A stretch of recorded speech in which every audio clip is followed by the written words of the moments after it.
Chapter 511 Acting Cool. Chapter 511 Acting Cool. Translator. Atlas Studios Editor. Atlas Studios. From Planet Golden Gate to Planet Aquamarine, the entire journey had taken Han Xiao 2 days. Even when he passed by Ubarely Hub, Han Xiao did not personally fetch Frenzied Sword and the others. Instead, he had sent a spaceship under his charge to pick them up so that he could save as much time as possible and quickly return to Planet Aquamarine. The forums that he had missed were opened once again, and he was extremely clear about the players' actions. When the spaceship reached Planet Aquamarine, the scene of the large virus breakout happening in Sanctuary 3 had been posted onto the forums. For the players to face a sudden crisis, this was a piece of good news for the great mechanic Han, and he realized that this was an opportunity. After leaving Planet Aquamarine for so many years, it was best for him to appear in an unforgettable manner. As such, he had resolutely dropped down from the sky with all of his mercenaries. This was the most classic way for mercenaries to land. During version 1.0, he had left behind the majestic name of Black Phantom on Planet Aquamarine. At that time, his name had resounded throughout the entire planet, and he naturally could not come back silently. This was not because Han Xiao wanted to act in a high-profile manner, but because this was beneficial to him for his next plan. A stunning return would fulfill the promise that he made when he left the planet and also reveal how he was closely related to version 2.0's storyline. This was a way to build up his own image and attract the players to join his faction. Apart from his own strength being powerful enough to provide them with benefits, his image was also extremely important. It was just like a luxury product. After the accumulation from version 1.0, Han Xiao was extremely clear that he had the advantage of being familiar to the players. Most importantly, Acting Cool did not need any money. Upon seeing the crazed looks of joy on Bennett and the surrounding players' faces, it was obvious that his plan was a complete success. Han Xiao was extremely satisfied. Bennett opened his mouth but did not know what to say. We'll talk later. Let's first take care of things here. All right. Bennett could only bear with his stomach full of doubts. He was extremely curious about Han Xiao's encounters in the galaxy. After all, he could not watch Bun Hit Dog's videos. Don't worry. I have handled situations like this plenty of times before. Just hand it over to me. Han Xiao patted Bennett on the shoulders and said with a smile, I am a professional now. This was not the first time that Han Xiao had dealt with a beast tide, with the beast tide on Sunil being the most memorable. Han Xiao was extremely clear about the situation before him. As long as he could get rid of the beasts, they would have more than enough time to knock those refugees out. The problem was that the players were not able to stop the beast tide. However, to his mercenaries, stopping the beast tide was a piece of cake. One time, he had not been powerful enough and had felt that the wilderness of Planet Aquamarine was extremely dangerous. But after spending a long time in the galaxy, his sights had been set higher, and those beasts on Planet Aquamarine were nothing to him. His strength was sufficient to roam unhindered on the planet. The Black Star Mercenary Group unleashed their full strength, and a few hundred light cannons swept through the beast tide. Large fireballs exploded all around like missiles being dropped from an airstrike. With every wave of their weapons, the beasts would be cleaved in two and fall under their blades. The commotion of the battle had even covered the miserable groans of the beasts. Whoosh! Herluz waved his 10-meter-long battleship slicing blade and spun it around like a cyclone. Any beast that came near him would immediately be cleaved into two, and he was like a meat grinder. Whoosh! Saren's speed gave him more than 10 afterimages, and both his daggers were covered in darkness. Saren was like a flying snake as he weaved through the beast tide, leaving behind a small wound on the surface of the beast's hides. However, his weapon had already penetrated the beast's hearts, and while it was only a small wound, the single stab that he made had already caused severe internal bleeding within the beasts. Every beast that was stabbed by him would collapse to the ground the very next moment. His attacks did not have the slightest trace of killing intent but were extremely violent. Bang, bang, bang. The sound of cannon fire rang out from Jeanette, who was like a fortress that had unleashed all of its firepower. All the firearms on her body were extended out, and a full 20 to 30 barrels could be seen. A barrage of cannon fire shot down like rain and destroyed everything in front of her. Her face was already flushed red from the excitement. To her, the joy from opening fire was one that did not lose to sex. Roar! On the other side, Harmon let out a roar, and his entire body swelled up. His muscles enlarged like a sponge being injected with blood, and his originally dense hair was split up by his muscles. Arteries could be seen protruding out from all over his body, and he looked like a mini giant wearing a beast fur battle robe. His body was even slightly larger than those beasts. In front of him, the elephant-sized beasts suddenly seemed like slightly larger dogs. He held onto a black axe that was the size of a door. He launched violent attacks one after another and fought just like a warrior. Very soon, his entire body was covered in blood. Boom, boom, boom. Beast after beast was sent flying by him before crashing onto the ground heavily. Harmon's battle technique was extremely mature. His actions were violent but also had a strange sense of beauty. It was the perfect combination between strength and beauty. A body-strengthening esper ability and subclasses belonging to warriors. It could be said that he was another kind of pugilist that was even more violent and brutal. Many of the players did not have the ability to interfere with the fight and hurriedly began recording the battle instead. They watched to the point that their blood boiled with their excitement being raised to the peak. The strength of those Grade B officers far exceeded the standard of Planet Aquamarine, and it was just like watching a film. Black Star's sudden arrival was too big a surprise, and his method of appearing with drop pods was far too cool. He had literally descended from the sky like the bearer of justice. Han Xiao observed the situation for a moment before deciding that he did not need to take action.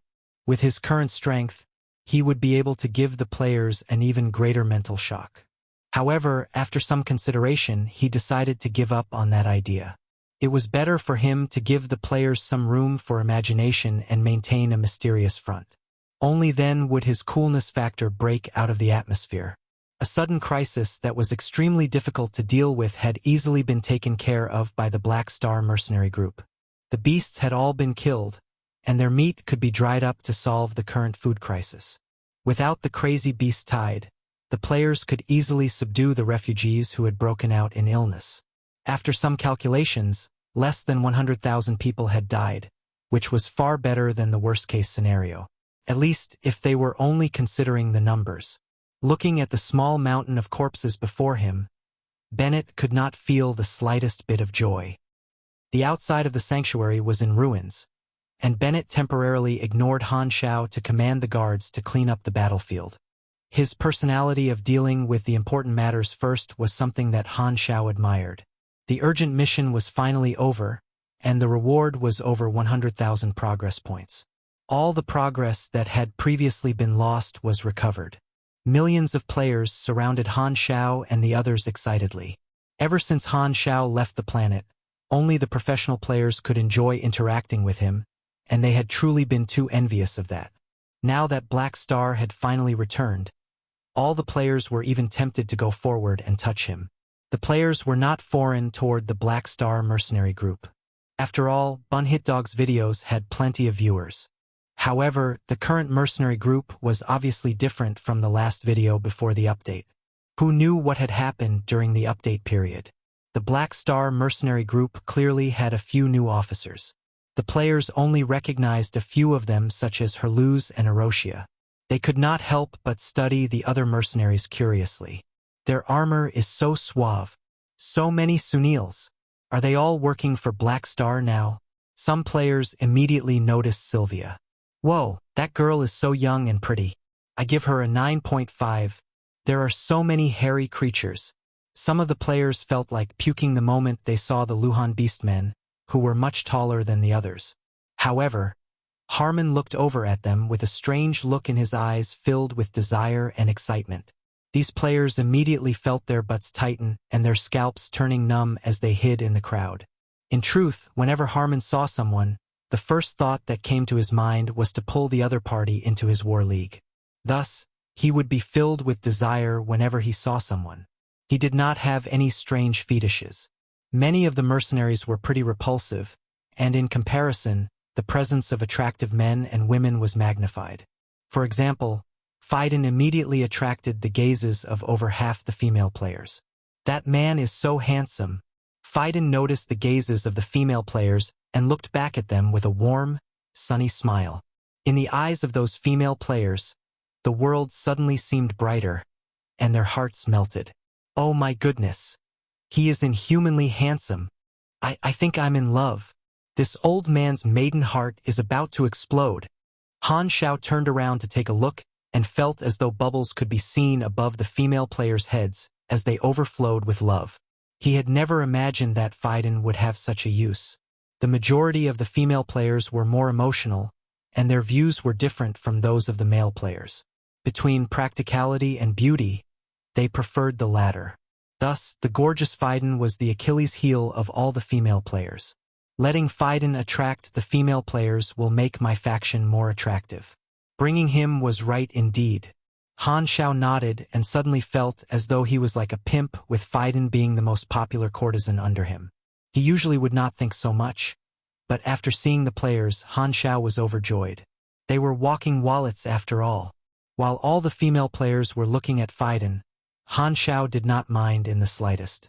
As long as it was beneficial to his plan, Han Xiao would not let his confidence in his own charisma get shaken.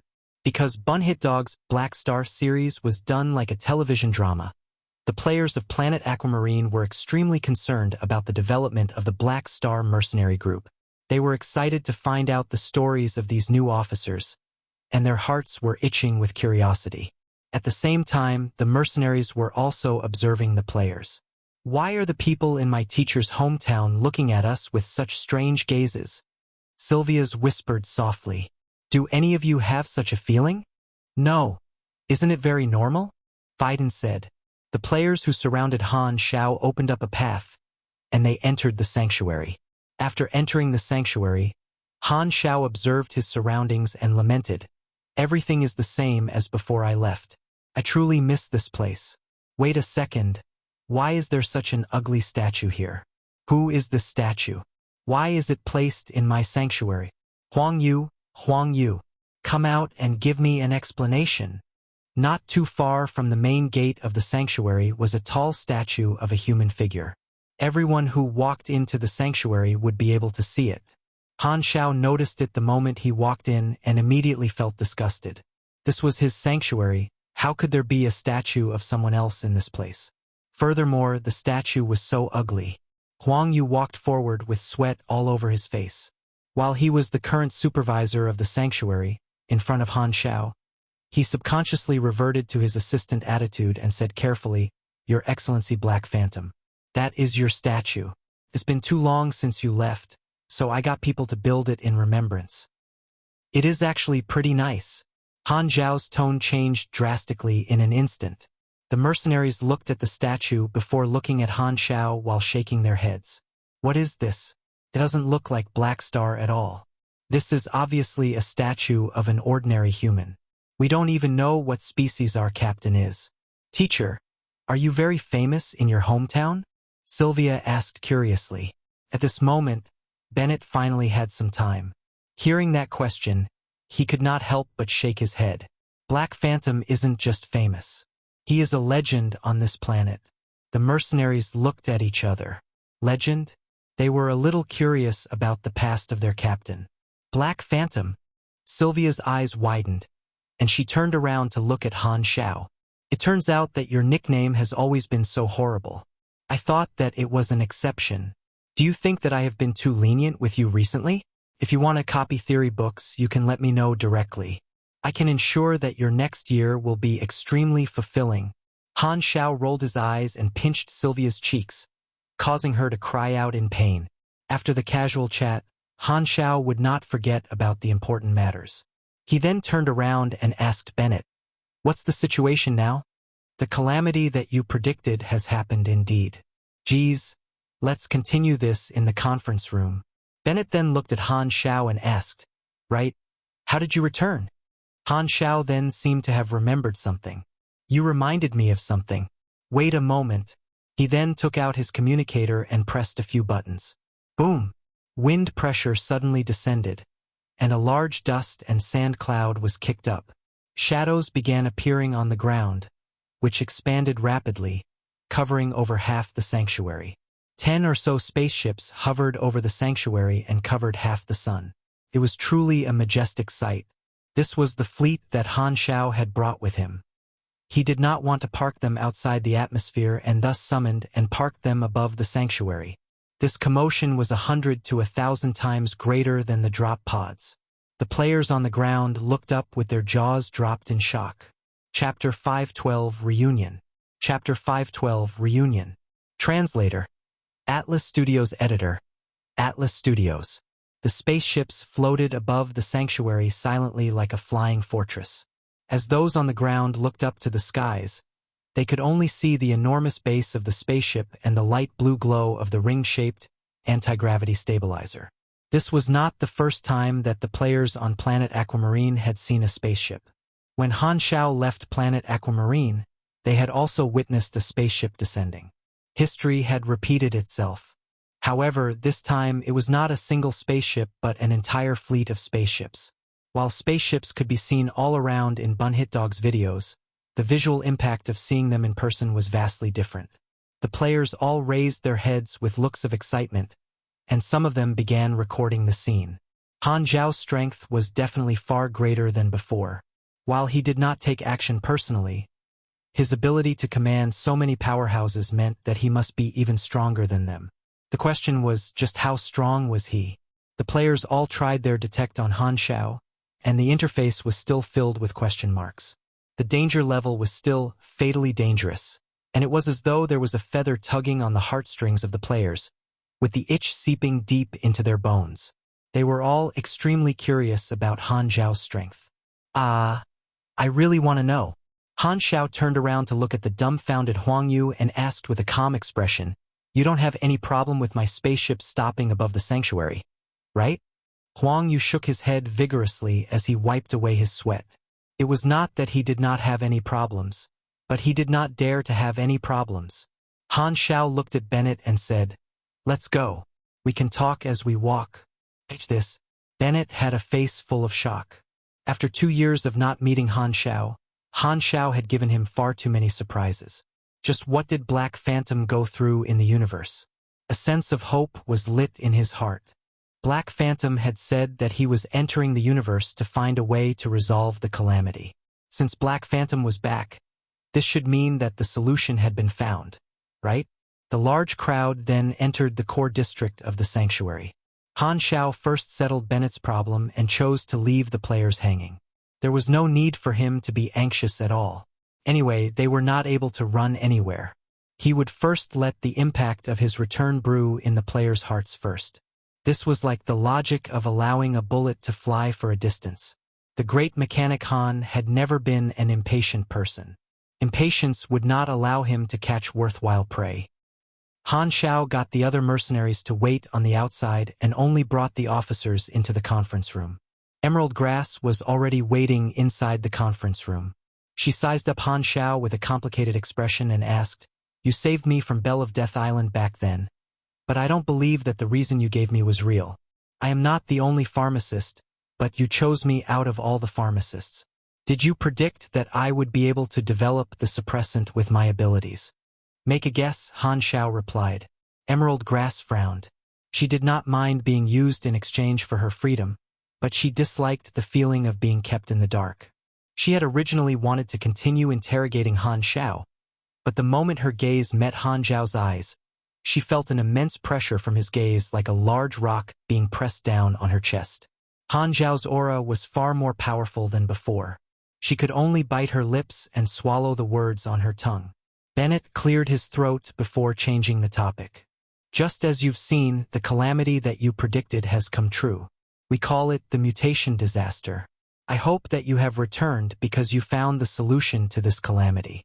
With Planet Aquamarine's technological level, it is impossible for us to solve this calamity. We aren't even able to detect the virus. Describe the situation to me." Han Xiao nodded.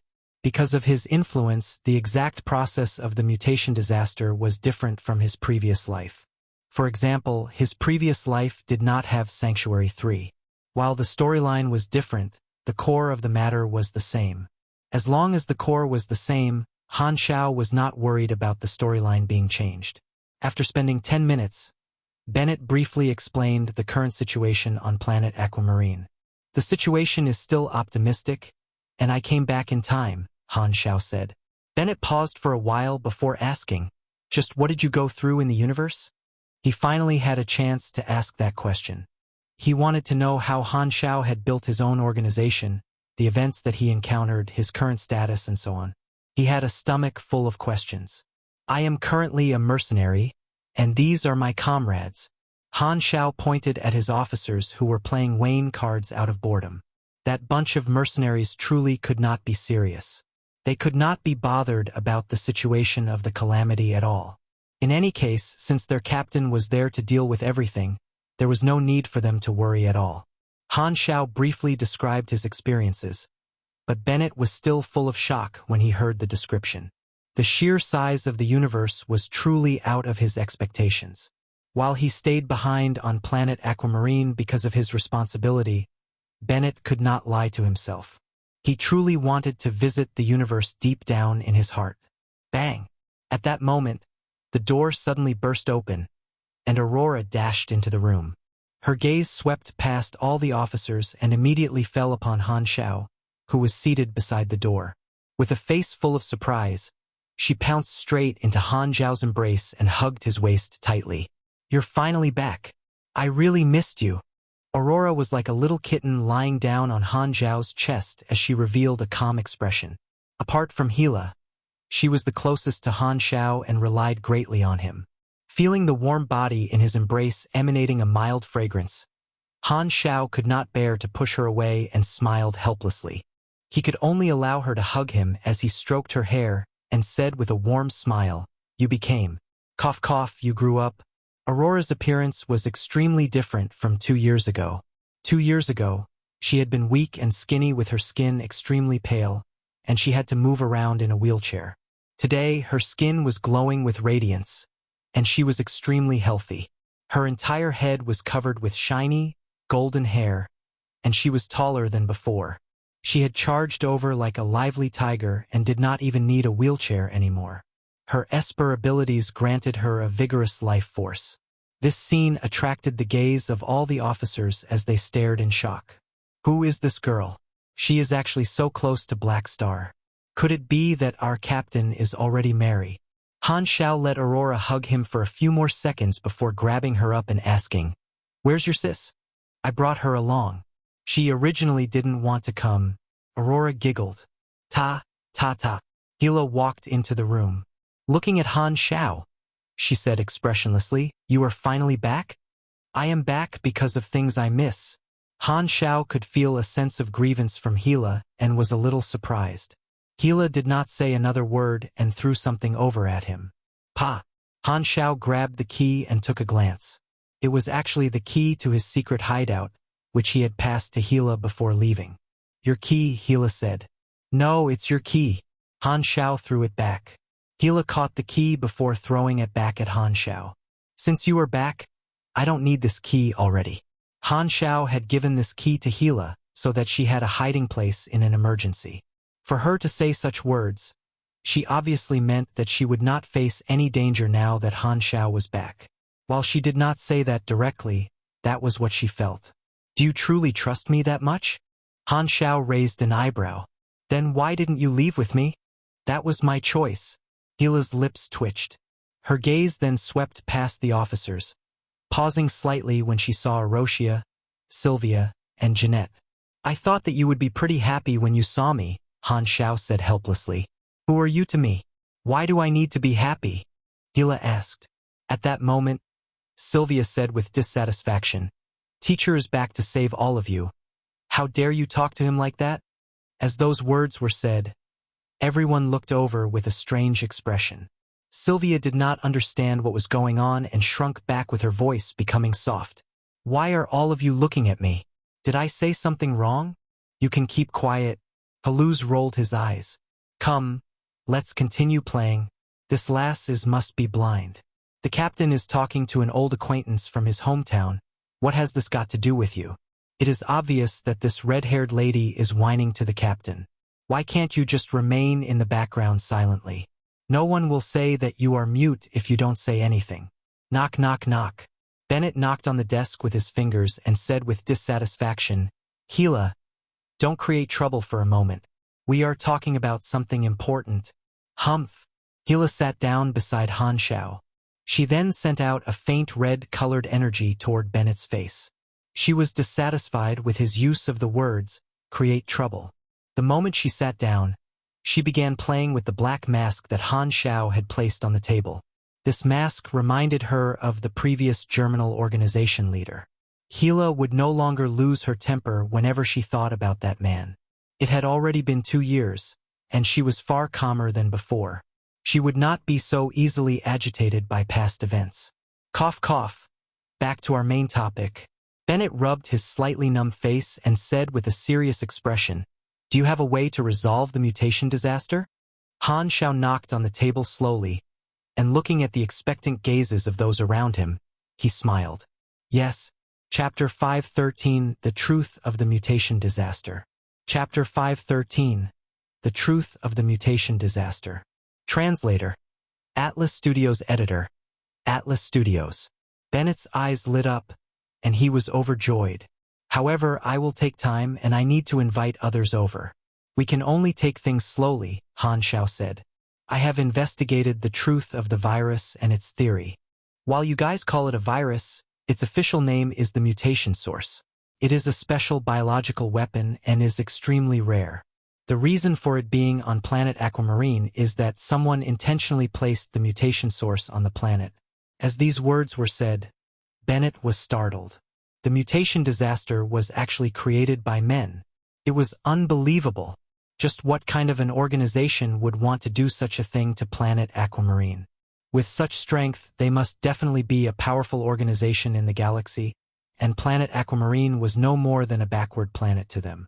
Why must they place such a biological weapon on the planet? I know what all your doubts are, and the reason behind it is pretty complicated. It's impossible to explain the reason in a few sentences. You only need to know that Planet Aquamarine has become an innocent chess piece between the battle of 2 galactic organizations.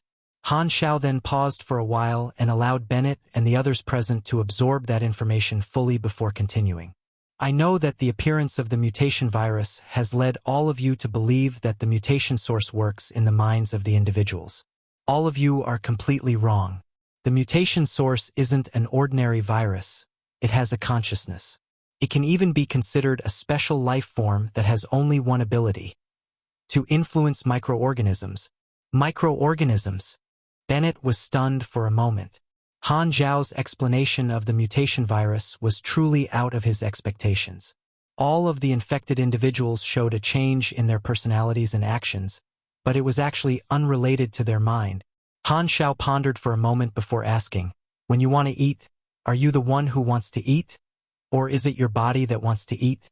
It should be my body. Why would I eat if it isn't hungry? Bennett then fell into a short daze and seemed to have understood something. This is the logic. Often, the source of your thoughts is actually the needs of your body, not what you want. It is the microorganisms in your body telling you what they want. The microorganisms in your body perform certain actions to send out hormones, and your brain receives the signal. This is where the desire to eat, breathe, and all other basic desires come from. You think that your thoughts are controlling your body, but many times, it is the microorganisms in your body that is controlling your thoughts. Many physiology conflicts that happen in our body is due to the conflict between the needs of microorganisms and bacteria in our body. The health of one's body is also dependent on the reaction of the bacteria in our body. If they are all right, then our bodies will be all right. However, microorganisms do not have any consciousness. Our actions will also influence the microorganisms. We can choose to suppress the desires of our body and end up being unhealthy. While we seem to be an individual, we are actually a complete system. The mutation source controls the microorganisms in our body, thus controlling our basic desires. It secretes dozens of times the normal amount of enzymes to give our brain an intense stimulus. It is completely unrelated to our thoughts and isn't able to control our thoughts.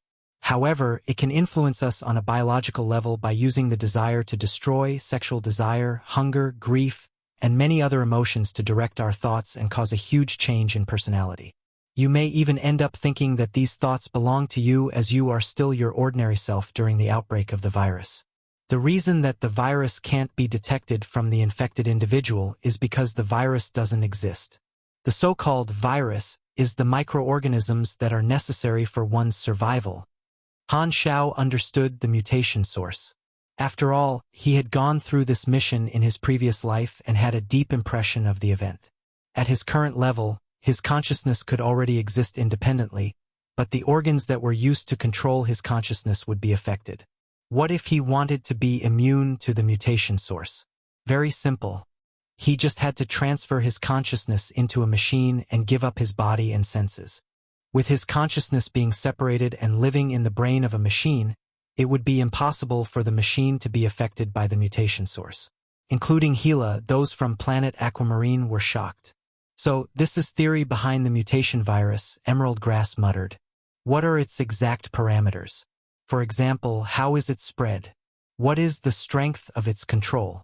Also, what is special about the Rhodes fan leaf? Why is it immune to the mutation virus? Han Xiao snapped his fingers and called the Volga brothers over. Show a picture of that leaf to them. Emerald Grass flashed a picture, and after taking a look at it, the eldest Volga brother replied with a calm tone, "Isn't this the serene grass? This is a raw material for focus medicine." Emerald Grass was stunned. What does he mean? What he means is, this Rhodes fan leaf is an ingredient used by mages. Only a mage will be able to bring out the effects of this leaf. The effect of focus medicine is to let a mage enter a special state of extreme calmness. All of their emotions will be suppressed, and the various parts of the brain relating to emotions will be temporarily cut off. This is the reason for its immunity. Regardless of how the mutation virus tries to send hormones, the brain will not feel any desire. That is the theory behind your suppressant. Everyone immediately came to a realization. After a while, Aurora suddenly asked in a strange tone, "Is there really magic in this world?" Han Xiao had a face full of helplessness but did not want to roll his eyes. This was considered an extremely ordinary piece of information in the galaxy. The ability for a technological civilization to accept new things was truly weak. Their view of the world was far too narrow, and they really needed to broaden their horizons. After pausing for a moment, Han Xiao continued his explanation. In truth, the mutation source will not be spread. It has a main body and could be hiding anywhere on the planet. With the main body as the core, its consciousness will be able to cover a large region. In this region, it is able to detect any life forms and control their microorganisms. It is just like a wide-range Esper ability. Apart from the living beings on land, even the living beings in the ocean will be controlled by it. Also, supers are resistant to its control and won't be affected easily. However, its range and control strength will increase as the mutation source grows. The control region of the mutation source is actually a new living system. The entire control region is like a large body. It has only been a month or so since the first outbreak of the virus. The mutation source has only just entered its toddler stage from its infant stage. The messy violence in the entire world is only its subconscious action without any purpose or motive. When it matures, it will also become more intelligent, and its actions will gradually have a purpose. That will be the true calamity, and I will be helpless as well. Thus time is tight. Han Xiao did not say another word. Those words had already allowed everyone to understand the seriousness of the problem. Bennett's expression was solemn, and he said with a grave tone, "Then what should we?" "No, what are you planning to do?" He knew that he would not be able to solve the problem with his own organization, and the only choice would be to place his hopes in Black Phantom. He should be called Black Star now. I have my own plans, but before I set my plan into motion, there is something that I have to do first. I will first bring my subordinates to the place where the materials of the suppressant are grown. Let the mages under me replace all of you in growing the materials. They will be able to increase the yield greatly. Han Xiao smiled. We also have to deal with the refugees who were knocked unconscious. Furthermore, there may be more coming in the future. I understand you and know that it is impossible for you to ignore them. I knew that you would understand me. We are the same kind after all." Bennett smiled and felt a heavy rock being lifted from his heart. The familiar feeling of chemistry between the two had returned. On the other side, as Han Xiao was explaining the mutation disaster to those in the sanctuary, his return had been detected by the satellites of the Six Nations. All the images of his return were sent back without anything being missed out. The upper echelons of the Six Nations were shaken. They were thoroughly shocked. Chapter 514 Time to Harvest. Chapter 514 Time to Harvest. Translator. Atlas Studios Editor. Atlas Studios. Because of the Germinal Organization incident, information relating to Black Phantom was of high importance, and everyone in the various intelligence organizations recognized Black Phantom. The very first intel officer who received the satellite image almost thought that he had seen incorrectly. Han Xiao, who had gone to the galaxy 2 years prior, had suddenly returned. Furthermore, he had returned in such a shocking manner. Just what was going on? While over half of the Six Nations' strength had been diminished by the calamity, they had maintained their intelligence networks. The intelligence was sent quickly, and not too long later, a complete recording was being played in the meeting between the upper echelons of the Six Nations. After seeing the recording, all of the upper echelons present remained silent with a heavy atmosphere in the place. They had always thought that only Ghidorah would come to their rescue. However, Han Xiao had actually brought a fleet and descended out of nowhere. Han Xiao had appeared without the Six Nations making any preparations. The upper echelons of the Six Nations were truly at a loss for words. Black Phantom is back, and he's brought an entire fleet with him. After going to the galaxy 2 years ago, they had not heard any news about Black Phantom. However, they had never imagined that Han Xiao would still be alive and actually have such an amazing strength in his hands. The mercenaries under Han Xiao had truly shocked the upper echelons of the Six Nations. With their limited view of the world, they felt that the strength that Black Phantom had once displayed was already at the peak of the world. However, they had never imagined that Han Xiao would bring back a few hundred experts from outside the planet to refresh their understanding of the word strength. Furthermore, he had even brought more than 10 spaceships with him. With just this strength alone, it was more than enough to sweep their entire Six Nations away. When Han Xiao went into the galaxy back then, they had already been stunned once. The Six Nations also wanted to enter the galaxy, but they did not have the technology to do so. They were not able to construct a spaceship, and Ghidorah would ignore all of such requests. As such, they could only grit their teeth and watch with envy. They did not know what Han Xiao had done in the galaxy. However, the upper echelons of the Six Nations were extremely clear on one point. Black Phantom's realm had far exceeded theirs. While the Six Nations had placed great importance on the past Black Phantom because of his contribution to the destruction of the Germinal Organization, they still felt that Black Phantom belonged to the same level as them. Using an analogy, it was like how they were all classmates in the same class. The Six Nations were like students who consistently scored above 90 marks, but Black Phantom was a top scorer who always scored full marks. However, they were still in the same class. But now, Black Phantom had already become a little genius student who could skip grades. He was like a carp who leapt through the dragon's gate and no longer belonged to the same level. A few days ago, they had been hesitating over whether they should make a move against Sanctuary 3. Now, they no longer needed to contemplate over this matter. In truth, the upper echelons of the Six Nations heaved a sigh of relief instead. Thankfully, this fellow had come back in time. If they had not been able to control their temptations and he returned, they would probably have been eradicated. The upper echelons of the Six Nations no longer dared to have any thoughts about the suppressant, but another thought came into their minds. What if they sought Black Phantom's aid? Ghidorah still had not arrived, but Black Phantom had returned with a fleet. In the eyes of the Six Nations, both Han Xiao and Ghidorah were galactic organizations that were far superior to Planet Aquamarine. Furthermore, Planet Aquamarine was his hometown, and it was likely that he would help. Since they could not rely on Ghidorah, why not try Black Phantom? At the same time, the players in the sanctuary were excitedly sharing their recorded videos on the forums. The Planet Aquamarine board was refreshed rapidly, with Black Star's name being one of the most popular keywords. There were many different versions of the recording, and they came from all different angles. When the other players who were not on Planet Aquamarine witnessed the majestic appearance of Han Xiao, they were immediately drawn into the video and experienced the feelings of the players in the sanctuary. The benefits that Han Xiao had brought in version 1.0 were still fresh in their minds. With the new version being launched and Han Xiao returning from the galaxy, he would probably bring resources from the new version. This was something that they needed. What kind of new benefits would Black Star bring them? Just thinking about this made all the players excited. The players who went online in the other regions immediately threw down the missions on hand and rushed toward the sanctuary. All those who were already on the way to the sanctuary sped up even faster. As Frenzied Sword and the others who were traveling saw all the posts, they hated the fact that they could not return to Han Xiao's side immediately and were extremely helpless.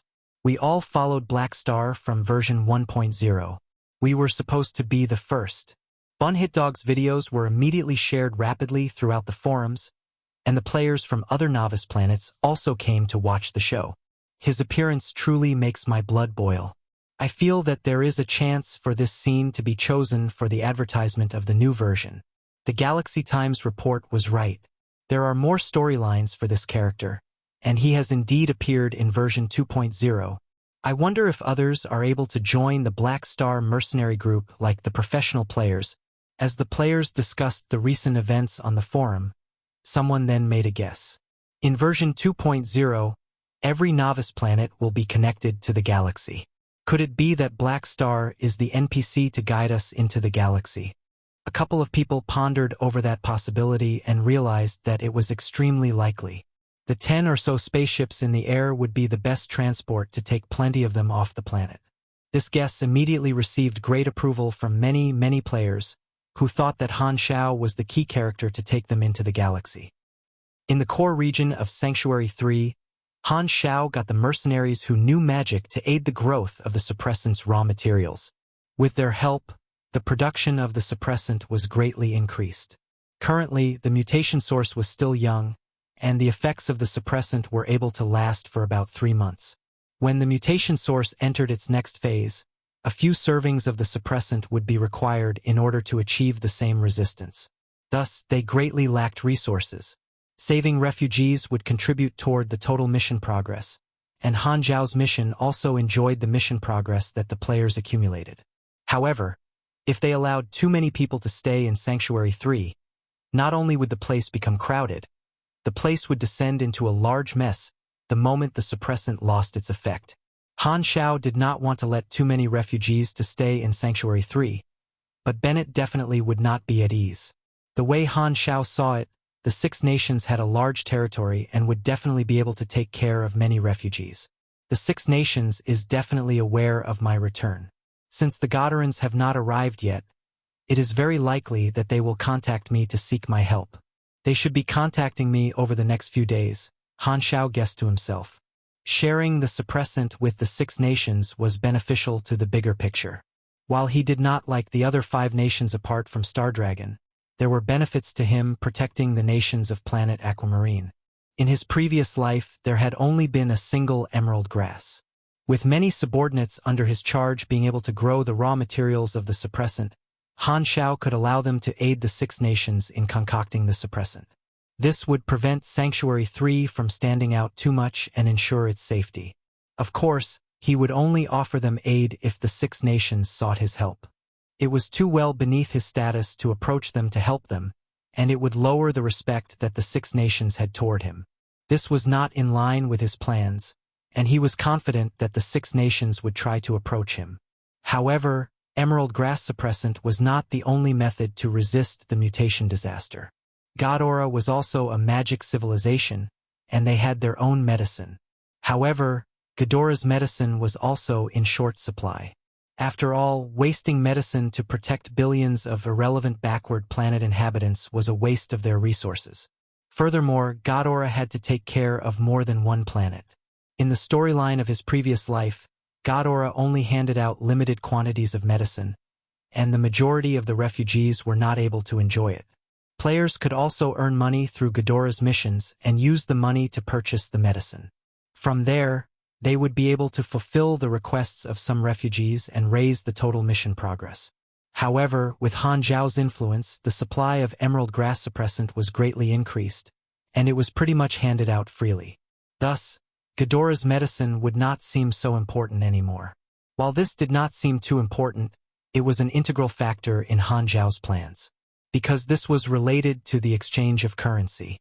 The players of Planet Aquamarine were currently using the local currency, which was not recognized in the universe, and Han Xiao needed anas. The players' money was all earned from NPC missions, and since they were not connected to the galaxy yet, they did not have any anas at the moment. Thus, Han Xiao's target was actually Ghidorah. Ghidorah would issue missions to the players, and the reward would be in anas. Since the players did not need to spend their money to purchase Ghidorah's medicine, this money would be saved. When the players saw the many machines and advanced knowledge in Han Xiao's store, together with the fact that spending money would increase their relationship with his faction, it was very clear where these players would spend their money. Thus, Han Xiao did not plan to sell any machines before Ghidorah arrived, and he would only teach skills and knowledge to earn experience. Ghidorah still isn't aware that the mutation source is actually part of Dark Star's schemes. As long as I reveal that fact, Ghidorah will immediately place more importance on this matter and send people over immediately. He watched the mages craft the raw materials while pondering over his next step. Dark Star planted the mutation source because of some strategic plan. As long as Ghidorah doesn't show up, Dark Star will not make an appearance. If I inform Ghidorah now and they rush over, the battle between both their camps will break out, and they will become competitors to snatch the players from me. If I do not inform Ghidorah for now, I will have the initiative and make use of this time to increase the attractiveness of my faction to the players. The moment that both parties were involved, a battle would definitely break out. The period before this was most beneficial to Han Xiao. He had also witnessed the commotion on the forums. Just as he expected, the influence of his return was slowly brewing among the players, and it was extremely beneficial to him. Han Xiao thought for a while and decided not to reveal his own information and wait for Ghidorah to make their way over on their own. He had the truth of the mutation disaster in his hands as well as a copy of the original mutation source. He needed to find the right time to hand it over to Ghidorah so that he received the greatest benefits. This was not the best time, and there was no need for him to be so anxious. My goal is to let as many players join my mercenary group as possible. However, I cannot let anyone join as they wish. I need to set a barrier to entry. If not, I will look like I am desperate. Things that are too easily obtained won't be treasured. However, if I want to have enough players, I need to set a suitable entry requirement. The only thing that I can be sure of is that many players want to join my faction at the moment. It is best if I can create some competition. After all, the victors are usually envied, and I will be able to make joining my faction a privilege that only the victors can enjoy. This is the best way to make the players take this chance seriously. After thinking for a while, Han Xiao came up with a pretty good plan. With version 2.0 being launched, he had many more things to do. However, before implementing all of these measures, there was one more important thing for him to do. He needed to harvest a large amount of experience to rapidly increase his strength. Han Xiao was currently level 116, and the experience on his interface was less than 100 million. It had been a year since he last increased his level, and the number of blueprints on his skills interface had increased by a few hundred. He truly had a great need for experience at the moment. It had been too long since he last harvested the players, and he was itching with excitement. Chapter 5:15 With a single slash, your wallet will be dried up. Chapter 5:15 With a single slash, your wallet will be dried up. Translator. Atlas Studios Editor. Atlas Studios. All of the players were gathered in the plaza with their heads bobbing up and down excitedly. Just an hour ago, the sanctuary had announced that Black Star was about to give a lecture in the plaza. Because of this, Bennett had set up a temporary stage in the middle of the plaza. The influence of his return was still blazing, and the response was overwhelming. All the residents in the sanctuary had arrived, and the surrounding few streets were also completely congested with people. The area surrounding the stage that had the best view was naturally dominated by all the players. All of them wanted to hear what Black Star had to say after returning from the galaxy. Ta, ta, ta. Han Xiao walked out from the core region with the mercenaries following behind him. The eyes of the crowd lit up and burnt with excitement. Wherever the group went, the crowd would open up the path, and it was like the legendary parting of the Red Sea. Han Xiao walked up to the stage, and the mercenaries waited by the side. Han Xiao looked around him for a while only to see millions of eyes staring back at him. All of his actions were being captured by those many eyes. Han Xiao's expression was calm. With his thick skin, he did not know what it meant to be anxious. Raising one of his hands, a compressed orb rolled out from his sleeves and landed in his palm. He then threw it out casually. Buzz! A blue electric bolt flashed. Under the gazes of the crowd, the compressed orb transformed rapidly and turned into a mechanical throne. He sat down on the throne slowly, which then floated into the sky, hovering 10 meters in the air. Underneath the throne was the blue light being emanated by the anti-gravity stabilizers, following which, 3 identical void mirror images facing different directions appeared behind him. Up in the sky was the circular formation of the spaceship fleet, and the plaza was right in the center of the circle with Han Xiao in the middle. His coolness factor was immediately maxed out. Holy sh*T. Too handsome. Truly the appearance of a big shot. I think I have seen the second Dragon Emperor. He is truly too cool. With his gaze sweeping past the crowd, Han Xiao cleared his throat, and his voice was spread far and wide with a mini loudspeaker. I've returned. Boom! Just those simple words of his immediately attracted a large wave of cheers from the residents. As the creator of this sanctuary, his prestige in this place was extremely high, and he was ridiculously popular. The players were also affected by the atmosphere, and Han Xiao's image was elevated a few notches.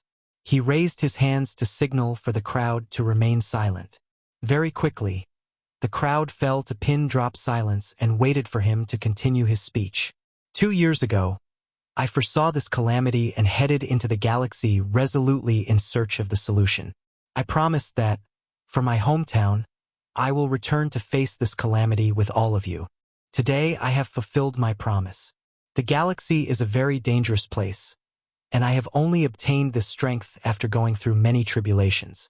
You do not need to know the dangers behind it, as that is a pain that I bore willingly in exchange for the ability to face this crisis with all of you. Han Xiao selected his words very carefully, and he very simply summarized his experience in the galaxy, looking as though he did not wish to talk more about his experiences.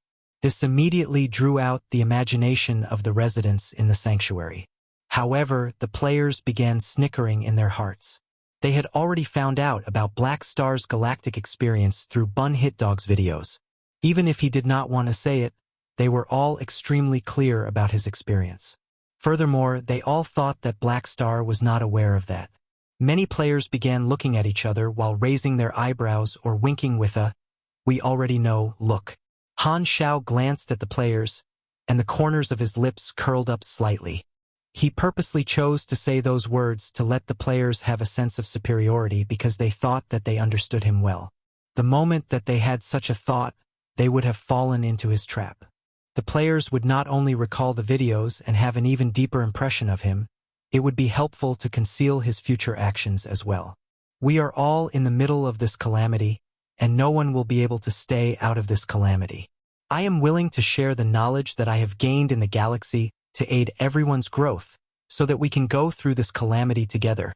The eyes of the players began glowing. After waiting for so long, they had finally waited for these words. We can finally learn some new skills. After saying a few encouraging words, Han Xiao stowed his throne away as a signal that his speech was over. The residents of the sanctuary all dispersed, but the players charged forward to surround Han Xiao. It has been a long time in Human Warriors. I can feel that all of you are stronger than you were 2 years ago, Han Xiao said with a serious look, acting as though he really did not know that they were players. Many of the players could not help but think to themselves, "You are obviously the one who had the greatest change."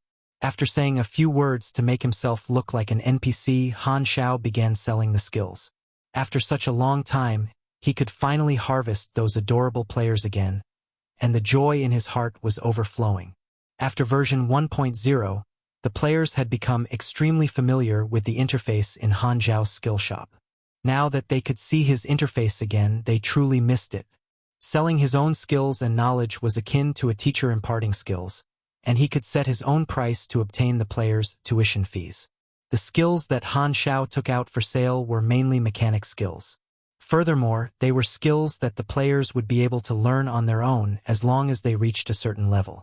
Since the players' levels were still low, it gave Han Xiao the opportunity to teach them those skills earlier than they should have learned them. However, Han Xiao would not teach the players skills that were too important, such as compression technology, mass production, and so on. The majority of the skills that he taught were to increase their machinery affinity, foundational skills, and some unimportant low-level blueprints. Blueprint skills had always been extremely popular. As for mechanic knowledge, apart from the entire set of foundational knowledge, after all, the majority of players had not even learned all the foundational skills. Han Xiao also chose a few not-so-important advanced knowledges to teach the players. In the past, he did not wish to teach too many advanced knowledges, but now that they were in the new version, Han Xiao naturally did not have as many concerns. Of course, he was not entirely conning the players by allowing them to learn their future skills early. It was a sort of win-win situation for them. After all, the earlier they learned them, the earlier they could use them. It was the same logic as using a skill first so the cooldown would end earlier. Since the players wanted to learn something and he provided a full package service that was both cheap and convenient, was it not best for him to monopolize the entire market? There were no antitrust laws to restrict him in this world, and it was truly blissful. Whoa! There are so many mechanic skills that I have never seen before. Heavy machine modification, advanced radar technology. There is also more advanced knowledge than before. The players looked at the interface that was full of skills, and excitement could be seen spewing from their eyes. It was the new version, and there were so many skills that they had never seen before. After Black Star made a trip to the galaxy, not only did his coolness level increase, the benefits that he provided also increased. Formidable.com. Because the players had reached the max level toward the end of version 1.0, they could only increase the levels of their skills. Thus, many of them had a large amount of experience in their pockets, and Han Xiao was targeting the large savings in their hands. With the launch of the new version, the players would not be stingy with their experience for sure, and they were all like wealthy tycoons. The great mechanic Han would not rest until he sucked all of their wallets dry. After setting up shop for just a short while, the experience points on his interface swelled up rapidly with notifications popping up every second. The players began learning the new skills without any hesitation, and they spent their experience generously, allowing Han Xiao to earn a hefty sum. Looking at the experience points being constantly refreshed on his interface, Han Xiao smiled in satisfaction. After working hard for half a year, he was like a farmer who was reaping his harvest. He had been looking forward to this moment. The experience points brought about by the players was like an overflowing river, nourishing the dried-up land that was Han Xiao's experience. His experience, which had been less than 100 million, shot up rapidly as though it was on a rocket. 200 million. 300 million. This was even more efficient than in version 1.0. Because of Han Xiao's hard work in version 1.0, the proportion of mechanic players in the sanctuary exceeded 30% at the moment. This number was far greater than his previous life, and he had a huge market with powerful purchasing power. Han Xiao would not set the price of his skills and knowledge too high, but it definitely was not low either. As compared to the price in version 1.0, which had been in the thousands, the current prices would be in the tens of thousands at least. Because he was the only company in this market, there was no need for him to lower his prices and compete in the market. This was the advantage of a monopoly. As long as 100 people learned skills from him, it would be a few million experience points for him. From the roughly 200,000 mechanics, the benefits that he could gain would definitely be far greater than version 1.0.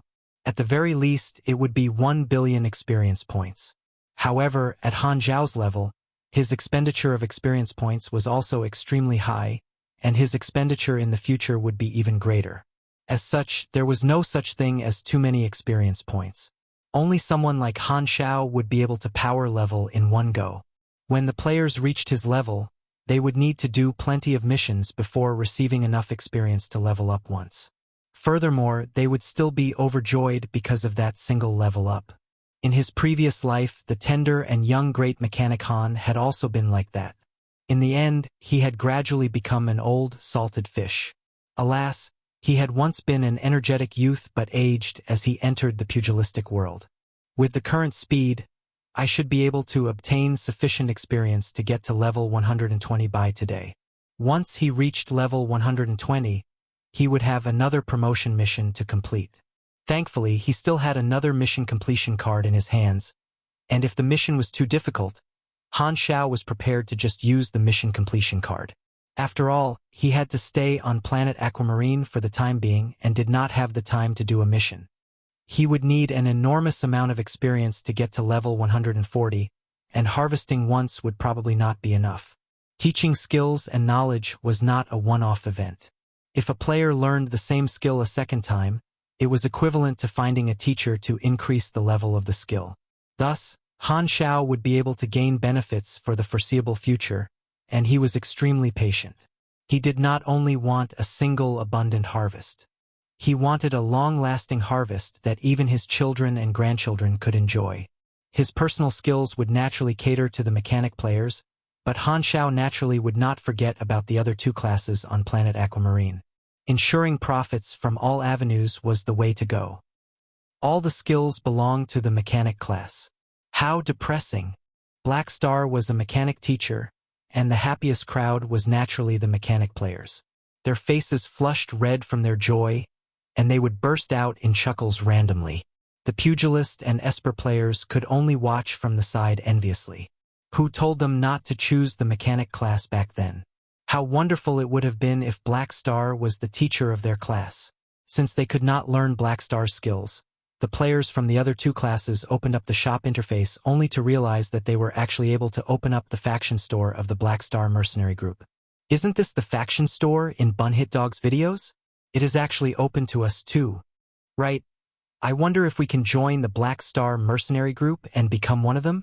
Maybe we can even be featured in Bunhitdog's videos.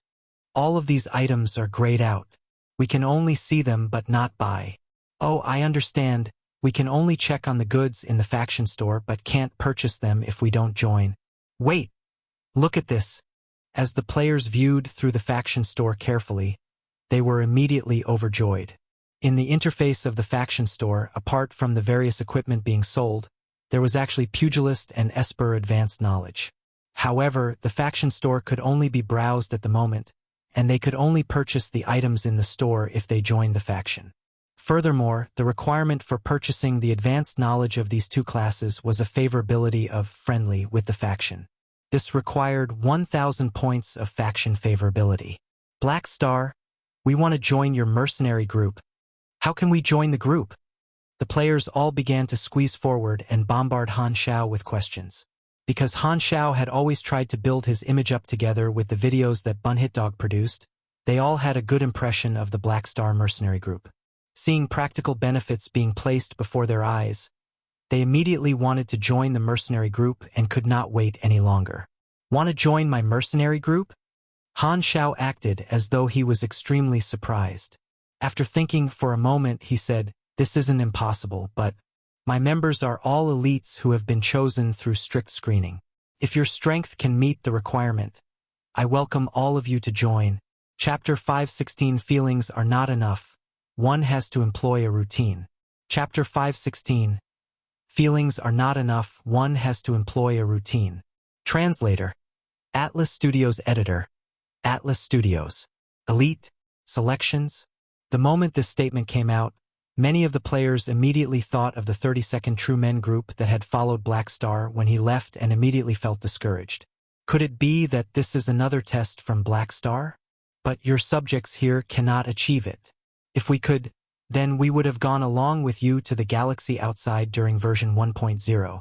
As long as you can prove your strength by passing through the warriors under me, the doors of the Black Star Mercenary Group will be open to you.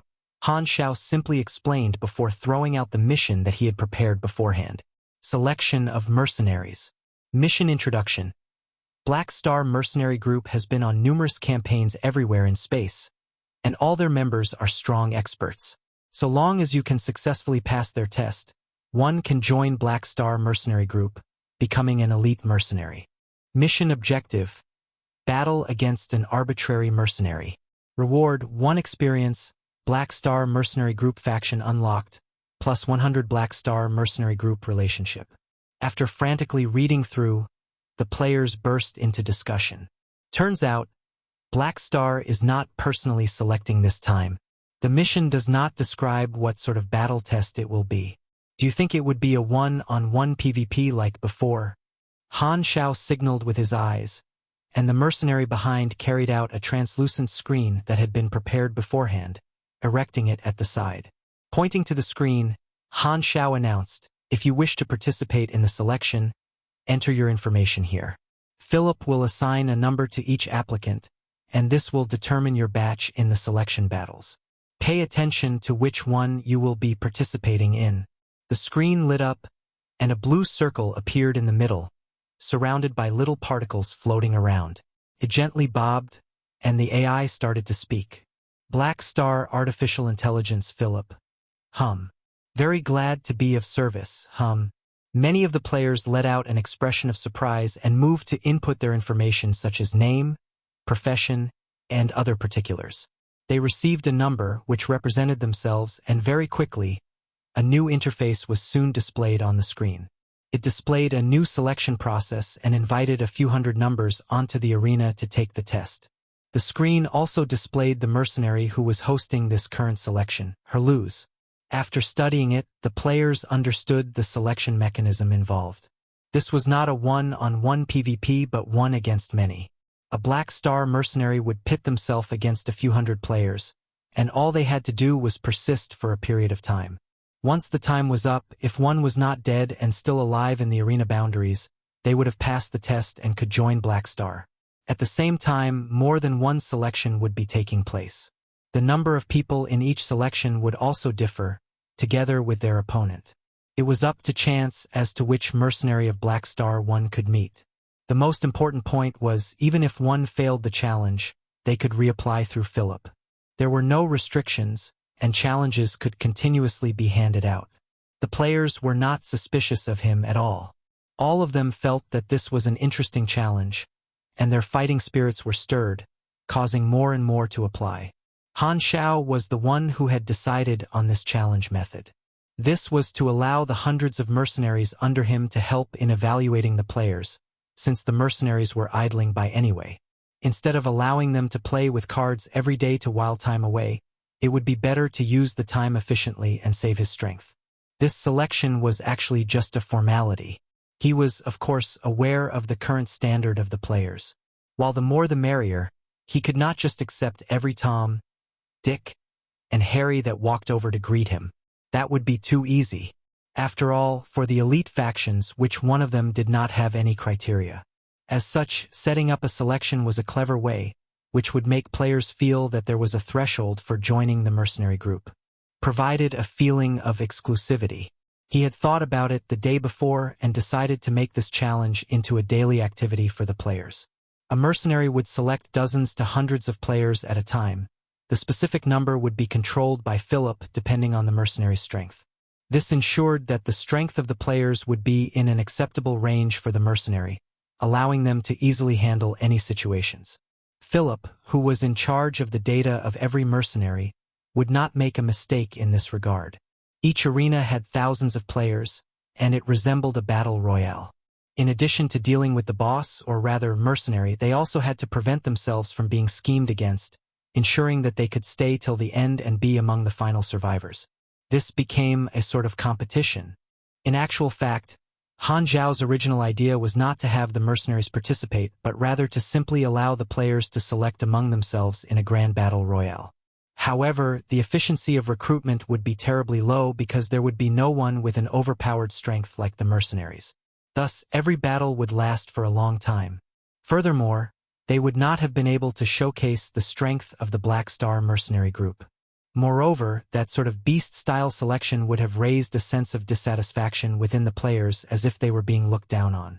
Thus, Han Xiao finally settled on his current model, using his mercenary group to host a test.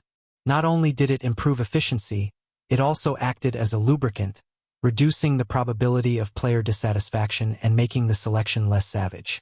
The participation of players did not consume any resources, and if they failed, they could wait for their number to be drawn again. This ensured that the threshold to accept players would not be high, which allowed a large pool of players to participate. In addition, the current stage of the mutation disaster only gave the players missions to rebuild a refuge. Therefore, this would bring more flavors to the players' lives. This could be treated as a side dish to the main mission. As for the selection venue, it was naturally the arena that Han Xiao had built in his sanctuary. The Pro League had been held there, but now that it was vacant, Han Xiao had claimed it back for his own use. Bennett and Huang Yu had naturally not objected to it. 10 minutes later, players numbering in the thousands flocked to the arena. This was the first selection battle, and even if it did not concern them, everyone chose to head over to spectate, to observe the specific process. Herluz stood in the largest central ring, while hugging his battleship's slicing blade, staring hungrily at the players surrounding him. He seemed to be surrounded by howling winds and icy coldness. The spectating players began to discuss fervently. The limit is 2 minutes. After 2 minutes, so long as we don't fall out of the ring and aren't dead, we can then join the Black Star Mercenary Group. With a few hundred here, holding out for 2 minutes should be simple task. Simple? Stop joking. Didn't you see the video series from Bunhit Dog on Black Star? This guy is Herluz. He's an extremely strong mercenary from the Black Star Group. I think just a slash of his blade can pulverize this arena. Even if you have never seen his videos, you should have experienced the war yesterday, right? Didn't you see him mowing down the beast horde? Nope, didn't see anything. I was dead at that time. Herluz surveyed his surroundings. Han Xiao's instructions to him were to attack appropriately as he saw fit.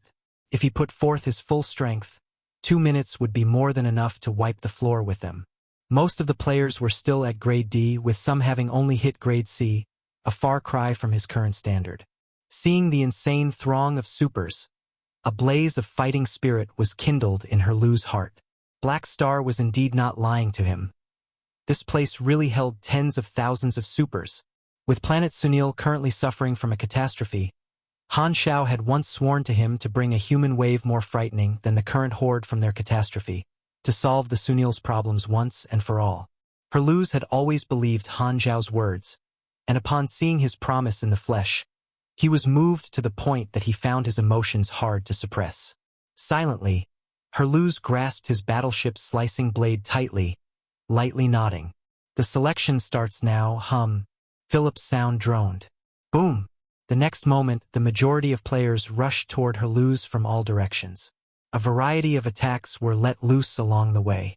The huge numbers on their side gave them assurance, and they decided to tackle Herluz like they would a boss, outputting as much damage as they muster. Only a small portion of players did not advance and instead retreated, hiding behind those rushing forward. Seeing the mass of players rushing at him from all directions, Herluz's expression remained impassive.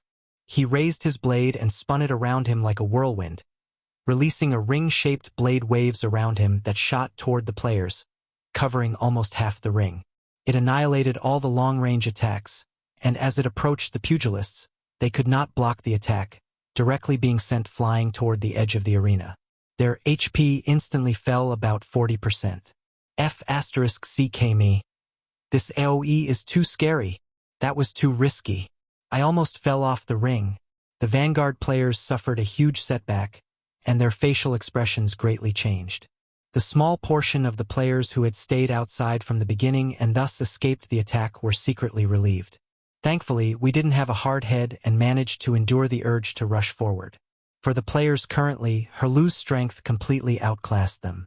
Han Xiao had long guessed that the players would have the mentality of attacking a boss when they approached this selection battle. Thus, he had chosen to let Herluz handle the first round, giving off an image of invincibility in his mercenary group. As for the next few matches, all those mercenaries involved were also in his elite team. There was no suspense regarding the result. Even if Herluz went easy, this group of players was still cut down effortlessly, one knife for one person. The players could only change their thinking of clashing head-on, instead frantically scrambling in all directions, roaming at the fringe of the arena to try and survive. This appeared to be extremely stimulating. Then the 2 minutes were up. Less than 10 players remained alive. Only when Herluz sheathed his blade did the surviving players realize, as though they had just woken up from a stupor. Expressions of joy colored the faces of the survivors. We won. The defeated players had expressions of envy and anger.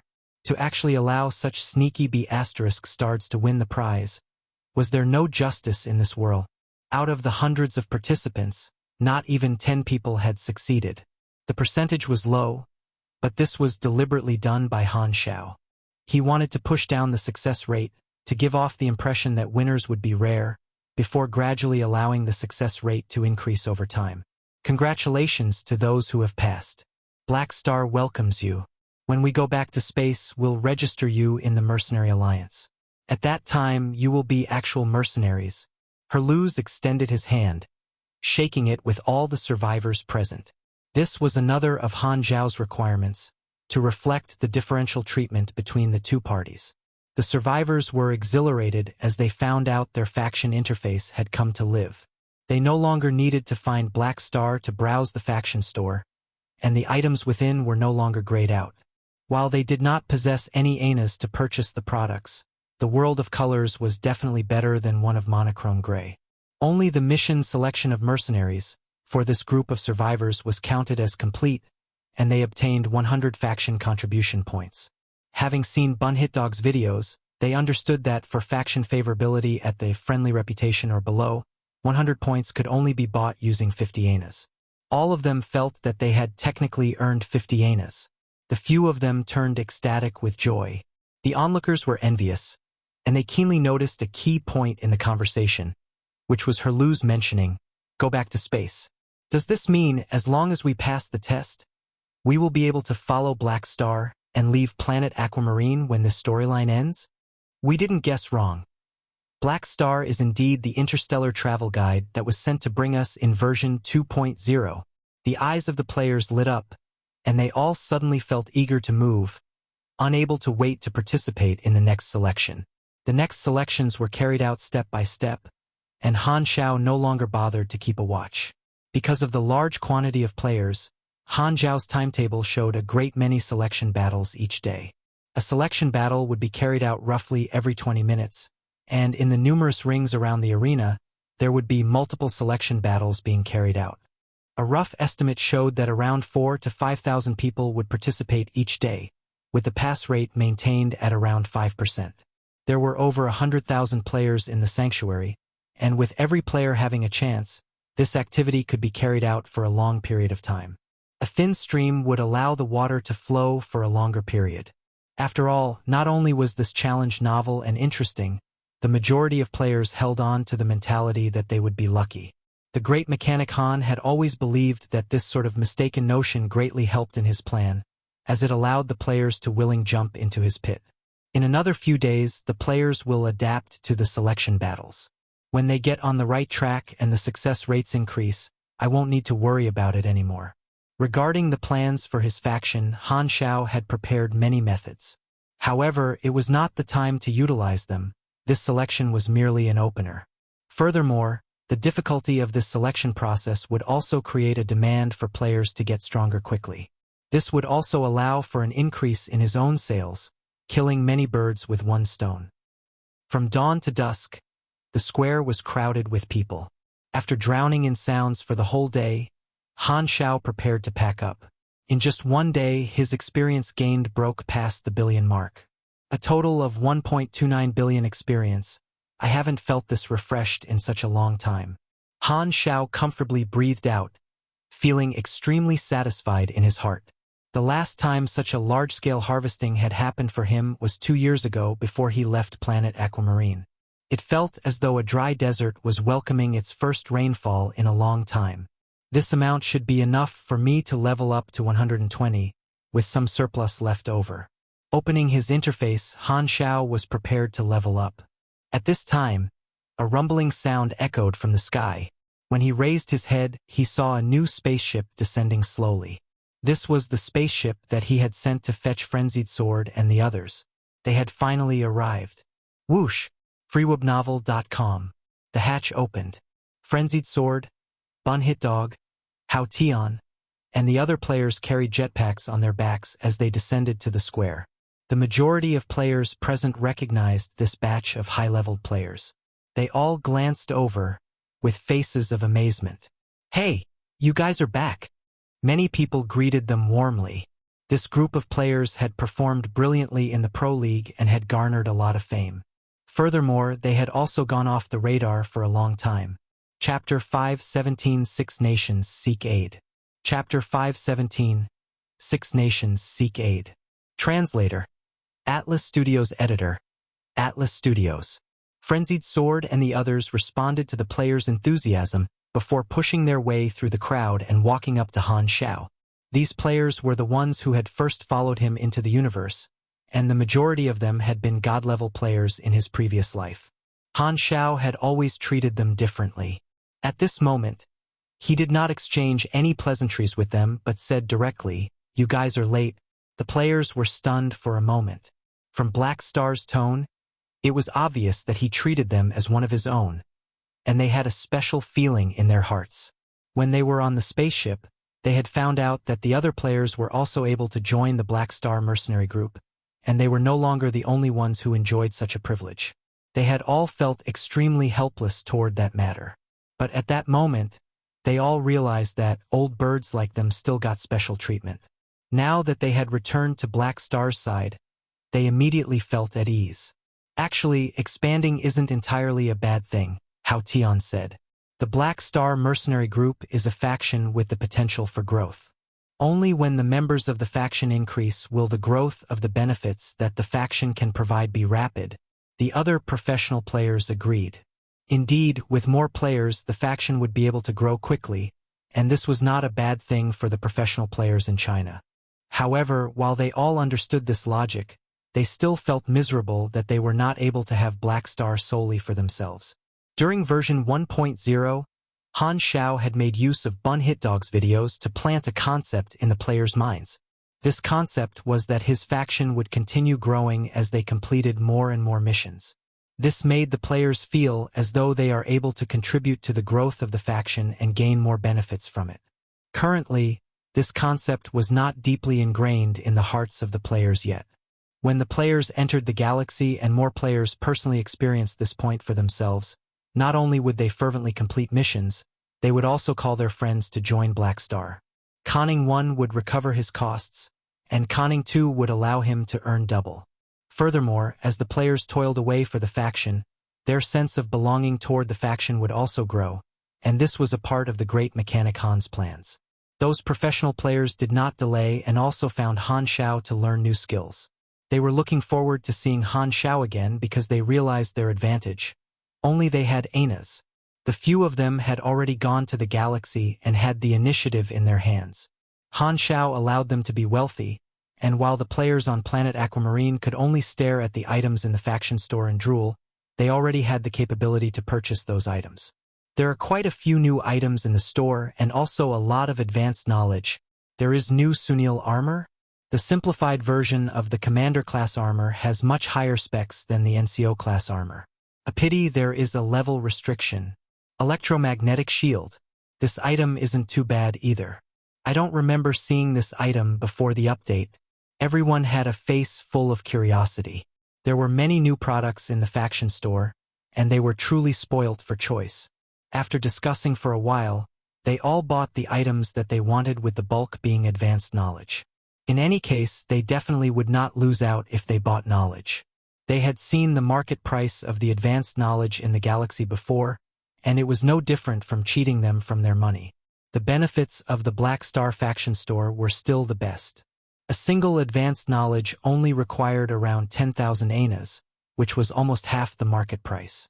The criteria to purchase advanced knowledge was to spend 1,500 faction contribution points. All of these players only had a few hundred contribution points. Below 1,000 contribution points, 100 contribution points could be exchanged with 50 Anas. From 1,000 contribution points to 3,000 contribution points, 100 contribution points needed 500 anas to exchange.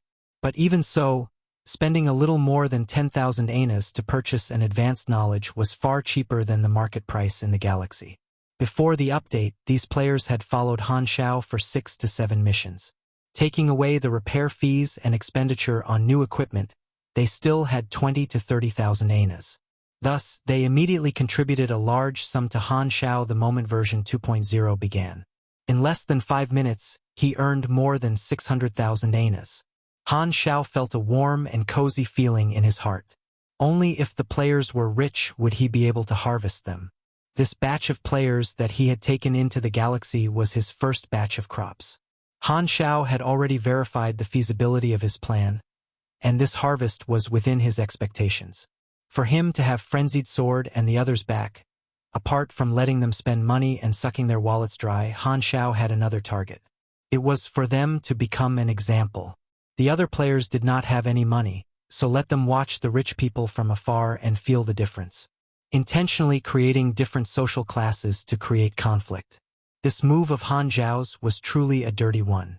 As Han Xiao observed the surroundings, he saw many players with faces full of envy and longing.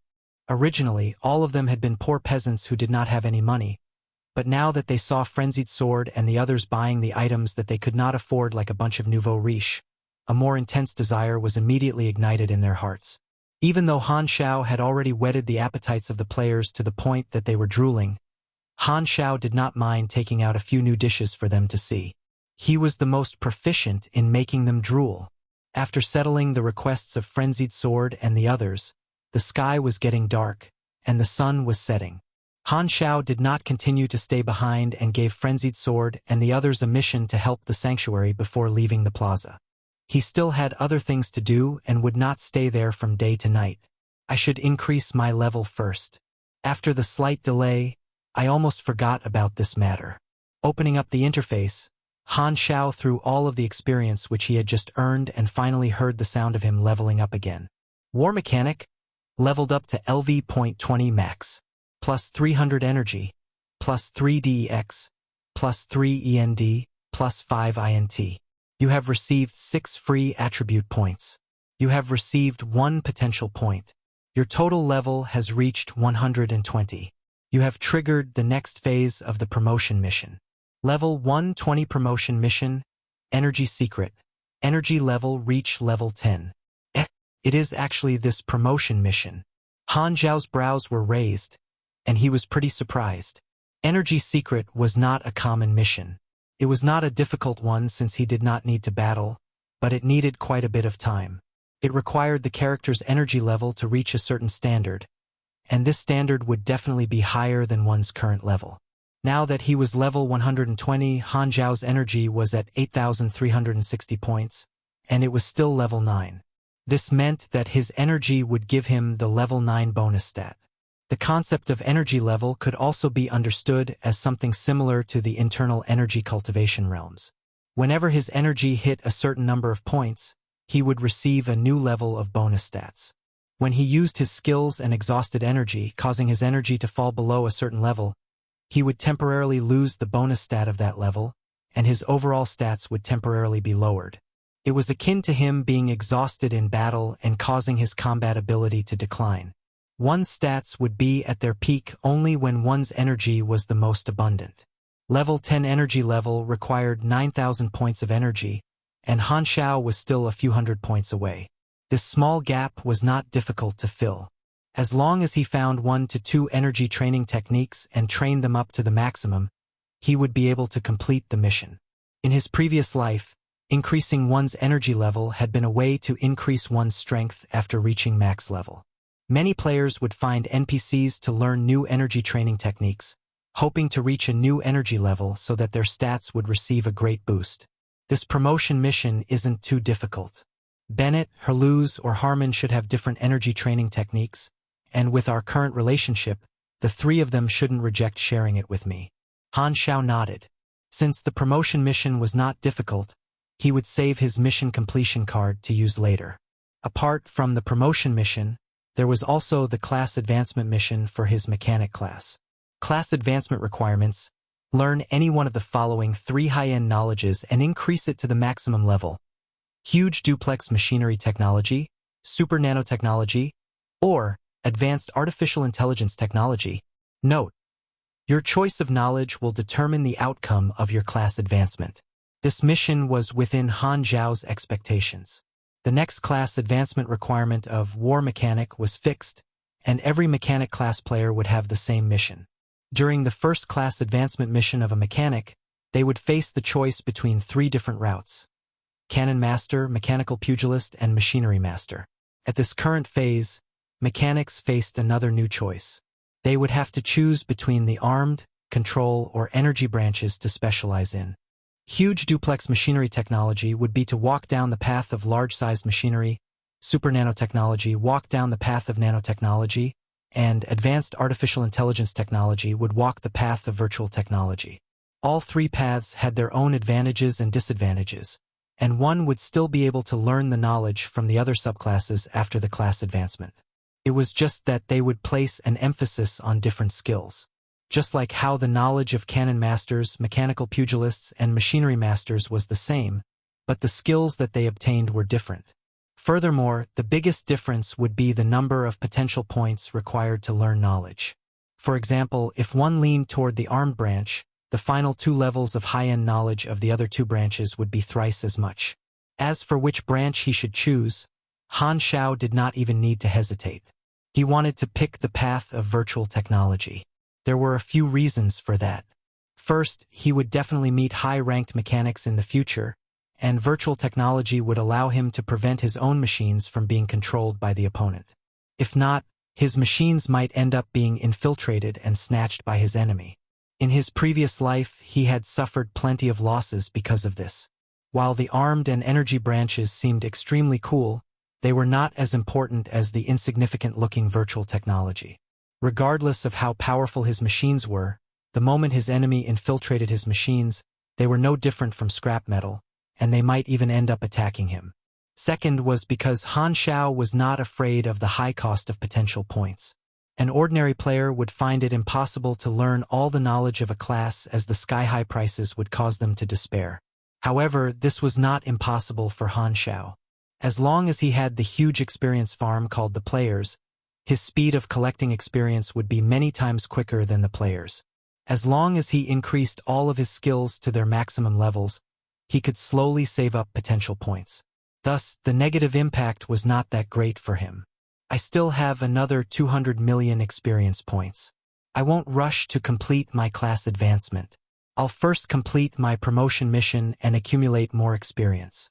At that time, I can level up in a single go. Han Xiao looked at his level 120 stats and threw all of his free attribute points into intelligence. He had finally broken the barrier of 900 points. Following which, he closed the interface and returned to his residence. An independent sector was carved out in the core region of the sanctuary for him and the mercenaries to stay in. Pa! After making the last corner, Han Xiao suddenly stopped his footsteps. Bennett was waiting outside the door for him. Black Star, the 6 nations want to talk to you. Bennett got straight to the point. They couldn't keep still. Han Xiao's eyes flashed. After waiting for a day, the 6 nations had finally made a decision. It was now time for him to extort them. The 6 nations in the past had sided with Ghidorah, but now he had the initiative in his hands and arrived before Ghidorah. His status today was different from before. Whether or not he could convert this novice planet into a long-term base would be determined by the outcome of this negotiation. Chapter 518, The Bargaining Chip is the Future. Chapter 518, The Bargaining Chip is the Future. Translator. Atlas Studios Editor. Atlas Studios. When the 2 of them entered the secret conference room, the upper echelons of the 6 nations had already been waiting for a while. The gigantic screen in the conference room showed the images of the 6 nations' leaders. This was a long-distance video conference. The moment that Han Xiao walked in, the upper echelons of the 6 nations began to size him up. Han Xiao then turned around and gave Bennett a look, and Bennett retreated to the side to indicate that he would not be participating in the negotiations. The leaders of Star Dragon, Hesla, Raylan, Theseus, Maple, and Ordina, I believe that this should be our first meeting. Good evening, gentlemen, Han Xiao said with a calm tone. Hello, Black Phantom. More accurately, you should be called Black Star now. We noticed you a long time ago, and we are very happy to have this conversation. The leader of Star Dragon replied with an amiable smile. Because Han Xiao had once worked for Star Dragon's intelligence agency, their relationship was the best, and the leader of Star Dragon was the representative for this conference. Han Xiao raised his brows. I know what all of your intentions are. Just be straightforward. Bennett understands our intentions, but we would like to have a personal conversation with you. Bennett said that the purpose of your return is to protect this planet and its inhabitants from being destroyed by the mutation disaster. You are a person of class, and we truly admire you. Just as you have observed, our citizens are living in threat and worry every day, and we hope to seek your aid through this meeting. The Star Dragon leader did not beat about the bush and got straight to the point. What are your requests? We hope that you can help restore our fractured social system and save our citizens who are in danger. How do you want me to achieve that? Han Xiao said patiently. After some discussion, we all hope that the sanctuary can share the recipe of the suppressant and its raw materials with us, and send people to instruct us on the concoction process. At the same time, we hope to obtain a large amount of completed suppressant to solve our country's immediate needs. We will need to first recover our government building and army before trying to quarantine and save our citizens. As long as we can regain our strength, we will be able to prevent the situation from worsening. In this process, we hope to borrow the strength of your warriors and fleet. We will inform you again of our detailed plan. Doesn't sound too bad. You guys delayed contacting me for a day to discuss this plan, right? Han Xiao said calmly without giving a reply. Then what kind of benefits will I gain? The leaders of the 6 nations were stunned for a moment. Didn't you come back specially to stop the calamity? Didn't you help the refugees unconditionally? Why are you talking about benefits now? Why are you so surprised? Han Xiao raised his brows. Isn't this a trade? If there aren't any benefits, don't waste my time. No one will be able to avoid the calamity, and fighting the calamity is everyone's responsibility. Why would this be a trade? Didn't you return to save the inhabitants of this planet? The leader of Ordina interrupted. Indeed. But that isn't what we're talking about now. Han Xiao folded his arms and continued. All of you want to borrow my strength to restore your control over your nation. I help you restore stability to your nation, and you give me benefits in return. This is a fair trade. If not, why should I help all of you? Helping us will allow more refugees to be saved. Isn't this a reason? The leader of Hesla said. Everyone has to die eventually, and it is a pipe dream to save everyone on the planet, Han Xiao said. You've all read my file before and know that I am not an idealist. My goal is to stop this calamity so that this planet will not be destroyed.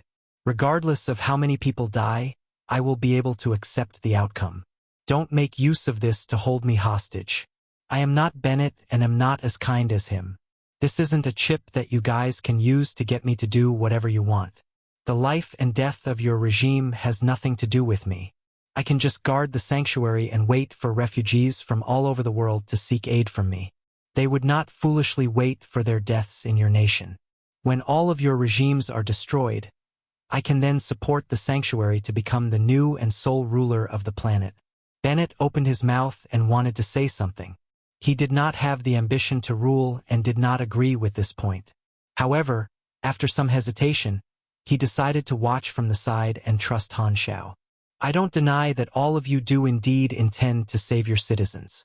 However, your biggest motive is to borrow our suppressants and my strength to prevent your regime from collapsing. This is something that you cannot deny. Han Xiao shook his head and said coldly, since all of you are pleading for help, make sure you look like you are seeking aid. The one who has the right to make demands is me, not you guys. The leaders of the 6 nations were both angered and shocked. They had never imagined that Han Xiao would be so straightforward. No, I think you are misunderstanding something.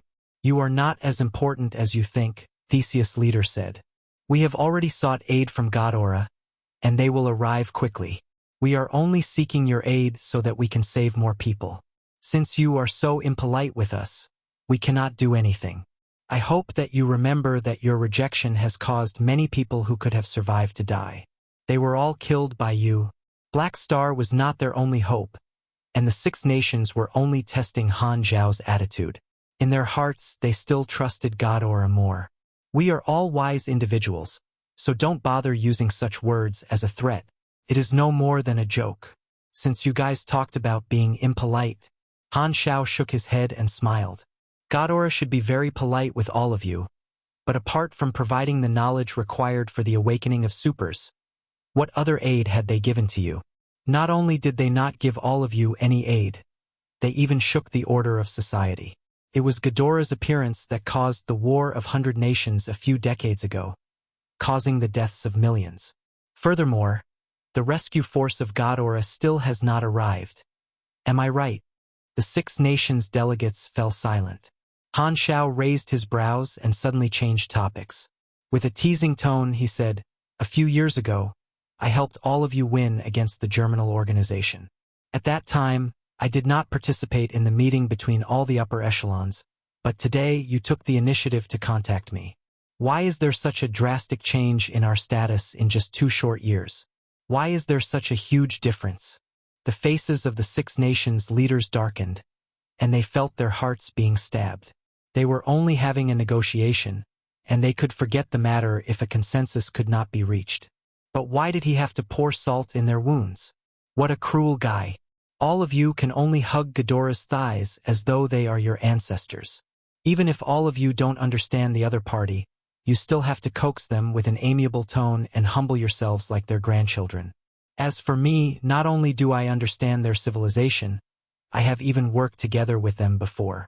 We have a good working relationship, and I can even contact their upper echelons. Can any of you do that? The faces of the leaders were completely black. This was a truth that they all understood. As leaders, how could they be willing not to hold any authority in their hands? However, the gap between the two civilizations forced them to lower their heads. They did not know about Black Star's achievements in the galaxy, but if Han Xiao was speaking the truth, then Black Star's strength was far more powerful than they had imagined. Han Xiao knocked on the table and said, "If Ghidorah helps you to deal with the mutation disaster, they will definitely depart on their spaceships the very next moment, leaving behind the aftermath of the disaster. All of you will still be citizens of a backward planet, and nothing will change. Hope that Ghidorah will take all of you into the galaxy. You know that this is impossible." The gazes of the leaders changed, and they all knew that what Han Xiao said was the truth. Ghidorah would save them from the calamity but would definitely not help them to develop. They were all extremely clear about this. It was just like how Ghidorah gave them a galactic communicator but locked more than 99% of its functions. They could only contact Ghidorah unilaterally but would not be able to understand the galaxy. Even if the mutation disaster was resolved, they would have to clean up the mess on their own. Not only would they be unable to advance, their weak civilization might even regress. Han Xiao did not stop there and continued, "If you want to talk to me on equal grounds, all of you have to enter the galaxy at the very least. However, your technology is a few hundred years lacking before you can become a member of the galaxy. Are all of you going to place your hopes in a technological boom that would take a miracle to happen? Are you resigned to such a fate?" "What exactly do you mean?" the Star Dragon leader said. "Don't you understand? Only me. Your only hope is me." Han Xiao slapped the table hard as he raised his voice. "I am your only choice because I am the only person from Planet Aquamarine who is in the galaxy. Only I am willing to help you develop." The leaders of the Six Nations were dumbfounded. What you mean is, accept reality. I am not negotiating about disaster relief but about the future." Han Xiao placed his arms behind his back as he pressured the leaders of the Six Nations with his charisma. In his previous life, while the players had managed to complete the mutation disaster main storyline mission, they had dragged the mission for too long. When Ghidorah solved the mutation disaster, the Six Nations had already collapsed, and there had only been darkness left behind in the civilization. The citizens who had lost their homes could only struggle on for their lives. Because Ghidorah discovered the player's special potential through the process of fighting the disaster, Ghidorah had set up a stronghold in the almost destroyed planet Aquamarine to receive the never-ending stream of new Inhumans. Han Xiao leaned toward protecting the Six Nations. No matter what, it was much better to have a mature regime rule over the place, as it would make it much easier for any organization to function on the planet. Planet Aquamarine was a novice planet, and if Han Xiao could construct a base there, he would be able to have an endless stream of players. Those words of his immediately stirred up a storm in the hearts of the Six Nations leaders. They all fell silent and began thinking about the pros and cons. Han Xiao's words had truly moved them. While Ghidorah was powerful, they were aliens after all and not their kind. Black Star, who was from Planet Aquamarine, was truly one of them. Even if they did not want to admit it, their rationality told them that this was the only chance for them to change the fate of their civilization. "What do you want?" The tone of the Raylan's leader was hoarse. "My words are already very clear, and all of you know what I want. Even if you don't wish to give it to me, I can take it myself. Your ambitions are too large. Trust me, the vastness of the galaxy is worth this little sacrifice. You will not regret your choice of purchasing this ticket. You will only regret it for life if you miss this opportunity." Buzz. The screen suddenly turned black. Bennett was still in a state of shock as he asked, "Did they reject?" freewebnovel.com. "No." Han Xiao's lips curled up slightly. "They are discussing." Bennett looked at Han Xiao and said with a complicated gaze, "You have changed?" "I haven't changed." Han Xiao shrugged and casually said, "It's just impossible to understand every side of a person." Bennett did not reply anymore, with his heart in a complete mess. Black Star wanted to become the ruler of the entire planet. Could it be that the motive for his return was not to save people but to rule over the planet? He did not know whether Han Xiao's actions were right or not. History had proven the tragedy of gathering authority in a single person's hands many times. He had seen the desolate outcome of far too many ambitious individuals. The source of a disaster was very often an inflated desire. Time seemed to have passed by very slowly, and after waiting for 10 minutes, the screen finally lit up again. The leaders of the Six Nations appeared and looked at Han Xiao with a complicated gaze. "As long as you are able to fulfill your promise, we are willing to satisfy all of your requests. We will use all of our strength and listen to your orders. We accept your conditions." The Six Nations truly did not have much of a choice in this matter. As long as a single regime accepted Han Xiao's proposal, the other nations would fall behind if they did not accept it. Star Dragon was the first to display their willingness to submit, and after some discussion, the other 5 nations also agreed. Black Star had already entered the galaxy, and it was not embarrassing for them to submit to him. One party was always high up on their thrones and treated them like dogs. The other party was one of their kind and promised to help them. Since they wanted to hug someone's thigh, they would definitely choose the latter. They did not ask Han Xiao in detail what he could give them because they were extremely clear that they did not have such rights. This was not a fair trade, as they did not have any chips in their hands. It was just as Han Xiao had said. Even if they were not willing to give, he could take it himself. This was just Han Xiao pitying them. Han Xiao heaved a sigh of relief in his heart and was pretty happy. However, he maintained his calm expression and said with a smile, "My men will land in your territories soon and aid you in restoring order." The leaders nodded. "Since we have come to a consensus, tell me a small nugget of intelligence first." Han Xiao's eyes narrowed. "Where is the Bell of Death Island?" Chapter 519 Bell of Death Island 1. Chapter 519 Bell of Death Island 1. Translator. Atlas Studios Editor. Atlas Studios. Bell of Death Island was a secret base built jointly by the Six Nations, and they managed it together. Its coordinates were an absolute secret, and one could only enter but not exit. The criminals locked up in it were all special criminals. Some of them were their political enemies, some were traitors of the nation, and some were supers who broke the law. While the people who were locked up were different, one thing was common among all of them. Their crimes were not simple, and they definitely would not be simple serial killers. Without having a particular talent, they would not have the rights to be locked up in Bell of Death Island. Many of the criminals in this place had committed innumerable crimes, and the only reason that the Six Nations had kept them alive and locked them up in this godforsaken place was because of their talents. The Six Nations hoped to wring them dry for all they were worth. It could also be understood that the Bell of Death Island was a place where the Six Nations kept their talents. The place was brimming with talents. A small portion of the criminals came to an agreement with the Six Nations and used themselves in exchange for better treatment. However, the majority of the criminals refused to submit and would mock all the negotiators sent by the Six Nations. They were extremely brutal and cruel, with even the prison wardens being afraid of them. Many of the criminals had a complete ban to prevent people from even approaching them. Just yesterday, the Six Nations had lost contact with the Bell of Death Island. With the entire planet being swept up by a calamity, the Six Nations were not able to protect themselves, let alone the Bell of Death Island. The Six Nations did not know that the Bell of Death Island was also affected by the mutation disaster. The prison wardens had broken out in illness and thrown all of their responsibilities to the back of their heads. There were some prison wardens who had even opened up the metal gates of the criminals, and it was as though they had just released a ferocious beast. Poochie.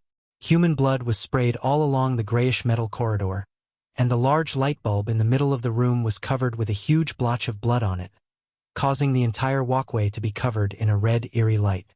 A 2-meter-tall Sharnik threw the corpse of a warden that had been cleaved in two onto the ground. The burly Sharnik was half naked with his muscles bulging out, covered in scars from battle and the natural vein lines of a Sharnik. He was a baldy. More accurately speaking, all the male prisoners had been shaved bald. The burly man flicked away the blood on his hands, and looking back, the corpse of more than 10 prison guards could be seen, including the prison warden in charge of the region. A few hundred empty golden cartridges were littered all over the ground, and there were a few rifles that had been crushed. A bloody stench had filled the entire room. The prisoners were all locked up in individual cells, and the distance between each cell was a few hundred meters. At the end of both sides of the metal corridor was a thick metal door, and every cell was located in a sealed-up corridor.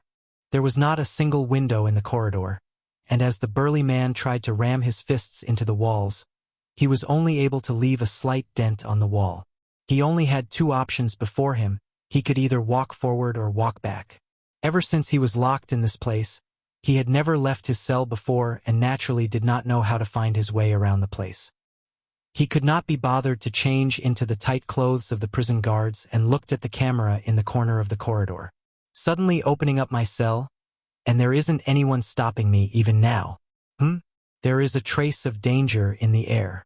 Just what has happened in this place? The burly man muttered to himself.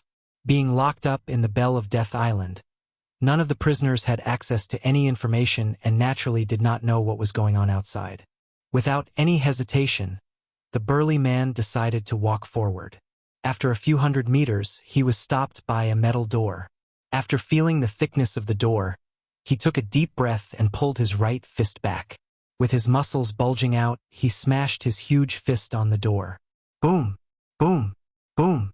After 20 or so heavy blows, a deep circular dent was created on the metal door. As the man rammed into the door with his shoulder, this metal door was immediately shattered, and the corridor was opened for him. Walking forward for a short distance, he finally saw the prison cell in this corridor. In front of the cell were the corpses of a few prison guards, and the prisoners had already escaped from the cell. There was pretty much no chance for anyone to get to know the other inmates, and the burly man was no exception. He did not know who his neighbor was either. He did not think any further and continued to walk forward. Very quickly, he saw another metal door, but this door already had a large hole in it. It had obviously been created by his neighbor, who had also met with some good luck. The burly man did not stop there and continued walking past a few more cells. There were some cells without any corpses, but all of the doors to the cells were opened. They were obviously saved by his neighbor. The doors along the way had been smashed through, and he was able to pass through without any obstructions. Very quickly, he began to pick up his pace so that he could catch up to the person in front of him. After running for a short while and passing through a door, the never-ending walkways finally ended, and there was a large hall in front of him instead. In the middle of the hall was a grayish-black metal cylindrical tube that connected the ground to the ceiling. This was an elevator well that was currently surrounded by inmates. Upon hearing the footsteps of the burly man, they all turned behind to take a look. Another lucky one who escaped on his own. A skinny, middle-aged man walked out from the crowd of prisoners and sized the burly man up before saying, "If you are not one of the prisoners that I missed along the way, you should be my neighbor on the other side. Let me introduce myself. I am called Jake, a high-level executive officer of the Germinal organization. I was caught 11 years ago. A member of the Germinal organization? No wonder you were caught." The burly man nodded. "I am called Tyne, and it has been 4 years since I was caught. What happened in the prison? Why did they release us all? Furthermore, there isn't anyone coming forward to stop us. I don't know either, but since there isn't anyone to stop us, this is the best chance for us to escape." Jake pointed at the prisoners behind him. "They all have various abilities, and there are even some who know the geography of the Bell of Death Island. They can lead us out of here." A skinny man then walked out and pointed at his head. "I once hacked into the top-secret database of the Six Nations and saw the blueprints of the Bell of Death Island. Even though it was only a few seconds, I have memorized about 60 to 70% of the information and can put it to good use now. This is also the reason I was caught. In any case, the Bell of Death Island isn't a small island in the seas, and its name is extremely misleading. Its true location is beneath a mountain range. The Six Nations made use of a natural underground cave to build this underground prison. There is a total of 13 levels, and every level has a circular walkway with many cells along it. The exterior of the cell is covered with a thick layer of steel and cement, and even a nuclear missile would not be able to blow it up. Neither the top layer nor the bottommost layer is the exit, and the only exit is located on one of the middle levels. Furthermore, its location is extremely concealed, and the underground walkway is extremely long. Since everyone wants to escape from here, why not you work together with us? Jake suggested.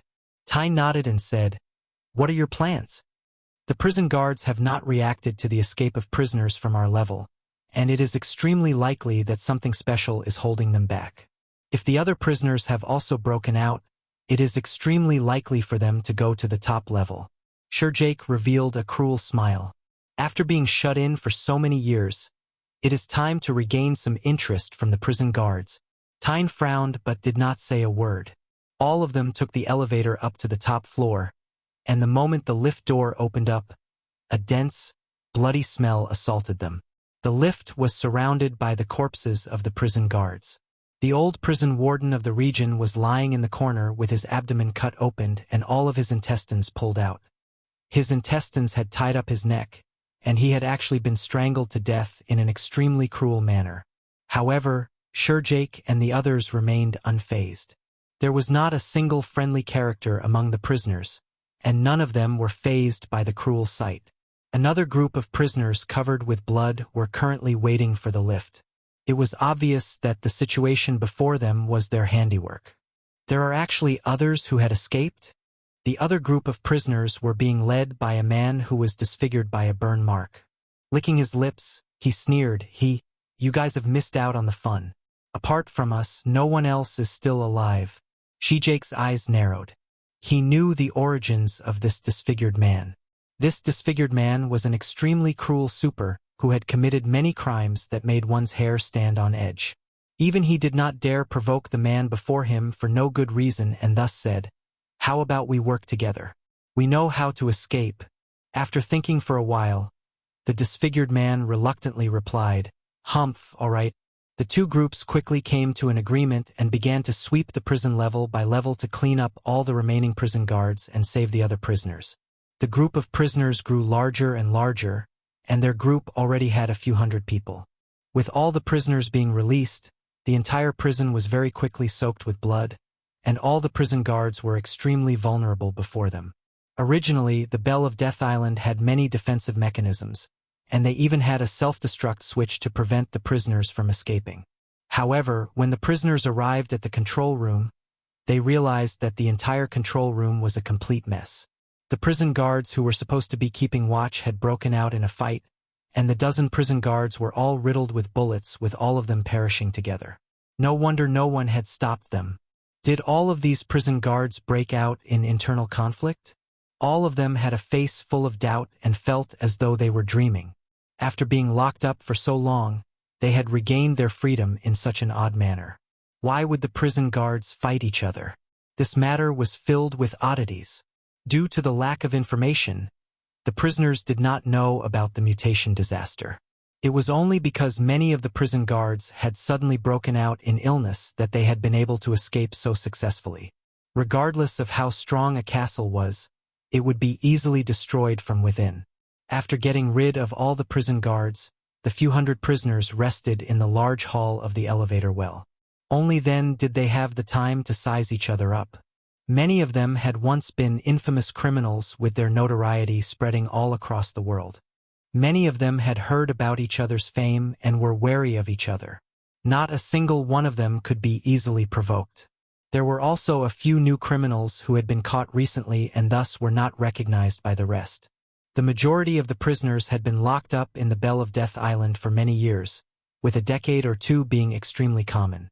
They had been blocked off from the world for far too long and were not up to date on the changes in the outside world. Tyne was one of these newbies, and no one knew of his origins. Because they were all wary of each other, many of the hot-tempered prisoners had reigned in their tempers. In this environment where the powerful reigned supreme, even the most arrogant criminals would lower their heads. After all, while they were cruel, they were not stupid and did not have any intention of creating trouble for themselves.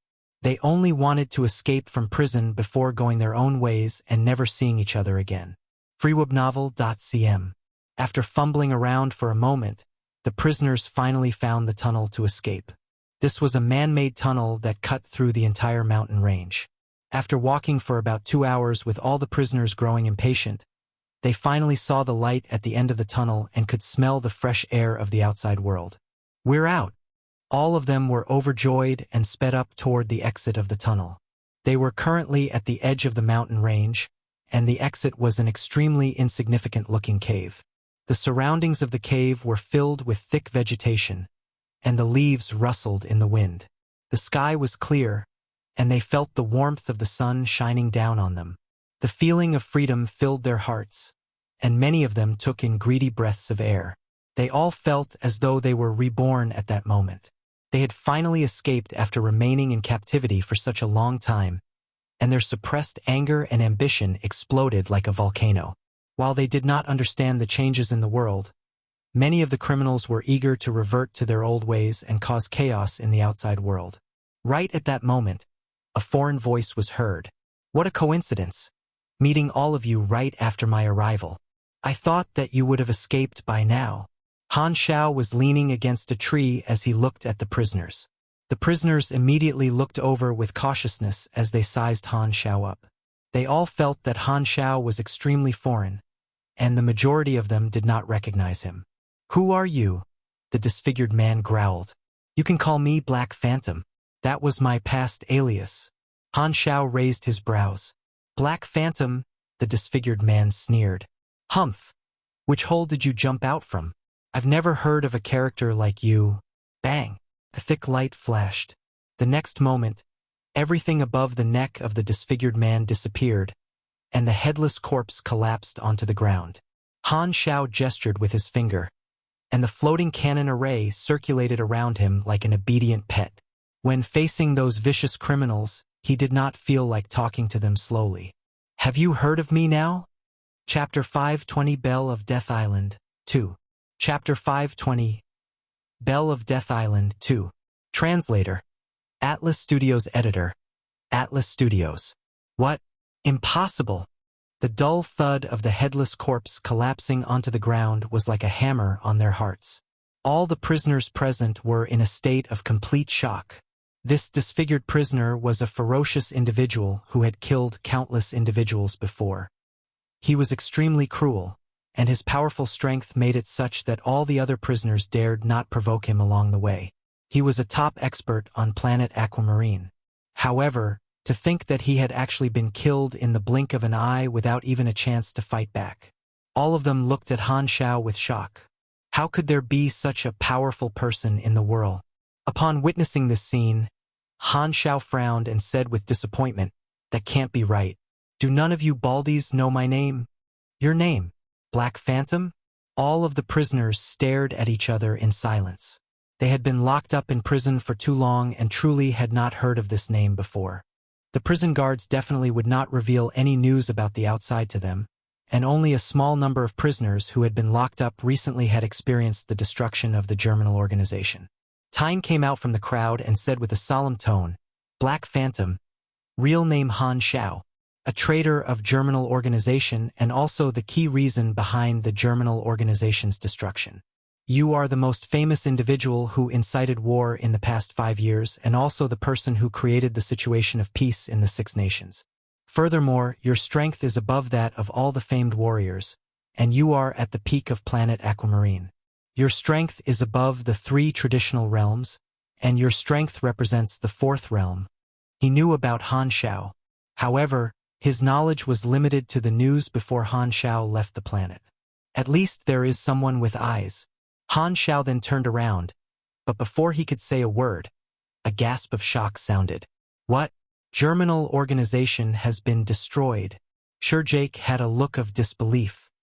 He was an executive officer of the Germinal organization who had been imprisoned for 11 years and one of the leader's right-hand men.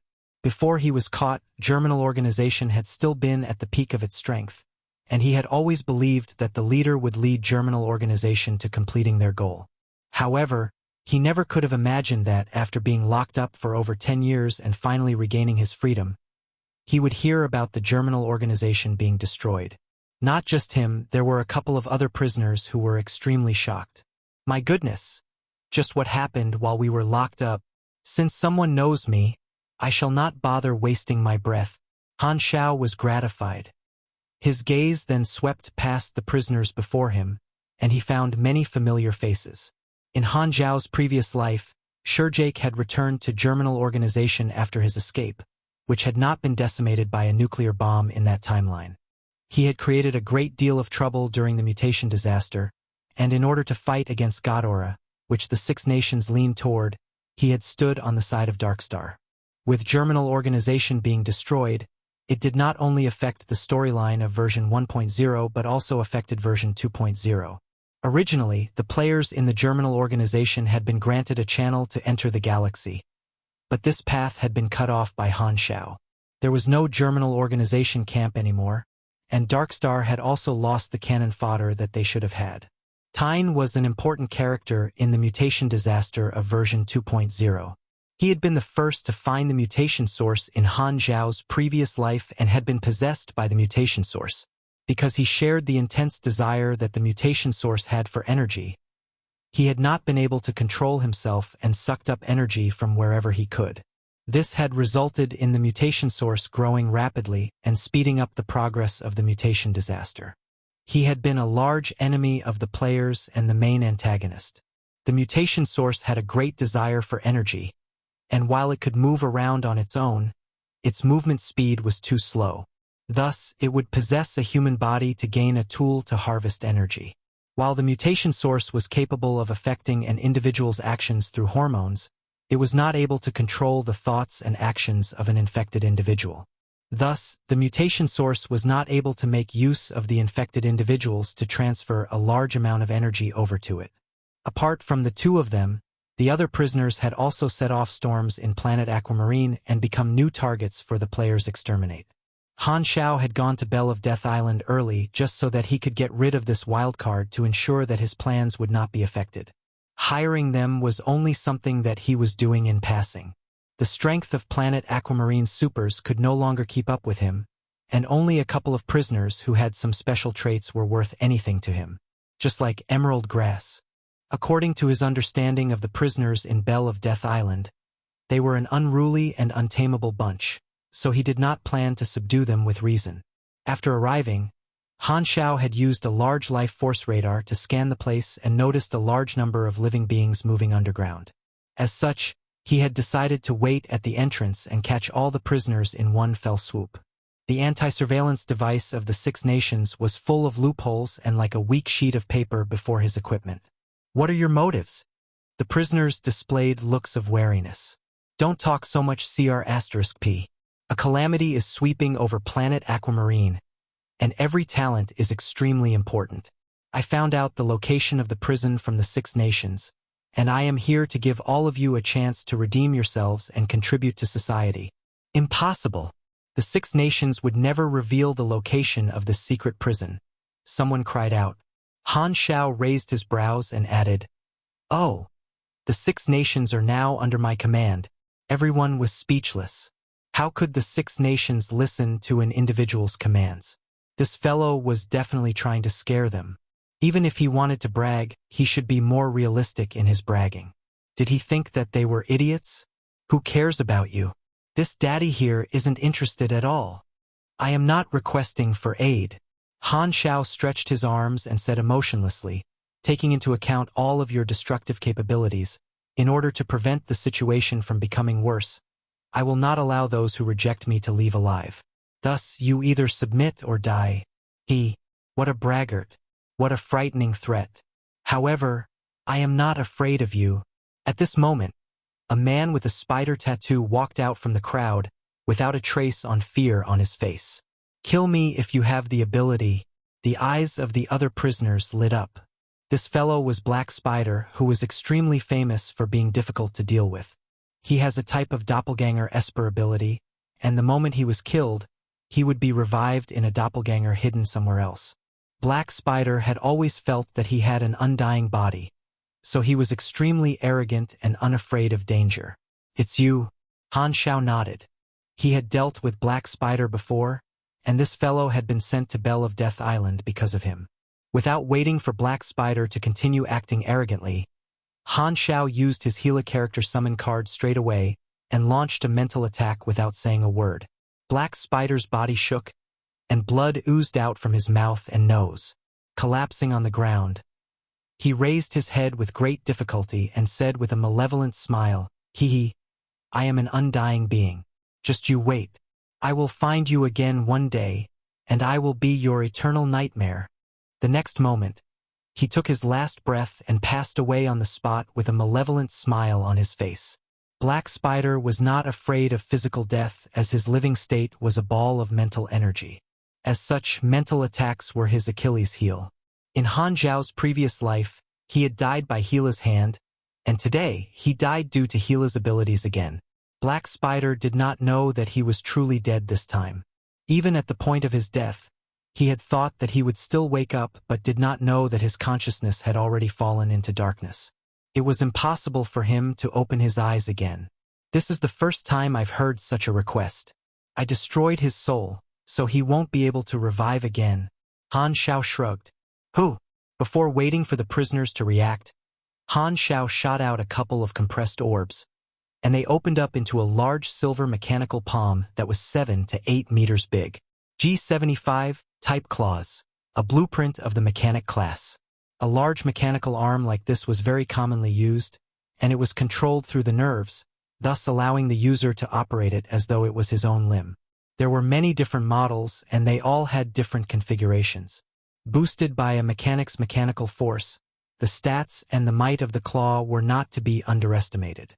Apart from being used as a combat ability, it could also be used as a large assistant tool. If a mechanic wanted to build a spaceship, his own two hands would be far too inefficient, and the aid of such machines would be extremely important. In the past year, Han Xiao had been left with more than enough time to forge equipment and had prepared a large stock of equipment. The bottom of the mechanical claw suddenly spewed out flames, and it flew out more than 100 meters before slamming down on an empty plot of land like a palm descending from the heavens. Boom! The earth trembled, and a thick layer of soil and dust was kicked up into the air. A crater in the shape of a palm could also be seen in the ground with cracks expanding out in all directions like a spider web. The mechanical hand then grabbed a large handful of soil and threw it in front of the prisoners. Apart from the sound of the soil falling onto the ground, a large thud of a heavy object landing could be heard with the smell of blood assaulting their noses. While the prisoners could not see anything apart from the soil, all their faces blanched. They knew that there was an invisible fellow in their group, the invisible demon. You can't escape from my eyes even if you are invisible. Han Xiao controlled the mechanical arm to float above his head. Don't even think about trying your luck. Han Xiao had already spotted the presence of the invisible demon, which he had not expected to find. The invisible demon had fought Han Xiao before and was extremely wary of Han Xiao. Thus, he had planned to make use of the opportunity when Han Xiao's attention was fixed on the prisoners to discreetly leave. However, he had ended up being crushed by a mechanical palm instead. With Han Xiao's current strength, getting rid of the invisible demon was as easy as swatting a fly. It would not be an exaggeration to say that he was able to wipe out the entire planet Aquamarine with the strength of a single person. Those powerful criminals in the eyes of ordinary folks were no more than third-rate galactic wanderers in his eyes. All right, hurry up and give me an answer. My time is very precious. Han Xiao snapped his fingers. The floating cannon array instantly surrounded the prisoners, and the fingers on the mechanical claw turned into 5 large barrels, accumulating energy for an attack. The prisoners had unreconciled looks on their faces. After finally managing to escape, they had actually met someone powerful enough to send them into despair. They had just come out from the wolf's den but entered into the tiger's cave the next moment. With Black Phantom's strength, even if all of them attacked together, they would surely be wiped out. The situation was not within their control, and the prisoners had no choice but to swallow their anger and submit. However, not a single one of them willingly submitted, and they were all planning their next move. Pretend to submit to him and escape when we have the chance. Many prisoners had such a thought. After doing a head count, Han Xiao said, "The number of fatalities is fewer than I imagined. Looks like all of you know what the right decision to make is. Follow me back to the sanctuary. Board the ship." Board the ship? What ship? Shouldn't we be taking a plane? The crowd was stunned.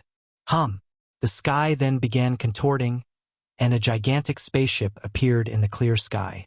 Han Xiao had arrived there on a spaceship, but it had been in stealth mode. The stealth mode had just been deactivated, and thus the prisoners were only able to see the gigantic spaceship at that moment. It was akin to a castle floating in space. The jaws of all the prisoners dropped, and they fell into a daze. My goodness, the ship that you were referring to is a spaceship. While they knew that Han Xiao was extremely powerful because of their lack of information and preconceived notions, they had thought that Han Xiao was still a member of Planet Aquamarine and had never considered the galaxy. At that moment, the appearance of this spaceship had shattered their worldview and was completely out of their expectations. They originally did not believe that the 6 nations would submit to Han Xiao, but upon witnessing the scene before them, that belief wavered. All the prisoners no longer had any thoughts of escaping as they boarded the spaceship with bitter expressions. In front of Han Xiao, the ferocious criminals had become docile sheep. When the final prisoner walked up to Han Xiao's side, he suddenly stopped by the hatch of the spaceship and looked at Han Xiao with hesitation. "Do you remember me?" Han Xiao paused for a moment and studied the prisoner before him carefully before gasping. "Hannes." "That's right." Hannes laughed bitterly. "What are you doing here?" "Bennett and I thought you went missing." Han Xiao had a face full of shock. He had a hidden mission that had been issued by Hannes called New Era Origin, and his job was to dig out the secret behind Planet Aquamarine's history. Before Han Xiao left Planet Aquamarine, he had reached the 3rd phase of the mission. However, because of Hannes' sudden disappearance, there had been no subsequent clue. Since the mission had not failed, Han Xiao had a feeling that Hannes was still alive. Hannes being locked up in the Bell of Death Island was completely out of Han Xiao's expectations. "It's a long story." Hannes shook his head helplessly. "I found a shocking secret, and this secret brought me into grave danger. The others are dead, and I am the only one alive." Han Xiao frowned and guessed, "Since you were locked up in the Bell of Death Island, is the culprit the 6 nations? You found a secret that they wanted to hide." "No," Hannes shook his head. "While the 6 nations did catch me, I was on the verge of death at that time. They saved my life instead." "So, why are you locked up?" Hannes laughed bitterly. "Perhaps it is because of a dead Godarin beside me." "What?" Han Xiao was stunned. "Why would you meet a Godarin?" "Sai, let's talk on the ship. You already have a spaceship now, and you are truly different from before. Perhaps only you will be able to make use of the clue that I found. Hannes clenched his fists with a suppressed fury in his voice. My guess is, there is indeed a mastermind behind the war-riddled state of Planet Aquamarine, and Ghidorah is the source of the war. Chapter 521, Tracing Back to Origins, One Final Link. Chapter 521. Tracing Back to Origins, One Final Link. Translator. Atlas Studios Editor. Atlas Studios. Belle of Death Island was on another continent, and it would take about an hour to return to the sanctuary. While a spaceship had to limit its speed within the atmosphere of a planet, it was still much faster than an airplane. After Han Xiao settled all the little B** stars of Belle of Death Island into a guest room, he found Hannes and continued the previous conversation. Hannes began to narrate what had happened after he went missing. After the end of the Germinal Organization battle, he had led the groups of archaeologists on a journey to seek out new secrets. Because Han Xiao had let the players complete a large number of missions, Hannes had managed to receive a fair amount of new information. He had then found a suspicious point in the large sea of record scrolls, and the evidence had actually pointed to the Battle of 100 Nations on Planet Aquamarine. In the past, Planet Aquamarine had housed over 100 nations, and while there had been small skirmishes, they had been largely peaceful. They had all been curious about the universe, and Ghidorah's appearance had brought about news of the universe. Knowing that the large number of nations on the planet would only slow down the development of the civilization and waste a great deal of resources, the state of the planet had begun to shift. All the nations had taken a different stance, but none of them had been willing to give up their authority. Even if they knew that choosing to do so would result in a tragic future, before the tragedy truly arrived, they had all chosen to be short-sighted. In the end, the friction between the nations had grown, and war had become the only way out. As such, this theory had caused a world war to break out, and many nations had been eradicated in the war. Finally, only 6 nations had been left behind, and they had all begun to reorganize the resources of the entire planet. However, the negative effects of the war still had not worn off. Hannes did not think that a single theory would result in a war between over 100 nations. He was very certain that there must have been someone controlling the situation from behind the scenes. After much searching, he had finally made new progress in his search, but it had also resulted in a tragedy. The evidence led us to an underground cave in the Samar Desert. There was a large golden statue in the cave, and you will never believe what I saw.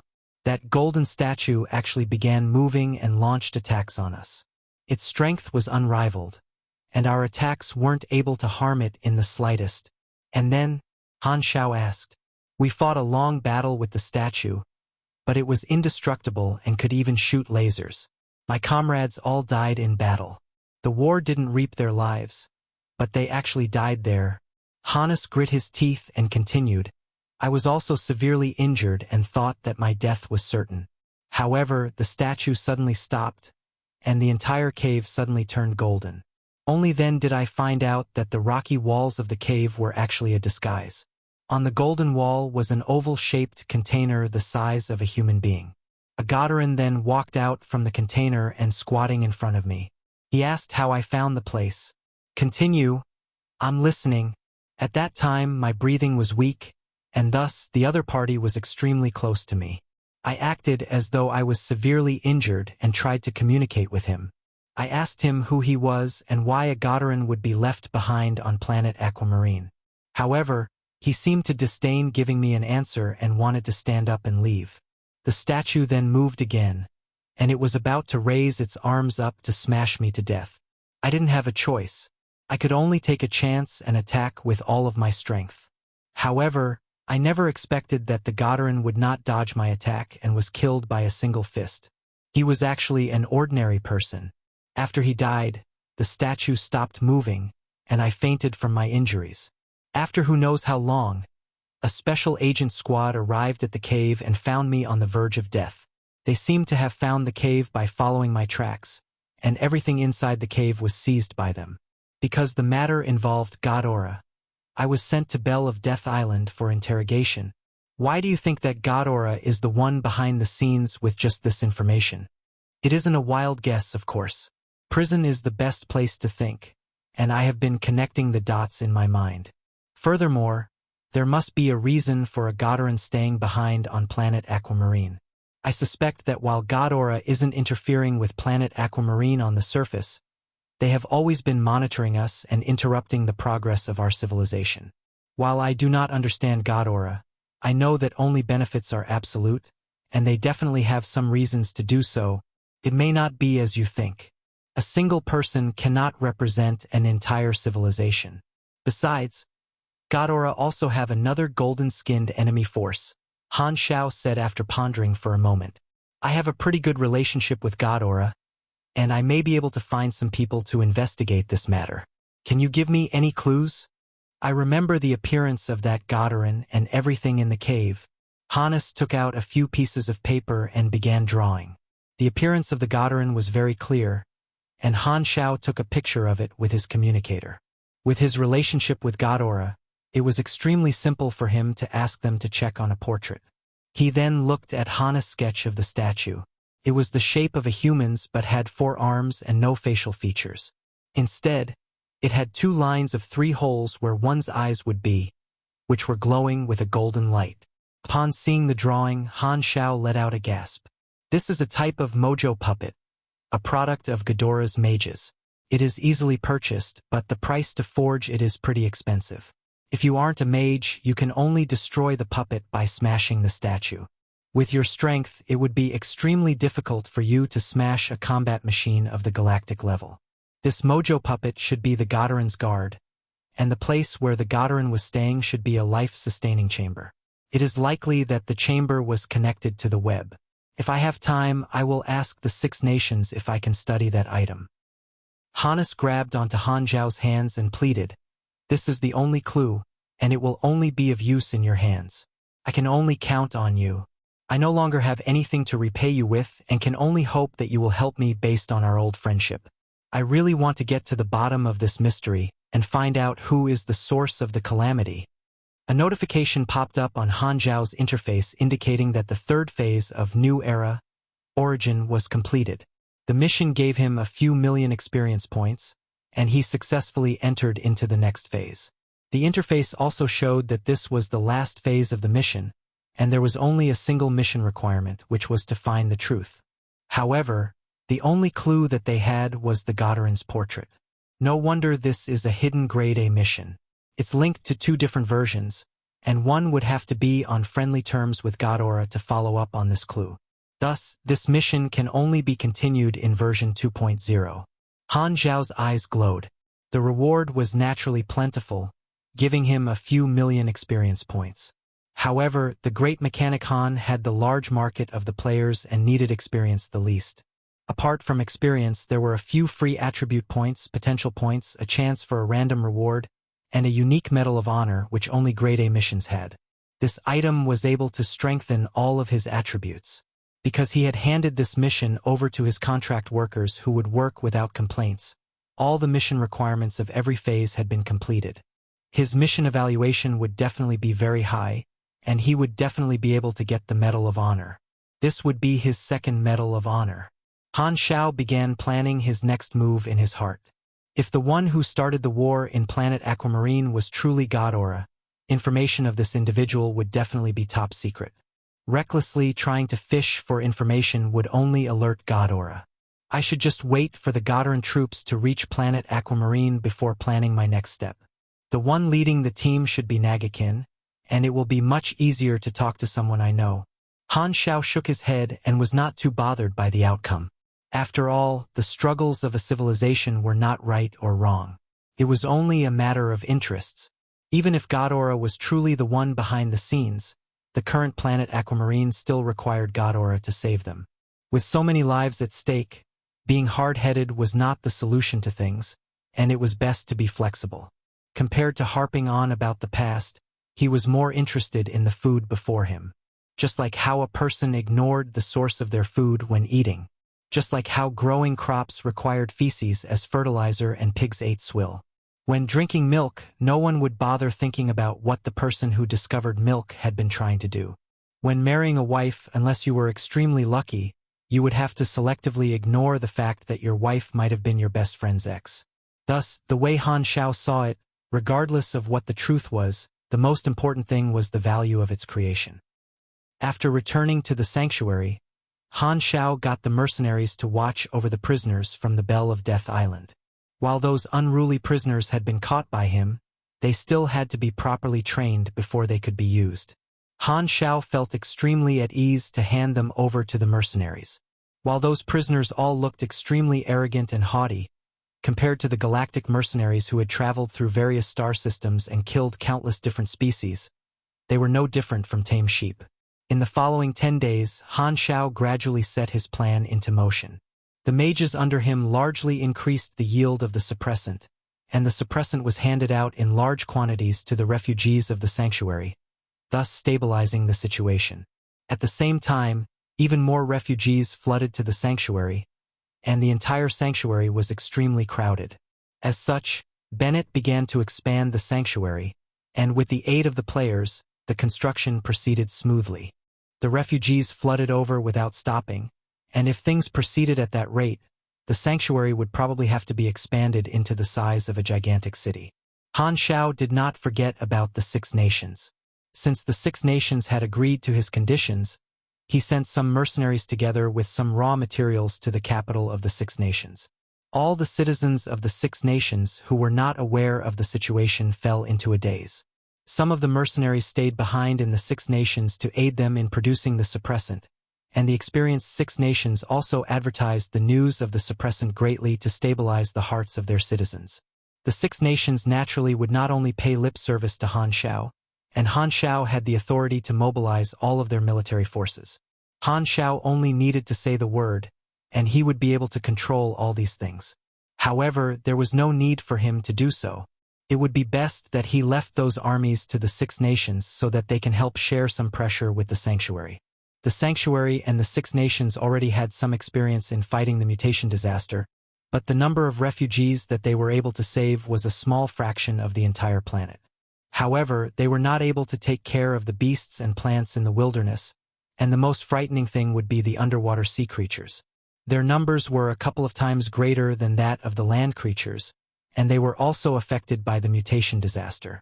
There were even some amphibious beasts who came onto land and destroyed a few cities near the sea. In places where they could not see, the situation of the mutation disaster was still extremely terrible and was getting worse by the second. The majority of Planet Aquamarine's players were currently in the sanctuary, and this was actually not beneficial to the big picture. However, this was extremely beneficial to Han Xiao as he was able to harvest a large amount of experience. Through the Black Star selection process, he had hired a full 30 to 40,000 players as well. The selection trial had already become a daily activity for the players, and it was fervently discussed on the forums. The players shared their experience on the forums and came to a conclusion. A valiant warrior was no more than a shooting star quickly fading off into the night sky.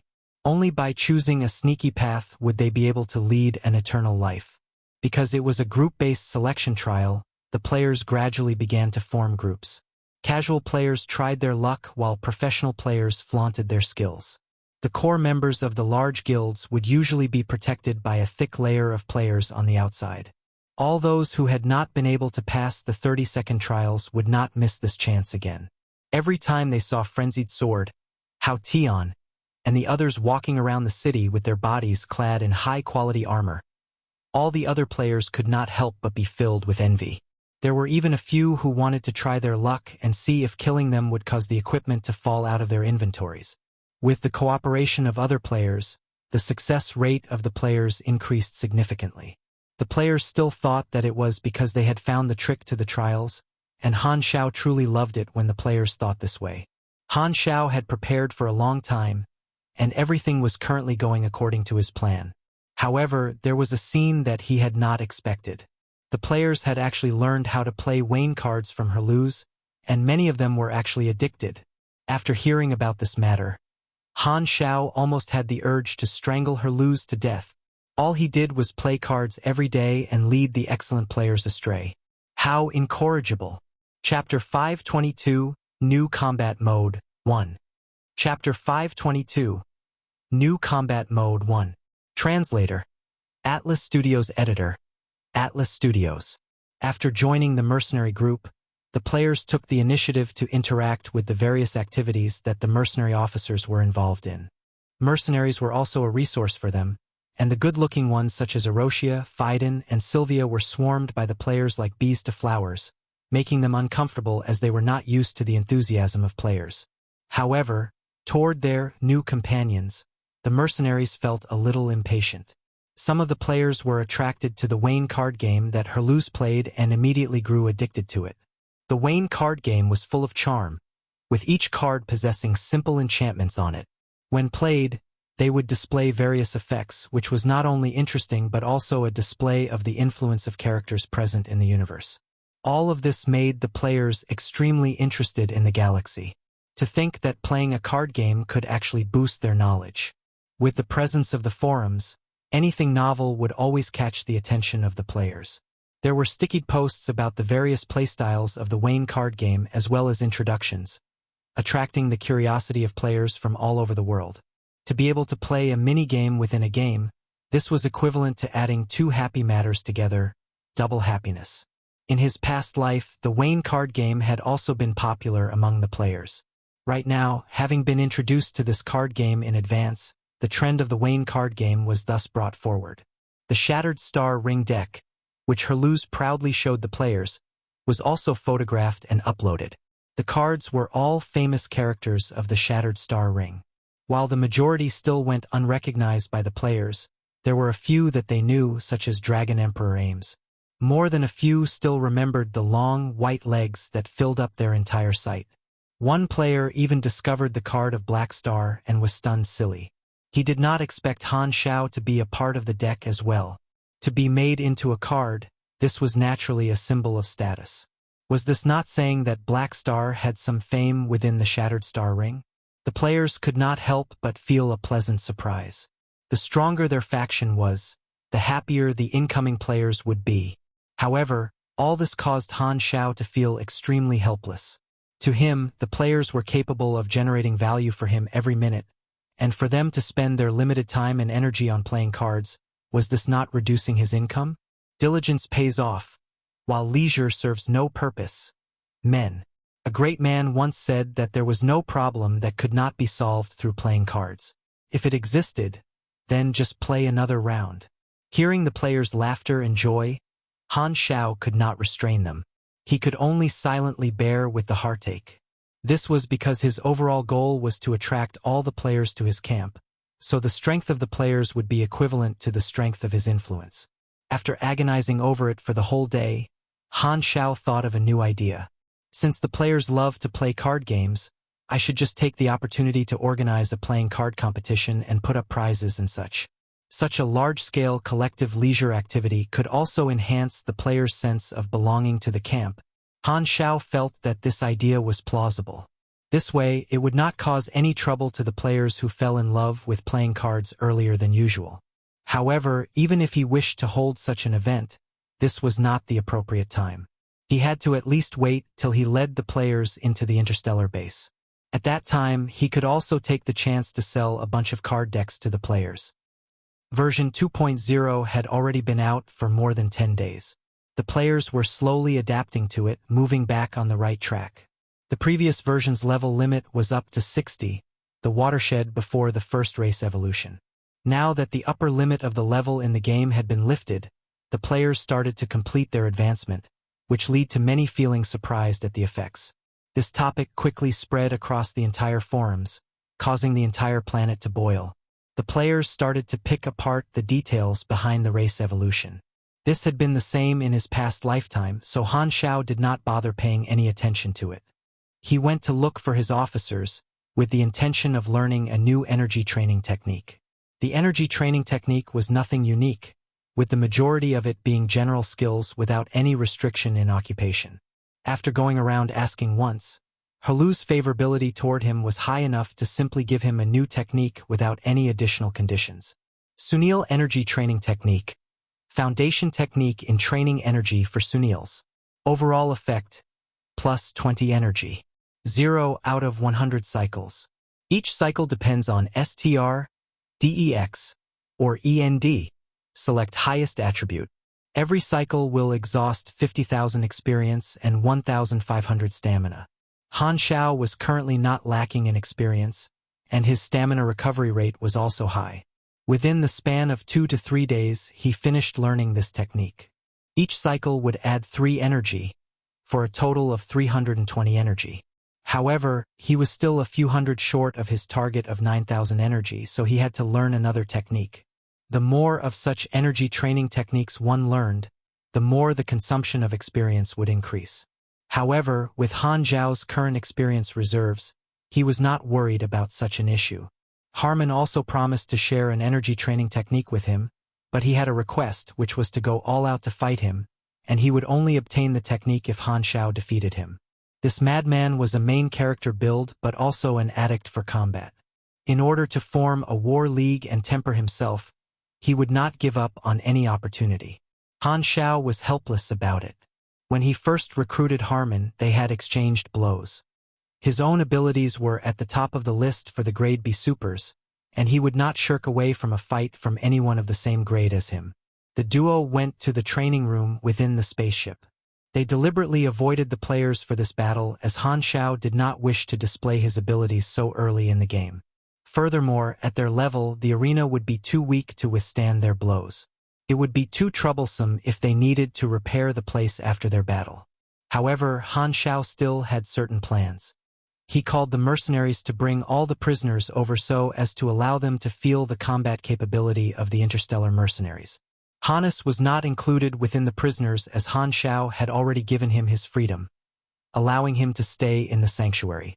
When Bennett saw his missing friend, he had received a good shock, and after learning about Hannes' hypothesis, his mood had also grown heavy. However, Han Xiao was not bothered by it. "Come whenever you're ready," Han Xiao nodded as he spoke toward Harmon. Bang! Babbling was not Harmon's style.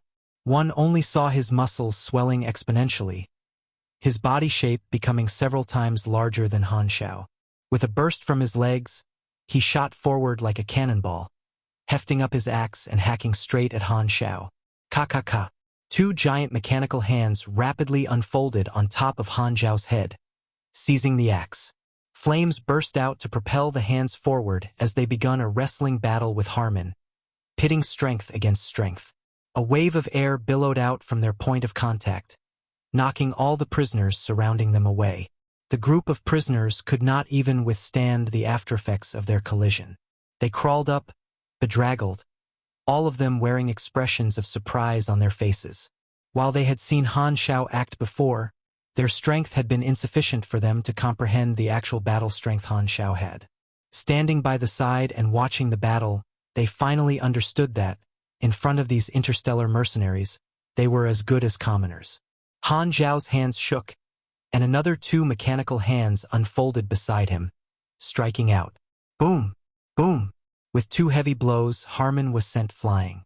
His legs hit the ground with a loud thud, and the metal flooring was actually dented by him. The 4 mechanical hands pursued triumphantly, continuously sending out blows. The force unleashed by the machinery was in no way light, and Harmon could not evade in time, only able to use his tomahawk to directly withstand it. The tomahawk constantly clashed against the metal hands, the resulting sound deafening. Clank! The metallic clashes echoed continuously in the room. Han Xiao remained in his original spot, without even bothering to don his armor. In the past year, he had improved on his fighting style, adding a few new elite machinery systems. He no longer needed to employ third-rate tactics such as the army style, for he had many more means to deal with people his level. For example, this enhanced melee tactic originated from the combination of high-end knowledge, huge duplex machinery technology, and the advanced knowledge, heavy machine modification. With the giant mechanical hands as the core of this system, in addition to melee battles, they could also be equipped with other weapons, combining attack and defense. The material used for the G75 type claws was the strongest alloy that Han Xiao could currently produce. His current material crafting was still stuck at the advanced knowledge, advanced material synthesis, as he did not manage to learn the high-end knowledge of material studies. The 4 giant mechanical hands suddenly disintegrated, the various parts akin to butterflies weaving around flowers as they scattered.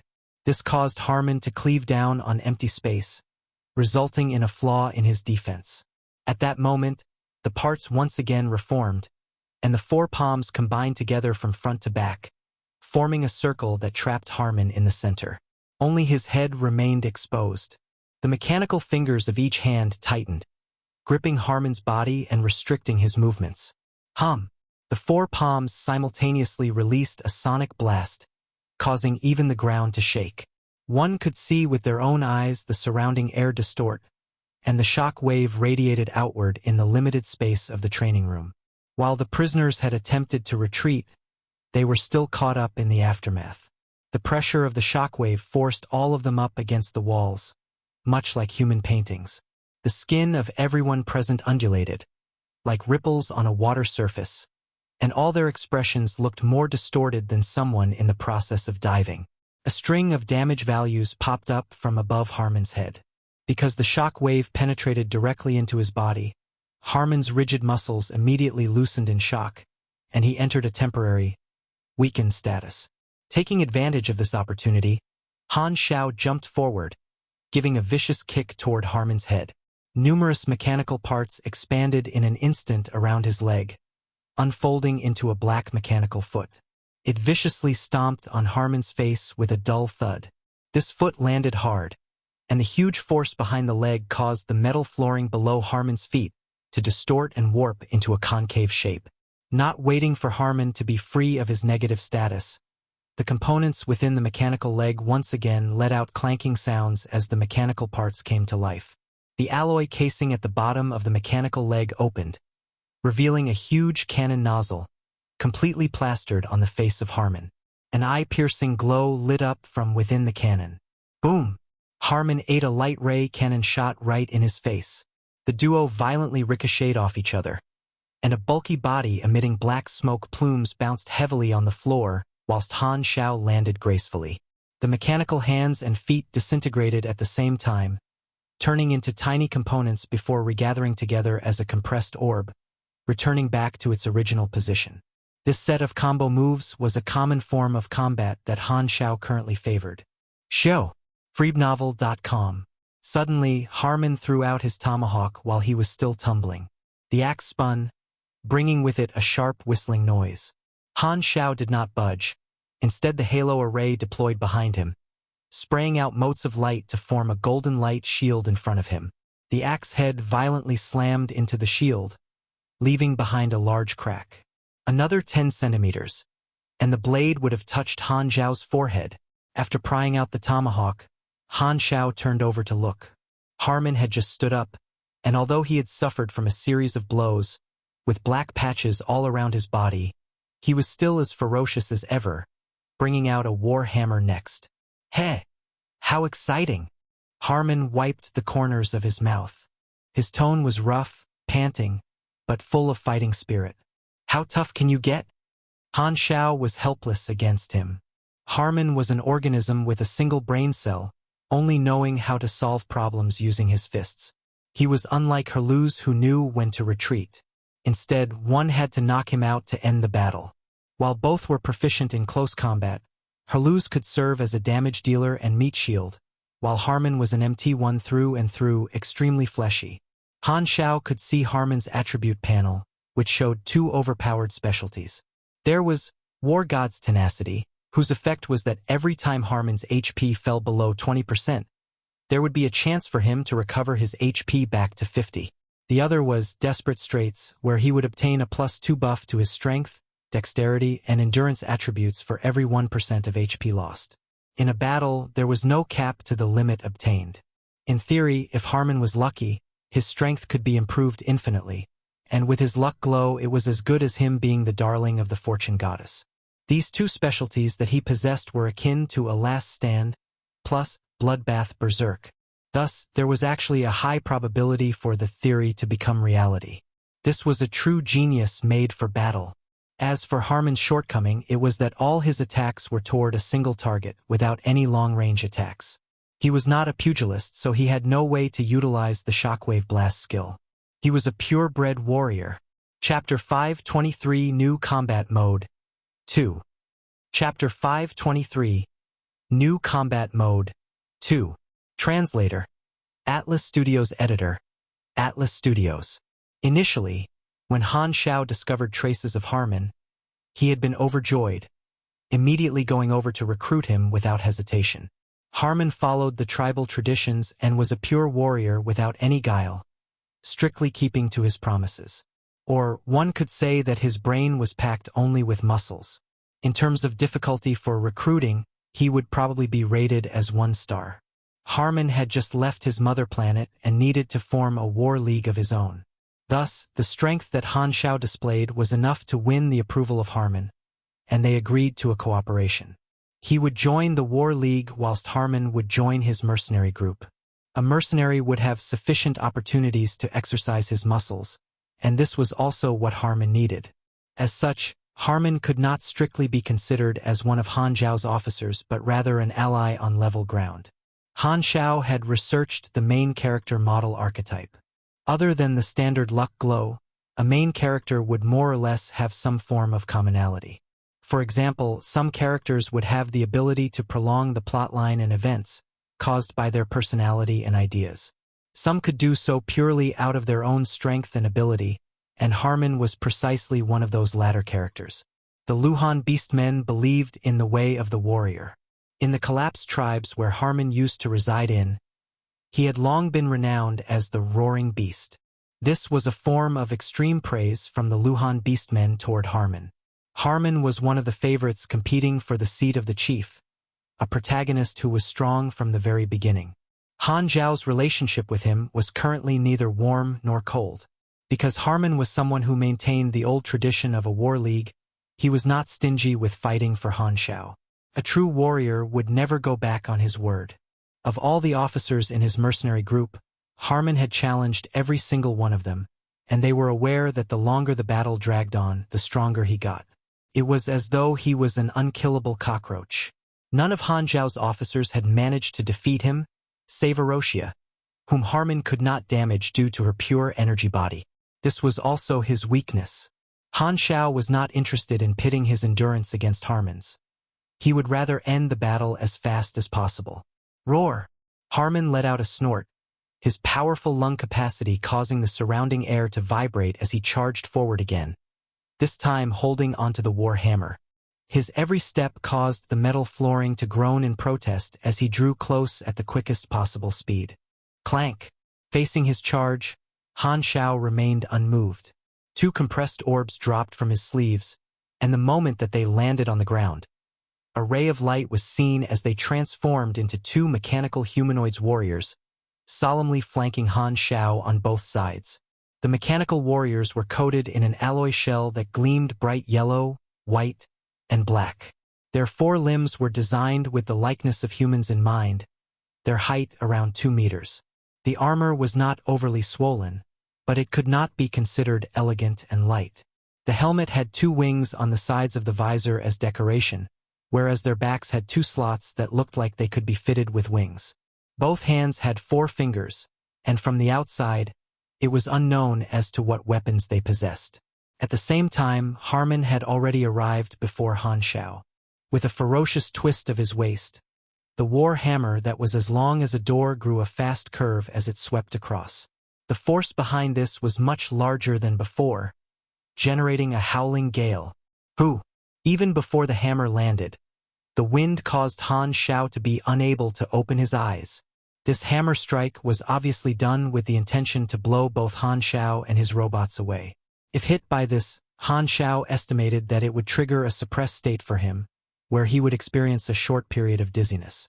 After all, strength was not his strongest stat, and even if his HP was especially large, it would not be a good feeling. However, Han Xiao showed no sign of panic, a gleam instead shimmering within his eyes. Philip, load the data. The 2 robots, which had been motionless before, suddenly jolted and began to move. Their actions flowed smooth like running water, without any stiffness expected of mechanized warriors. The robot on the left speedily extended both its hands.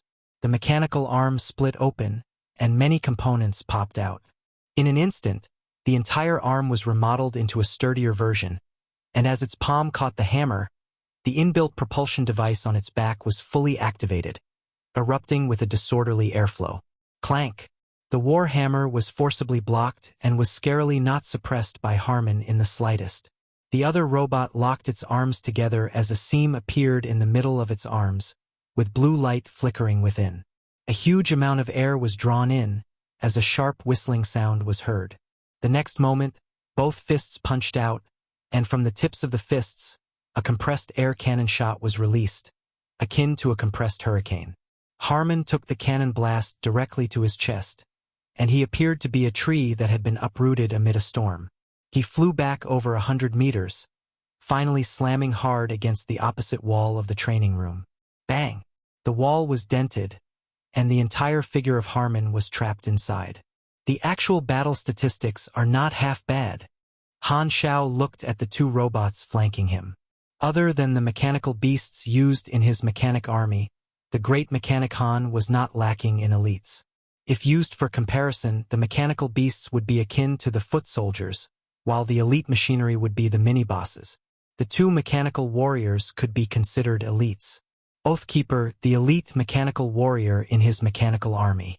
With the autonomous control from Philip, the huge amount of data it possessed allowed for the execution of highly complex combat patterns.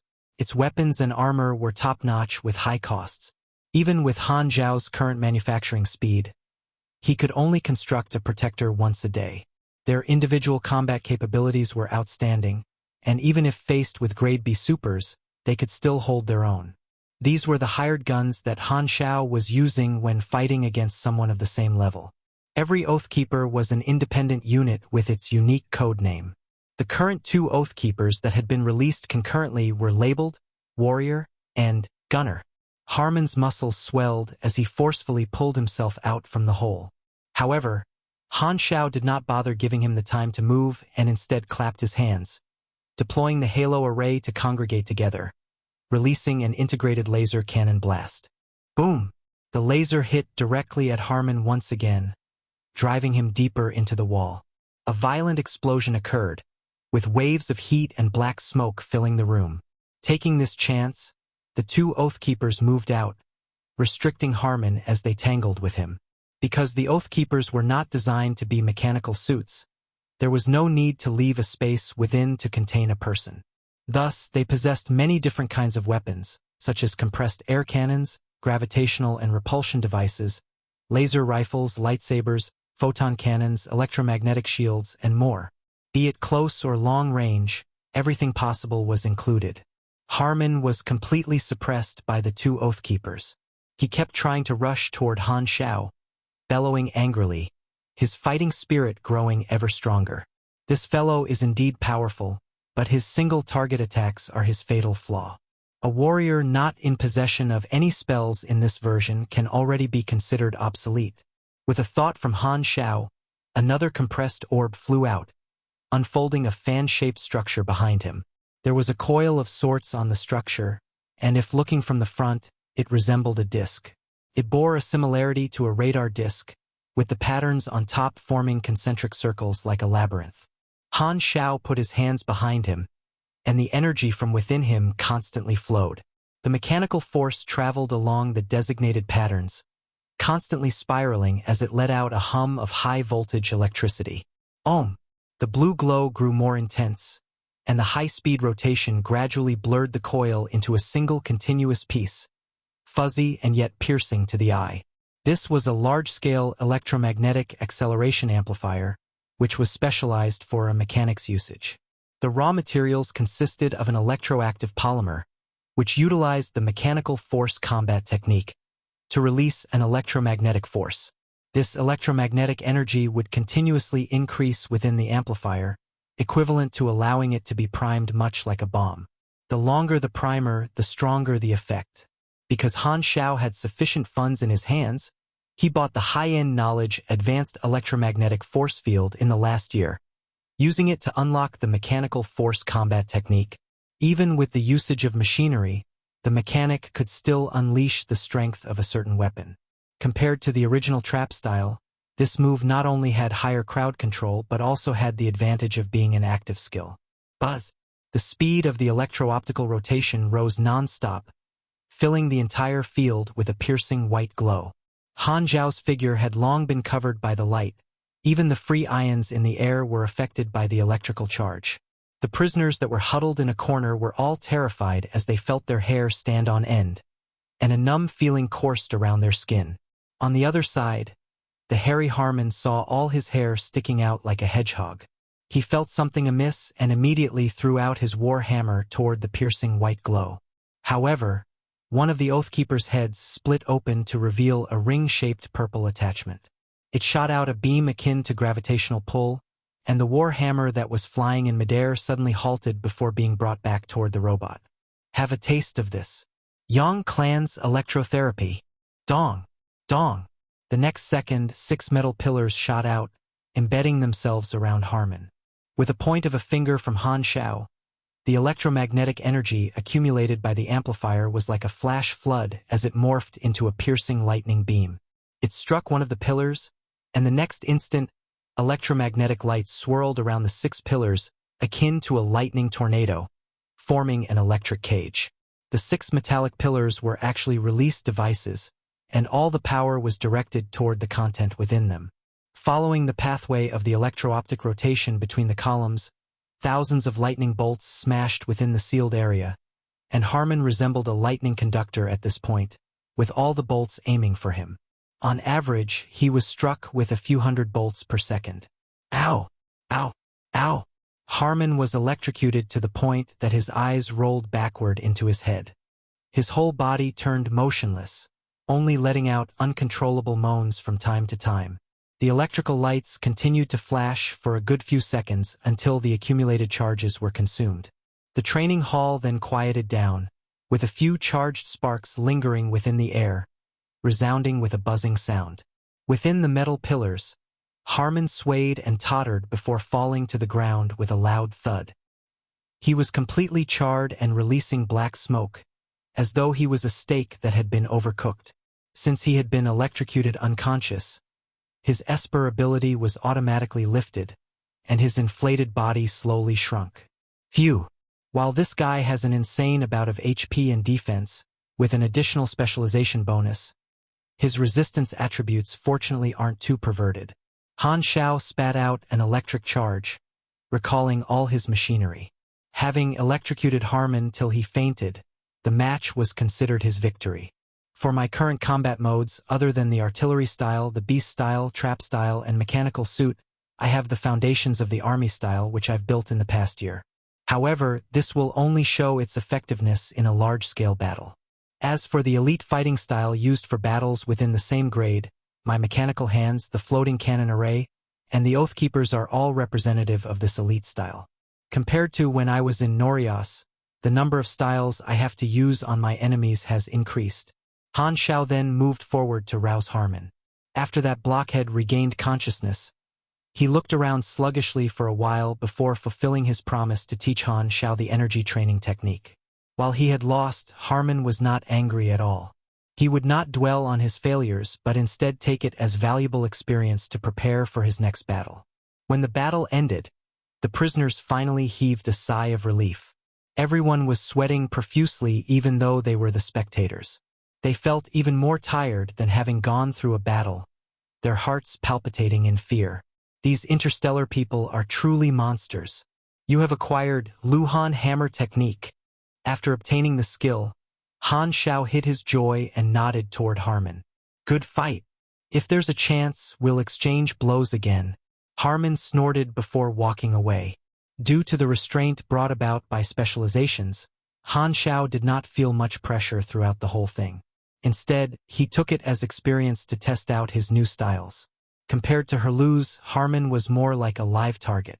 After sorting out his equipment, he walked out of the training room to find Herlu's standing outside. What are you doing here? I caught wind of news that you and Harmon were sparring and came over to take a look. I wanted to see your bedraggled look. Herlu's laughed. I've let you down, I guess. Han Xiao rolled his eyes. Anything else? Herlu's kept his smile and cleared his throat before slowly asking. This. I want to ask. About the thing you promised me, when can I cash that in? I've promised you many things. Which one in particular? Lifting up his prosthetic limb, Herluz spoke with an expression of expectation. You told me in the past that there was someone in your hometown that could allow me to regenerate my arm. While your prosthetic is really comfortable, I still miss the original goods. Oh, so it's this. Han Xiao came to a realization. Herluz's arm had been disintegrated by Ember, and Han Xiao had told him that Aurora's ability could actually help to treat his disability. Rubbing his brow, Han Xiao felt a headache coming on. While Aurora had that kind of strength, this matter was a little sensitive. With Aurora being so enthusiastic in aiding others, she definitely would not reject being of assistance. The main problem was the Gila who went around with a black face as though she was angry at the world. Han Xiao did not dare guarantee that she would not be as protective of Aurora like the past. Let me bring you to consult them. Chapter 524 Gila. Chapter 524 Gila. Translator. Atlas Studios Editor. Atlas Studios. The environment of the wilderness was harsh, with some refugees choosing to remain cowering within their own homes. They had the mentality of leaving everything to fate, choosing to bear the potential problems caused by the mutation virus rather than leave the safety of their homes. As for other refugees, they did not wish to sit and await death, choosing to brave the danger to cross the desolate wilderness filled with beasts to reach the only sanctuary left. With Bennett's temperament, he naturally would not be able to disregard them. Even if the sanctuary was over capacity, saving one more would be another gained. Thus, the current refugees accepted by the sanctuary had already surpassed tens of thousands. The entire city was packed to the brim, with the land outside the original walls having been cleared to create a larger square to facilitate the sea of refugees. Before they flowed endlessly in, even with the increased production of suppressants, it was still in short supply. Fortunately, there were the players present to maintain law and order. They willingly bore the burden, enjoying themselves in the process.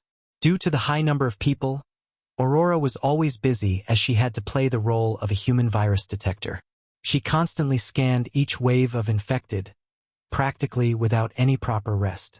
At a particular checkpoint of the sanctuary, there were over 1,000 dirty, unkempt refugees awaiting the virus check.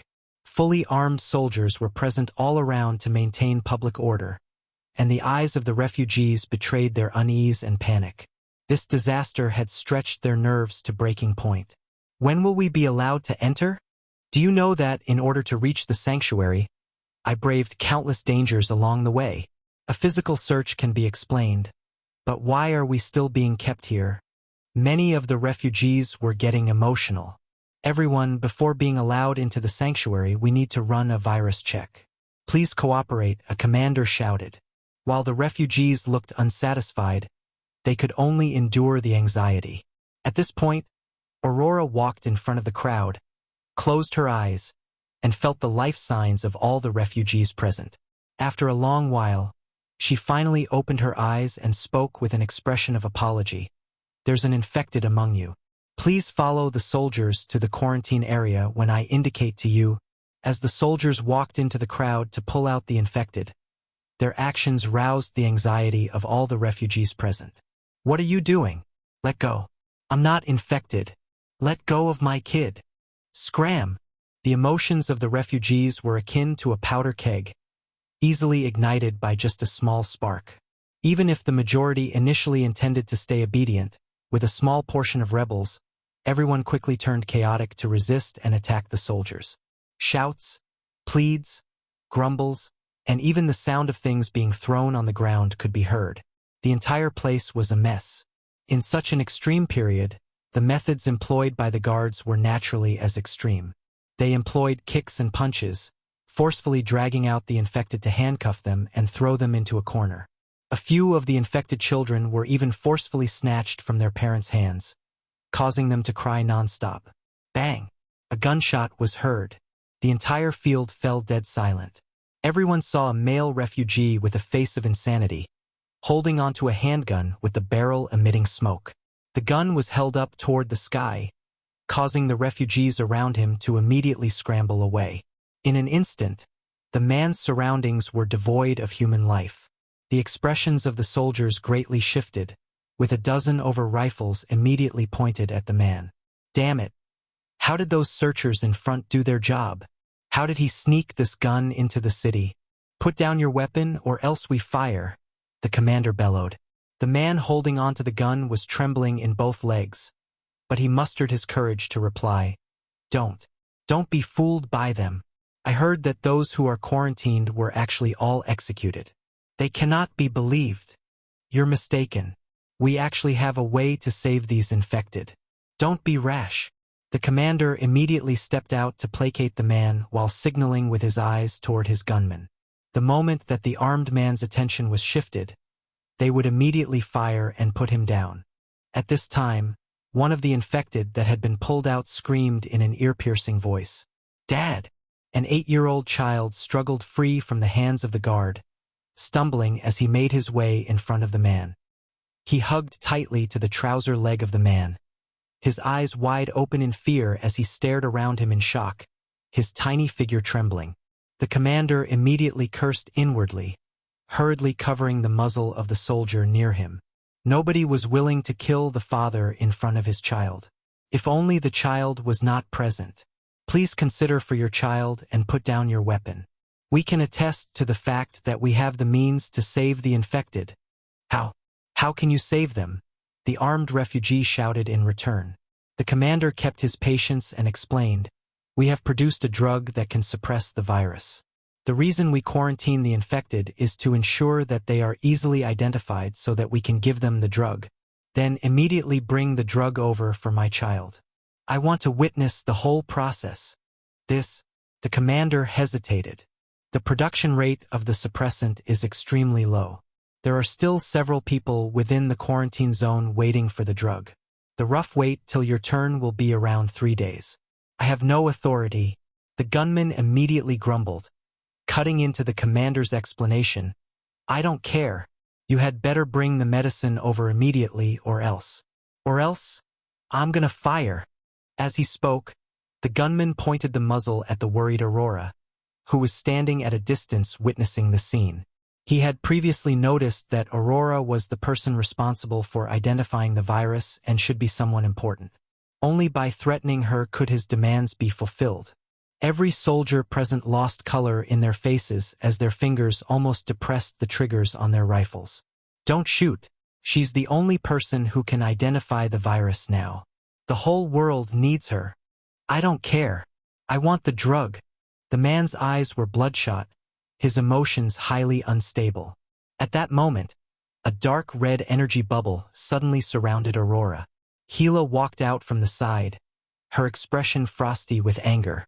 The armed refugee immediately fired, but the bullets were all deflected by the dark red shield. Gila waved her hand, and the energy turned into a beam, shooting directly toward the forehead of the assailant. When Aurora worked, Gila would always make sure to accompany her as her bodyguard to prevent any misfortune from falling on her little sister. This move of hers was made to kill. She would not be lenient when removing any threats to her sister's life. Sister, no? Gila's brow wrinkled, and the energy beam that was en route to blowing the man's head off changed course, shattering the firearm in his hand instead. The guards immediately swarmed to arrest the man while prying the kid who was still hugging onto his father's leg to the side. You should have let me kill him, Gila said impatiently. Kindness is the natural enemy to survival. You need to change. Stop being so naive. Aurora, however, smiled and replied, That's not the case. I know that with my sister present, he cannot hurt me. He was just impulsive, and we should not deprive him of his life just for that. We should be working to save the refugees instead. Sigh. My silly little sister. Gila narrowed her eyes, as all those bloody memories flashed through her mind. She shook her head to clear them. Don't be reluctant in viewing people from their worst side. In her black, skin-tight combat suit, Gila's long legs enabled her to quickly reach the arrested man. Looking down from where she stood, she coldly snapped, If you do not trust us and do not wish to quarantine your son, leave this place. We lack everything except refugees. No one will stop you from leaving. Guards, release him and the child. The guards did as instructed and let go of the man. The latter immediately scooped up his child, staring angrily at Gila.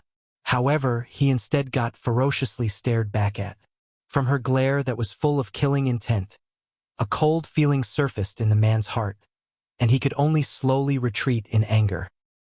He swept the remaining people a look, hugging his child tight as he took heavy steps toward the outside. He did not wish to be separated from his son, so he was not willing to stay. At this time, Aurora suddenly opened her mouth. "Please don't leave." The man paused, turning his head back to look at the petite Aurora, his face an expression of shock. Aurora said in a sincere voice, "While we will not restrict you from leaving, I implore you to stay.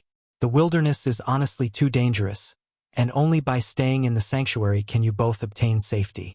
Please believe in my sincerity.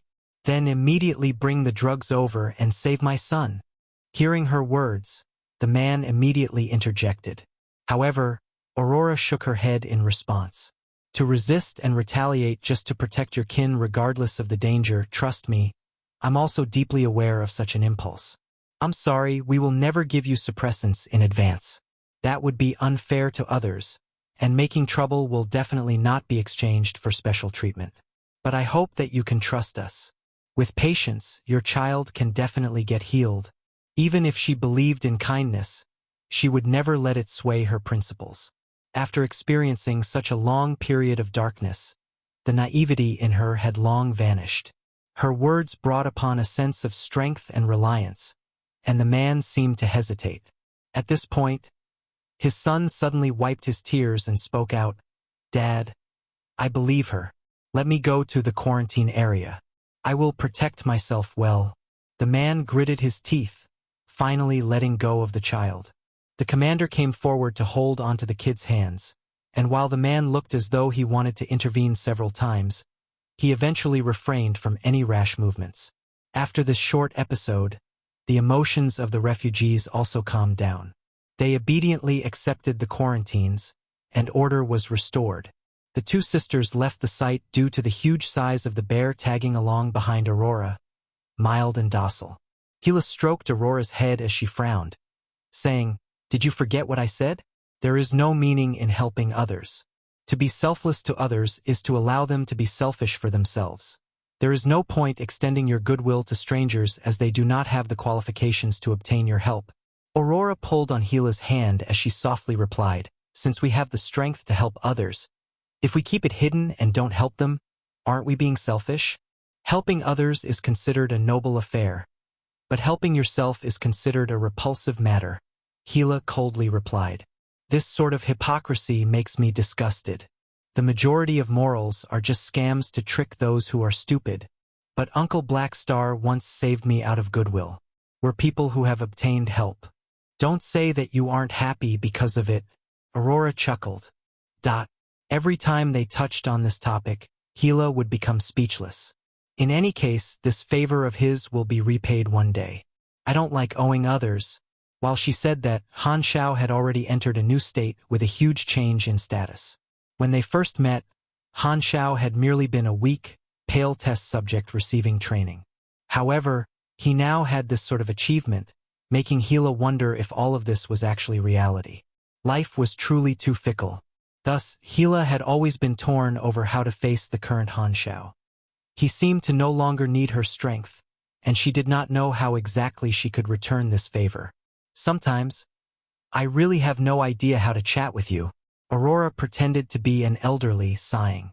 "If you could be less eccentric, the number of people giving you recognition would be 1,000 times greater than the current number. Humph, a person that requires the approval of others is merely SOSO." Gila frowned. Aurora could only shake her head in response. "While I've always been protected by my older sister, sometimes I feel as though she is actually the child instead." Not far away, Herluz and Han Xiao had just arrived, and after listening to the talk between the two sisters, they looked at each other. "Let's go back. I feel that there's nothing that can be done for you." Han Xiao narrowed his eyes. Herluz was shocked. "Mn your mother? You haven't even asked. Could you play a more practical role?" Chapter 525 Aurora. Chapter 525 Aurora. Translator. Atlas Studios Editor.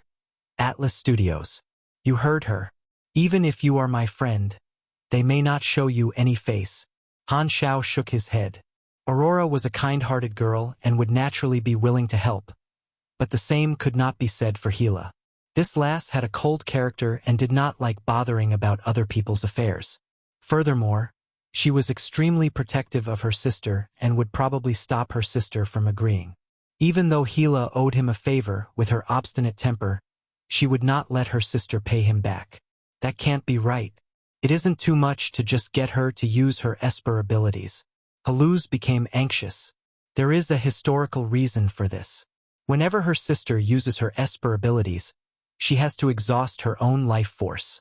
She once suffered from some miserable mishap before and thus is extremely sensitive to this matter. You promised me. Haluz refused to give up. All right then, I shall ask for you. Han Xiao shook his head helplessly and walked forward to stop the two ladies. The nose of the gigantic bear twitched. It could smell a familiar scent, and its green bean-sized eyes were fixed on Han Xiao, unsure if Han Xiao was his former owner. Only when Han Xiao waved did the bear charge out excitedly and roll around in front of Han Xiao, revealing his belly for Han Xiao to rub. This bear has been brought up well by you. Han Xiao stroked the bear's chin, and the bear's furry feeling was much better than Harmon's. In this past, this bear could still be called a baby bear. Now that it was a few meters tall, Han Xiao could not call it a baby anymore. That's right, it grew up extremely quickly. Being by my side, my Esper abilities caused his life force to flourish. Aurora smiled. Stroking the bear's chin, Han Xiao suddenly mused, if that's the case, its meat quality should be great. The bear that was rolling on the ground suddenly froze in place as its ears shot up, feeling that something was wrong. Why did you stop us? Gila asked. Han Xiao then dragged Haluz out and said, This is Haluz, my comrade. In one of the battles, he was accidentally injured. If your eyes are sharp enough, you should be able to tell that he has a mechanical arm. Freewabove.com. Gila was completely speechless. Have you been using the standard of a blind person to judge others' eyesight? I promised to treat his broken limbs and wish to ask Aurora for help. Don't even think about it. Before Aurora could even reply, Gila rejected Han Xiao. Han Xiao's mouth began to twitch. You should at least pretend to consider. You understand my sister. She is only able to restore the injuries of others at the expense of her own life force. In this world, I will only allow my sister to save a single person. That person is you. Gila suddenly paused for a while before adding, Don't think that our relationship is extremely good. It is just that we owe you a favor. Apart from you, we will not save anyone. Aurora's dawn of life gave her an incomparably exuberant life force, and her cells were capable of producing a special life force. The life force that Aurora had was just like a bucket of water, and healing a severe injury would only require a single drop. However, it was still her life force being exhausted. While Aurora was currently healthy, Gila would never allow her to waste her life force in such a manner. Before Han Xiao could reply, Aurora interrupted, Sister, this is an extremely easy task for me, and I have always been the one being helped by others. I wish to do something for Black Star as well. No, Gila rejected flatly. Sister, you can't always make my decisions for me, Aurora said helplessly.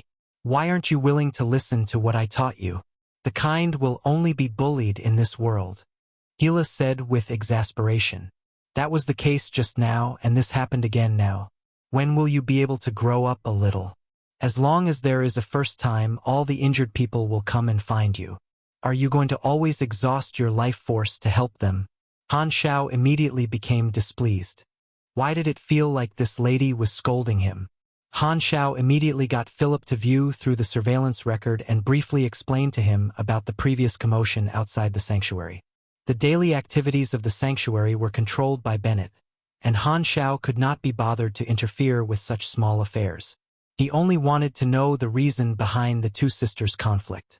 In the past, both the sisters had been living in challenging conditions and could only rely on each other.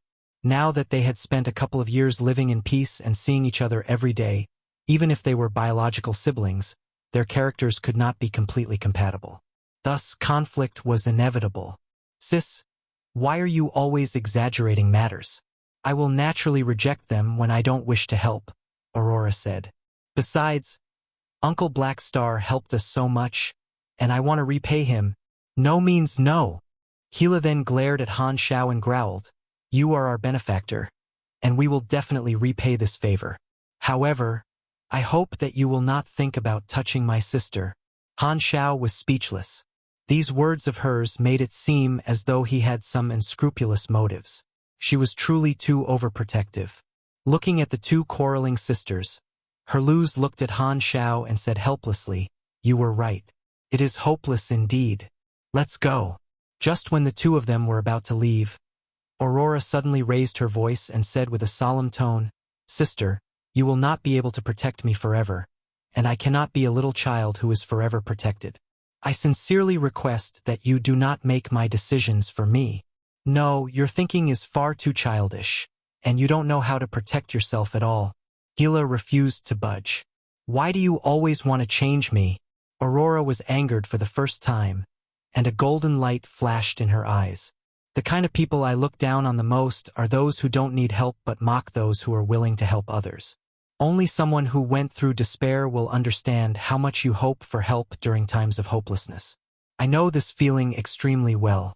During the nights when I needed help the most, I prayed for someone to save me time and time again, but the needle pierced into my veins over and over again without anyone ever stretching out their hands to me. Do you understand such hopelessness? Gila had a face full of guilt. It was her carelessness that had resulted in Aurora being captured by the Germinal organization and going through so much suffering. However, she had not been able to provide much aid and had only been able to save her sister because of Han Xiao's unexpected aid. Gila had always felt that she was a failure of a sister. In the past, Aurora would never talk about the pain that she had gone through in front of her, and this was the first time that Aurora had blamed her. Gila was completely caught off guard and did not know how to respond. I know that you have a strong-minded personality, and to prevent you from facing pressure, I pretended to be extremely optimistic whenever I met you, Aurora said. However, how happy do you think I could have been? I suffered inexplicable pain, and I know how cruel and violent humans can be. I know the despair of being in a hopeless situation without anyone to help you. The only thing I can do is fight and not submit to the darkness. I refuse to have my personality contorted by the pain and be filled with hatred.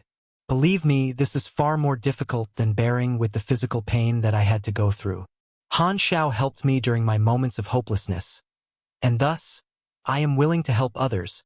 She then looked Gila in the eye and said softly, We cannot live in the past forever, and we all have to grow.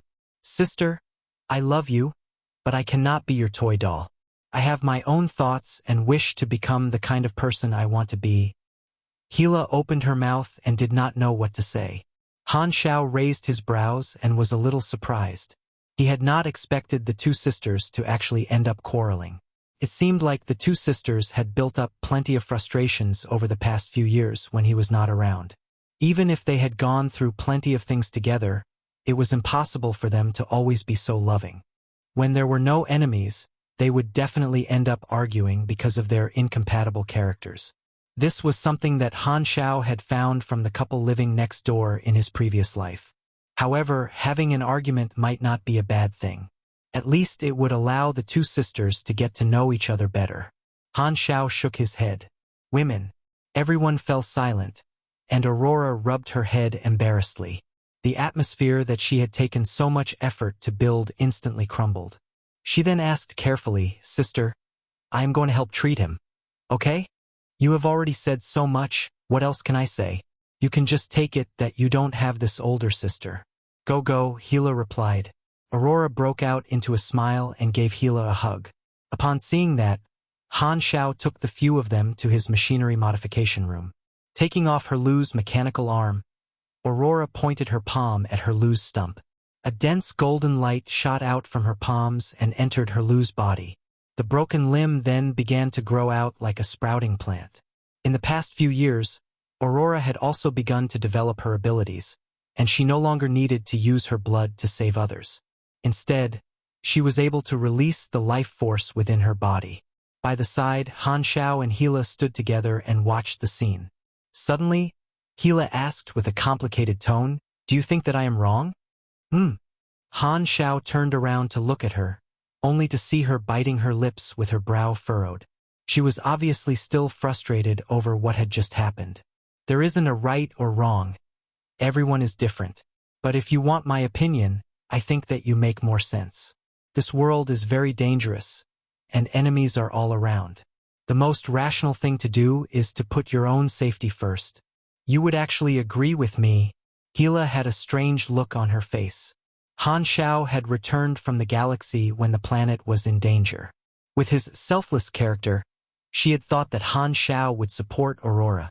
Han Xiao then shrugged and added, "But if you really ask me to make a choice, I would be more willing to be friends with a kind person. If not for Aurora's insistence, his request would have been rejected by Gila. To him, he liked those who were more obedient. Both the sisters were full of potential. A great Esper ability was extremely rare, and if Gila was able to grow to the heights of her previous life, she would be able to crush a dozen, her loses with a single finger. Furthermore, Aurora's abilities were also extremely useful, and she was just like a walking HP potion. As for their contrasting characters, Han Xiao did not mind it at all. As long as they were talents useful to him, all of that was no more than small details. Just like how Ames was extremely playful, but there were not many who dared criticize her. Strength was the most important. Not too long later, her loose arm had regrown. Give it a few test waves, he cried out with excitement. "Haha! My arm is back!" Aurora wiped the sweat off her face and said with glee, "I'm glad I could help you." Rubbing Aurora's head, Han Xiao gave her a series of praise before leaving with Herluz. Herluz was extremely satisfied with his new arm and skipped away happily. Returning to his room, Han Xiao sent Herluz away before taking out his galactic communicator and turning to the local channel of the Garden Star system. The plan to hire the players was already on track, and the skills to reach the next energy level had also been obtained. It was now time for him to see when Ghidorah's rescue squad would arrive. Version 2.0 had been launched for half a month, and it was about time for Ghidorah to arrive. The Garden Star system was part of Ghidorah's administrative region, and with so many planets being plagued with calamity at the same time, it was truly too much of a coincidence. Ghidorah would naturally have their suspicions, and the first party that they would think about would be their arch-nemesis, Dark Star. Because they felt that this may be a trap, Ghidorah did not make any rash moves and investigated the situation first. Just a few hours ago, Han Xiao's communicator had received a district message regarding this matter. Many galactic media outlets had noticed the situation in Ghidorah and had begun writing articles on it. As such, the calamity had attracted the attention of many, with the Ghidoran media being the most interested in the matter. After all, this was happening within the Ghidorah region. After a series of reports, more and more Ghidorans were informed of the calamity that their allied civilizations were facing, and they found out that their own civilization had not sent out any rescue troops. The voices of the citizens immediately sounded to push for their civilization to send aid. After watching the local news of the Garden Star system, Han Xiao raised his brows and came to a conclusion. Dark Star has begun their plans. At this moment, Ghidorah had not intervened in the matter, and news of the calamity would naturally be sent out by Dark Star in secret. Through some manipulation and stirring, this resulted in the entire event blowing up, causing Ghidorah to become the center of everyone's attention. Apart from Han Xiao, the entire star system thought that this was a sudden, unknown calamity, but no one knew that it was actually part of Dark Star's plans. If my guess isn't wrong, Dark Star's forces should already be hidden on Planet Aquamarine. Han Xiao's eyes glowed as he mused to himself. Chapter 526, Ghidoran Rescue Team. Chapter 526, Ghidoran Rescue Team. Translator, Atlas Studios Editor, Atlas Studios. Somewhere on Planet Aquamarine was a land filled with extremely high concentrations of nuclear radiation. The environment was desolate and full of decay, with thick smog and dust filling every inch of the area. The blue sky was covered by the haze, and a thick layer of white ash covered the ground. Without a single patch of green as far as the eye could see, the place seemed utterly devoid of life. At this time, there were over a dozen narrow, shuttle-type spaceships quietly parked in the area. A group of mixed-blood Godorans were fiddling with a bunch of strange-looking machinery. This group was an ordinary vanguard force from Dark Star, with only the leader having reached Grade B. Their main objective was to infiltrate and conceal themselves, without any need to fight. Even their spaceships were kept in stealth mode, shielding themselves from all sorts of detection equipment. Han Xiao's fleet had already scanned the entire planet once, but they had ultimately been unable to discover this small force. Dark Star had invested most of their resources into various forms of stealth and anti-tracking technology, or else they would have been wiped out long ago. Dark Star had placed an infiltration team on each of the planets that held the mutation source. Their mission was to monitor the disaster at a close range, using specialized machinery to observe the growth stage of the mutation source's main body in order to determine its growth. This set of machinery was a gift from the same dealer of the mutation source, truly a kind-hearted interstellar arms dealer. However, the Vanguard was not aware of the location of the mutation source, and they did not intend to search for it. This was the command given to them by the top brass. In fact, a month ago, this Vanguard from Dark Star had successfully infiltrated Planet Aquamarine. However, they had not shown their faces, instead relying on advanced virtual technology to link up with the satellites of the Six Nations. Through this sharing of vision, they were able to observe the mutation disaster and the destruction brought about to the planet. However, they were unconcerned about such intelligence. It was only after Black Star appeared that the Vanguard team started to pay attention, transmitting the news to headquarters. The top brass stationed at the headquarters of Dark Star were extremely concerned about the development of the plan, and with Black Star causing them to lose one of their veterans the last time, they had long treated him as an enemy. This news caused them to feel some surprise, but after a round of discussion, they discovered that the reason Black Star appeared back on Planet Aquamarine was not because of them. I've investigated it, and Planet Aquamarine is actually Black Star's hometown.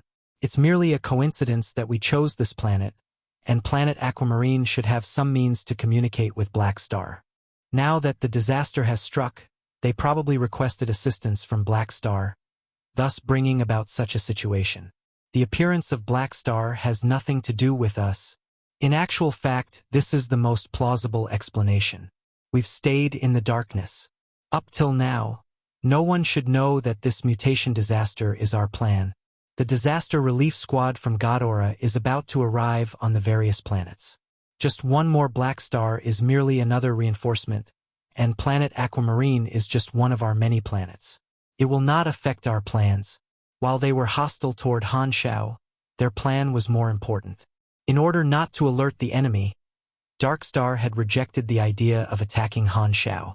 Furthermore, after investigation, they had discovered that he owned a blacklight stealth and could run any time he wanted without them being able to obstruct him.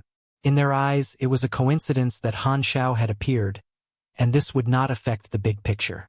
There was no need for them to be anxious and reveal themselves. The mission was still more important. The mutation disaster was the core of Dark Star's plan, and the crucial part lay in their next few steps. All they needed to do was wait for the opportunity.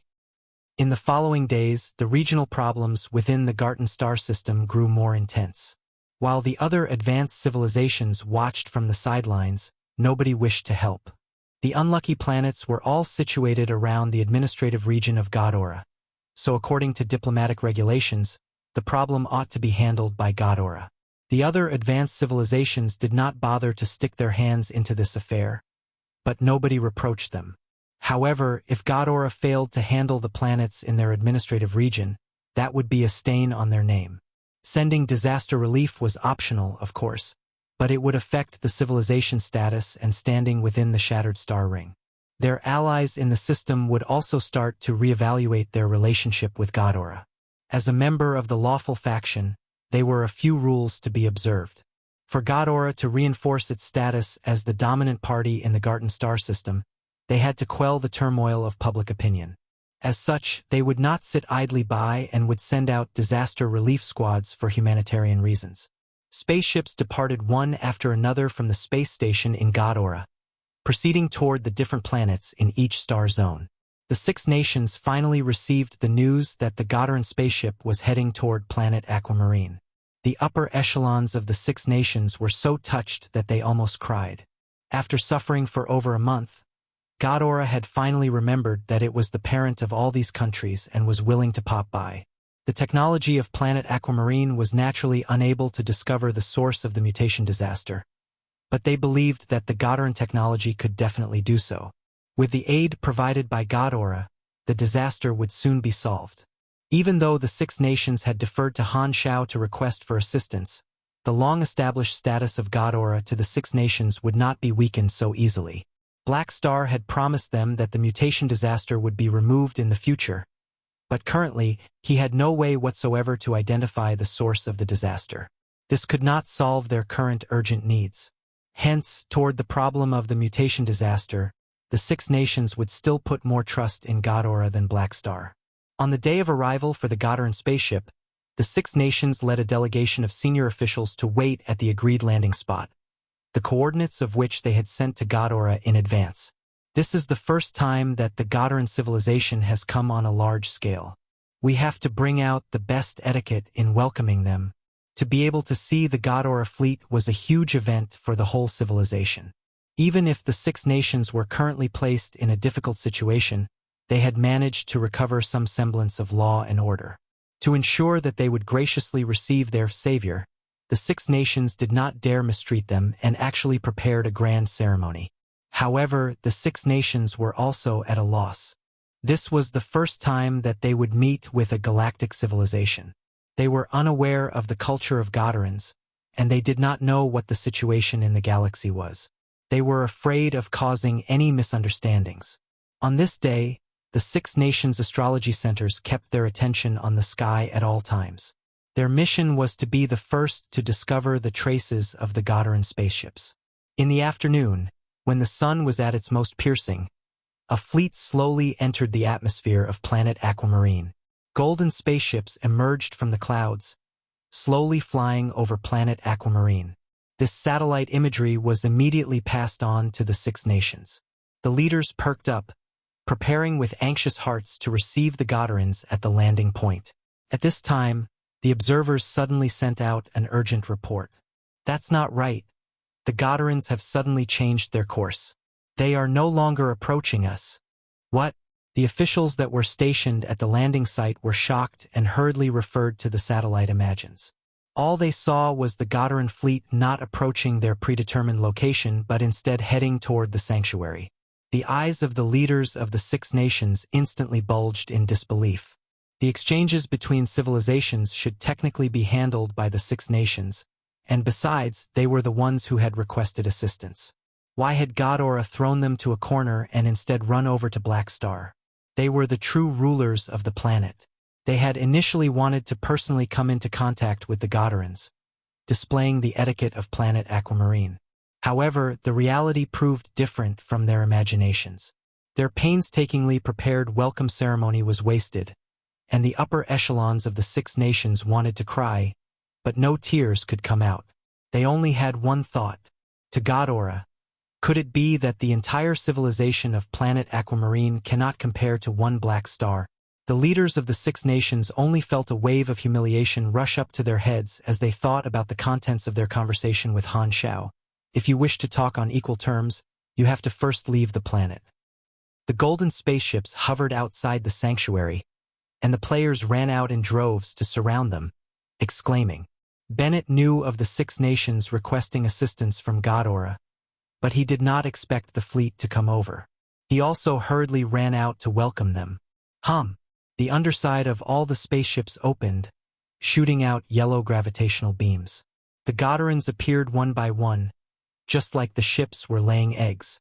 The disaster relief squad slowly approached the ground, the head of command being Nagakin. There was a number of new residential areas outside the sanctuary walls to accommodate the refugees. When the soldiers and refugees saw the scene, their mouths opened wide, their faces sluggish. This was the first time that they had seen Ghidorahs, and they were both curious and nervous, staring at the aliens without blinking. Bennett had seen Han Xiao capture one of them in the past, so he managed to maintain a calm image as he walked up. Respected Ghidorah friends, I am Bennett, currently in charge of manning this sanctuary. I represent Planet Aquamarine in welcoming all of you and thank you for your generosity in providing aid. Our planet is direly in need of your help. Nagakin did not speak but instead pointed up at the spaceships hovering above the sanctuary. Using the translator, he said in a severe tone, "What is with the spaceships above here?" Planet Aquamarine was a simple planet, and the Godaran troops naturally felt a sense of superiority. They did not place the natives in their eyes, but to actually see a fleet of interstellar ships there, they could not help but feel curious. The reason for the Godarans changing course to the sanctuary was not because they knew that Han Xiao was present, but rather, they had discovered the fleet under Han Xiao's command. Thus, Nagakin had commanded the troops to change course, not landing at the agreed coordinates. This was to investigate the reason behind the fleet's appearance. Nagakin possessed the strength of a calamity-grade super, and even the aura that he unconsciously displayed was enough to cause Bennett's heart to tighten. He could feel a dangerous aura from the person in front of him, causing him fright. For a moment he forgot how to speak. At this moment, Han Xiao appeared from the crowd and laughed. "Nagakin, we meet again. It's you." Nagakin opened his eyes wide. His severe expression immediately dissipated like storm clouds after a rain, leaving an expression of joy. He boomed in laughter, taking large strides to give Han Xiao a passionate bear hug. In the last battle when they worked side by side, Han Xiao had left Nagakin on a deep impression regarding his strength. He could not forget Han Xiao and immediately recognized him at a glance. "Black Star, ha ha ha. To think that you're here too." Compared to the disdain Nagakin that had toward the people on Planet Aquamarine, he was jovial toward Han Xiao, literally a heaven and earth difference when compared with each other. Hearing his exclamation, the people behind Nagakin let out a hubbub of chatter. "It's indeed Black Star, the one who killed a calamity-grade super together with Commander Nagakin." The Godarans hid their arrogance, letting out expressions of surprise as they conversed.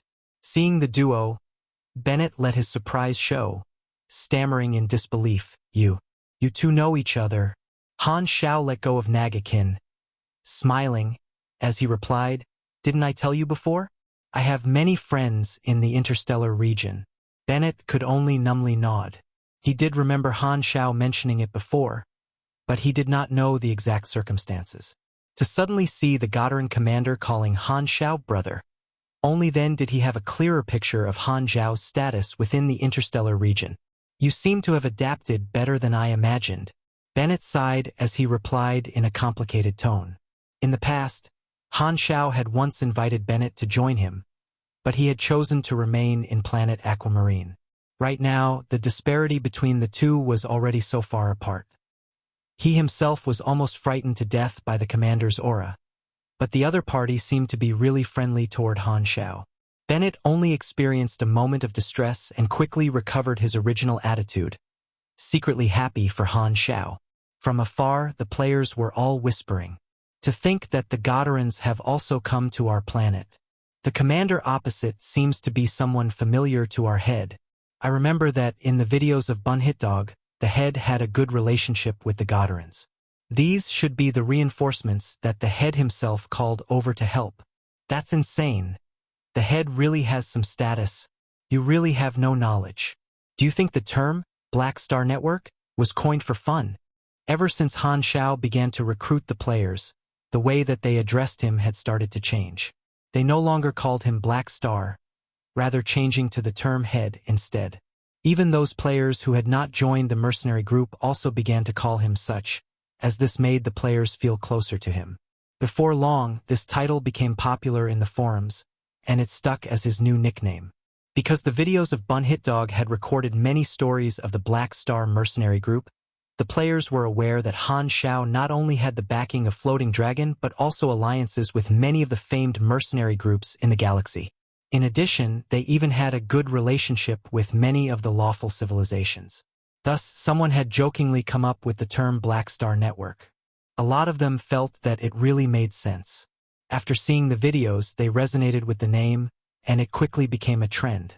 The intelligence of the players was, however, limited, and they were still unaware that the mutation disaster was the scheme played between Ghidorah and Darkstar, and they also were not aware that it was the 6 nations that had requested help from Ghidorah. In short, they did not know anything, and thus, at this juncture, They still thought that the Godaran fleet had been summoned by Han Xiao. Indeed, it is the Black Star Network. Nagakin was jubilant for a while, but he suddenly recalled his own mission and raised a question. That's right. Why are you here? Han Xiao's expression did not change as he replied. This planet is my hometown, and my objective is the same as yours. I'm here to also stop the disaster, and now is the time that I need the Godaran's help. Let's not dilly-dally. Let's just go in and talk. Freebnovel.com. Chapter 527 Tense Atmosphere. Chapter 527 Tense Atmosphere. Translator. Atlas Studios Editor. Atlas Studios. So, it's like that. Nagakin breathed in deeply. Since the Godaran team had just arrived, they required intelligence. Everyone gathered within a meeting room, and in the next 10 minutes, Han Xiao described the events over the past 1 month leading up to the mutation disaster. He also talked about the current situation of Planet Aquamarine, allowing Nagakin to better understand the situation. Black Star, you should have read the regional news. Not only is the disaster taking place on this planet, the War Bureau and Investigation Department have deployed many more teams as disaster relief as well. With so many planets suffering from disasters, we feel that this incident is embarrassing for us. So there's someone of my level leading the entire party, Nagakin said in a low tone. Previously, you explained the principle behind the mutation source to me. This sort of biochemical weapon is rarely seen, and while I do not know where you got your intelligence from, I believe you have some clues about what is happening behind the scenes. Han Xiao's eyes lit up. In his previous life, Ghidorah did not understand the purpose of the mutation disaster, so their initial efficiency in providing disaster relief was low. This allowed the mutation source to grow uninhibited. Currently, his intelligence had pointed out a proper path for the Godarans to follow, which would undoubtedly increase the progress bar of the mutation disaster mission. The overall damage for this storyline might be much less than in his previous lifetime. However, telling them this intelligence had both pros and cons. It was not the opportune time to reveal all his cards, but Ghidorah required some intelligence in order for them to begin their work. Thus, Nagakin connected the dots and was convinced that Han Xiao knew more about this matter. As for the fact that the mutation disaster was a scheme of Dark Star, Han Xiao did not even plan to tell Ghidorah that. There were many reasons for this. The most crucial point behind this was that he could not obtain many benefits yet, as well as the fact that Dark Star schemes existed through many layers. This was only the start, and based on his past life, even if he told Ghidorah that the mutation source was placed by Dark Star, they would only realize the conspiracy the moment Dark Star launched their plans. It was as good as not telling them anything. While Han Xiao understood the plans of Dark Star, he was clear that if he went out with everything, it would exceed the scope of what was deemed reasonable. Even a Foreseer would not be able to provide such detailed intelligence. This would only make Ghidorah suspect that he had a special channel to obtain intelligence, with the final result of attracting trouble to himself. The disadvantages outweighed the benefits. Thus, Han Xiao did not plan to help Ghidorah understand that this was a plot by Dark Star. Rather, he wanted them to fall into the trap which would suit his own benefits. Dark Star bought the mutation source as a tool to ignite a disaster, and they rode on its uniqueness that there was no quick way to resolve this. The only method would be for them to hand out the original mutation source in their hands and allow Ghidorah to manufacture a cure. In order to maximize his benefits, he naturally could not hand the item over when the danger had not struck. Only when Ghidorah fell into the trap and were pressed for time could he then reveal the mutation source, allowing him to obtain the most benefits. As for the suspicion from the other party when he handed over the mutation source, Han Xiao had long made preparations for it. During the incident of the secret message bead, Han Xiao had implicated Floating Dragon in the entire affair. As for the source in his hands, it could be explained as Floating Dragon helping him to unlock the bead and keeping the thing safe. Thus, he took the benefits into his own hands while making Floating Dragon the scapegoat. Based on the position of Ames, Dark Star would not dare go against her, and Ghidorah could not be bothered either way. Thus, his danger level would decrease. He might even allow Floating Dragon to have higher favorability in the Godaran eyes. Han Xiao was almost touched himself by the thought he put into the plan. The thoughts flashed by in an instant, and Han Xiao did not show any abnormalities in his facial expression. He smoothly replied to Nagakin, "You're mistaken. I once witnessed such a large-scale deployment of such biochemical weapons during one of my missions, so I went to the intelligence department to collate information. At the same time, because I'm a scholar member of the Spacetime Research Council, I managed to obtain similar examples from within their repositories. However, I do not know the culprit behind this biochemical attack." Pausing for a moment, Han Xiao shook his head before continuing. "But this matter is indeed fishy. If you asked me to make a guess, I would probably point this to your enemy Dark Star. I was thinking of the exact same thing. Dark Star has always been against us. But they suddenly started to hide and turtle up 2 years ago." Nagakin solemnly nodded in response. "I believe there must be a greater scheme behind this whole thing. Unfortunately, we have no evidence that they are behind this." Han Xiao lightly laughed. "With their lousy character, I believe they are bursting from trying to hold in the fact that this is their scheme." Hearing this, Nagakin's face showed frustration. It was true, Dark Star did not care about pleasantries at all. "In any case, we must provide disaster relief." Han Xiao lightly skipped over the topic, leaving Nagakin to stew over if Dark Star was behind this plot. He had suggested enough. "We can cooperate. I arrived earlier than you guys by a few days. In my opinion, we can arrange our current problems into 2 jobs." Nagakin reined in his emotions, listening carefully. If the person suggesting the plan had been from the 6 nations, then he likely would not have adopted it but followed his own plans. However, Black Star was different. He had obtained the qualifications to have a dialogue of equals with him, so Nagakin was willing to listen to Han Xiao. The first would be to treat and save the refugees. I've already started on this, and at the moment it seems pretty effective. However, there are more than 1 billion people on this planet, with hundreds of millions of people in danger. In places that our eyes don't reach, there might be thousands dying each day. If this is not contained in time, the consequences will be unimaginable. Nagakin nodded in response. This was indeed a matter of urgency. If everyone ended up dying, who were they trying to save? The second matter is to discover the source of this disaster and snuff it out once and for all. This requires help from Godora, as the technology present on Planet Aquamarine is wholly inadequate to handle such a situation. If we wish to unravel this biochemical weapon, we will need to produce the corresponding antidote. The disaster relief team would not stay on the planet indefinitely. Their main objective was to research on the source of the disaster before coming up with ideas to solve the problem. The 2 suggestions were also within the plan that Nagakin had thought of, so he simply acted vigorously on the execution. After the meeting ended, he immediately brought his rescue team to begin the operation, leaving only a few researchers within the sanctuary to experiment on the infected. This was to confirm the parameters of the virus outbreak. As for the rest, they proceeded to meet up with the 6 nations, connecting with the regime of Planet Aquamarine. The rescue team began to operate in full capacity, at the same time cooperating with the 6 nations to ramp up the production of the suppressants. This was because of the foundation that Han Xiao had set. If he did not share the recipe of the suppressant with the 6 nations, that would have been another scene. Of course, the specific actions for rescuing the refugees would still have to be undertaken by the 6 nations themselves. The Godoran team did not have enough resources, and they would not waste so much energy on such trifling matters. The 6 nations rode on the support given by the Godorans, restoring the morale of the citizens. This was evidently useful, as many refugees in the wilderness ran over to the 6 nations the moment that they received news of its safety, allowing them to relieve the pressure on the sanctuary. Across the vast land, a group of refugees with ragged clothing walked in the direction of the 6 nations.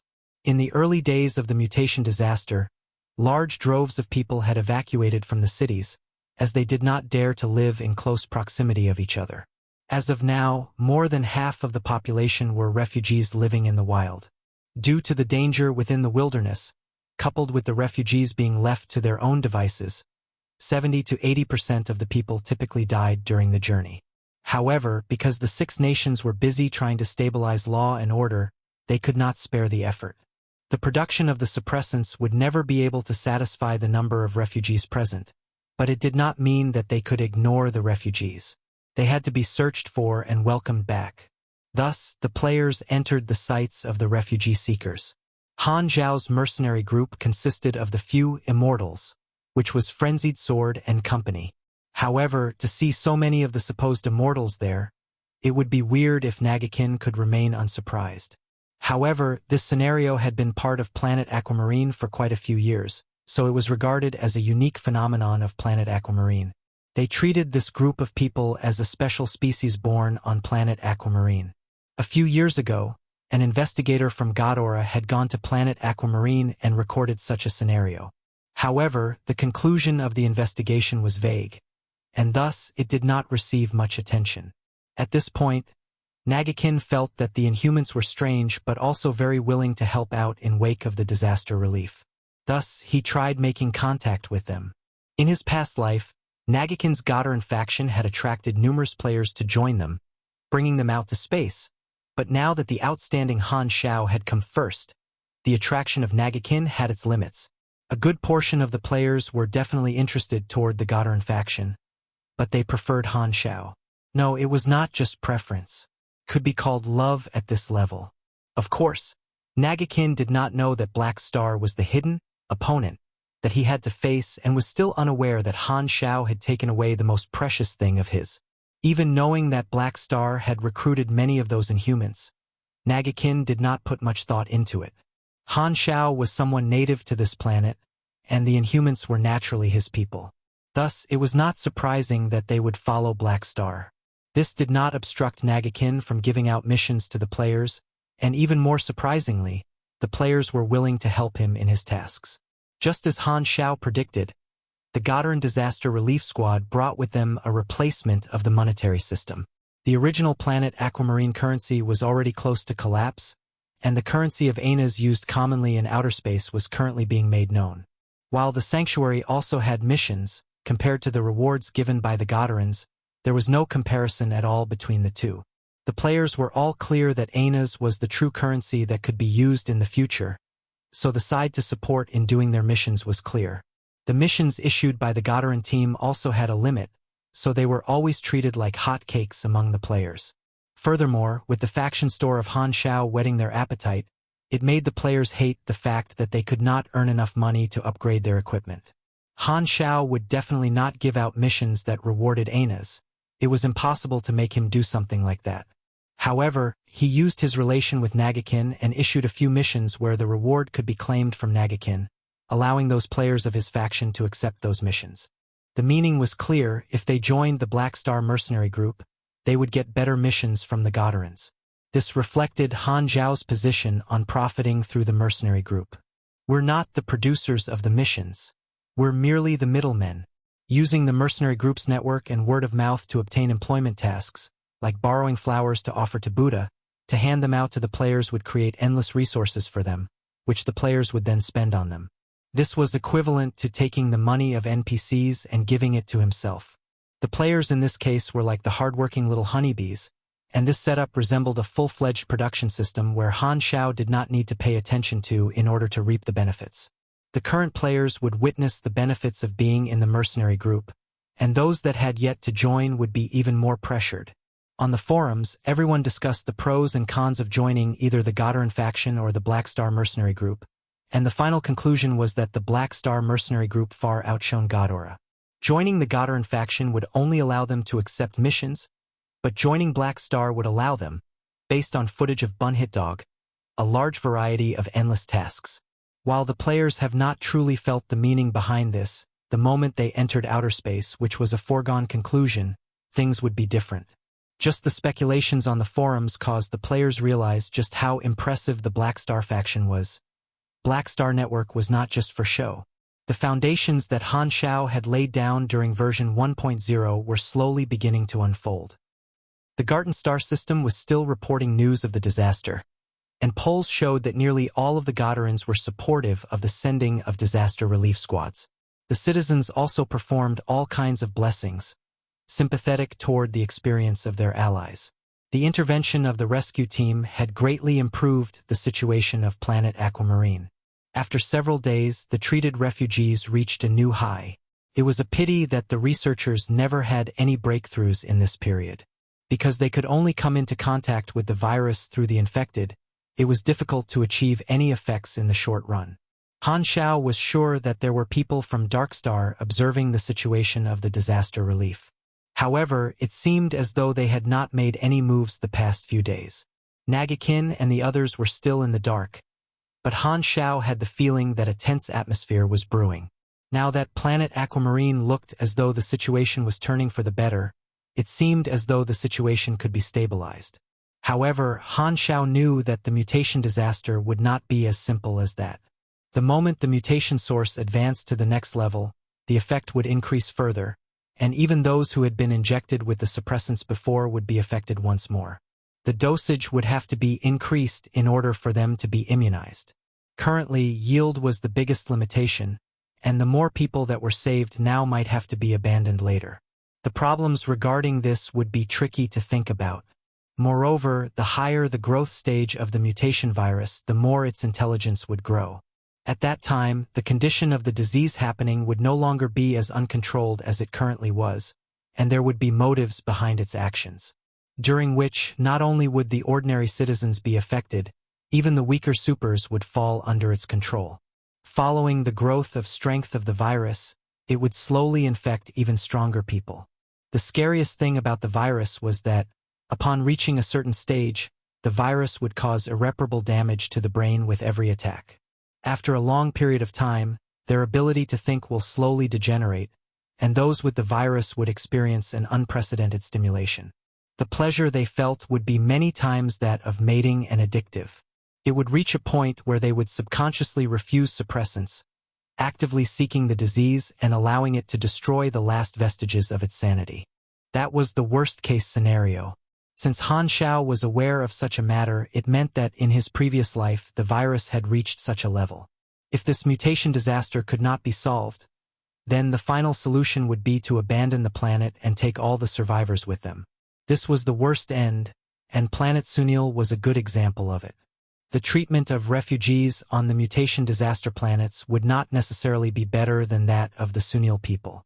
In the end, there was a high chance of the demise of their civilization.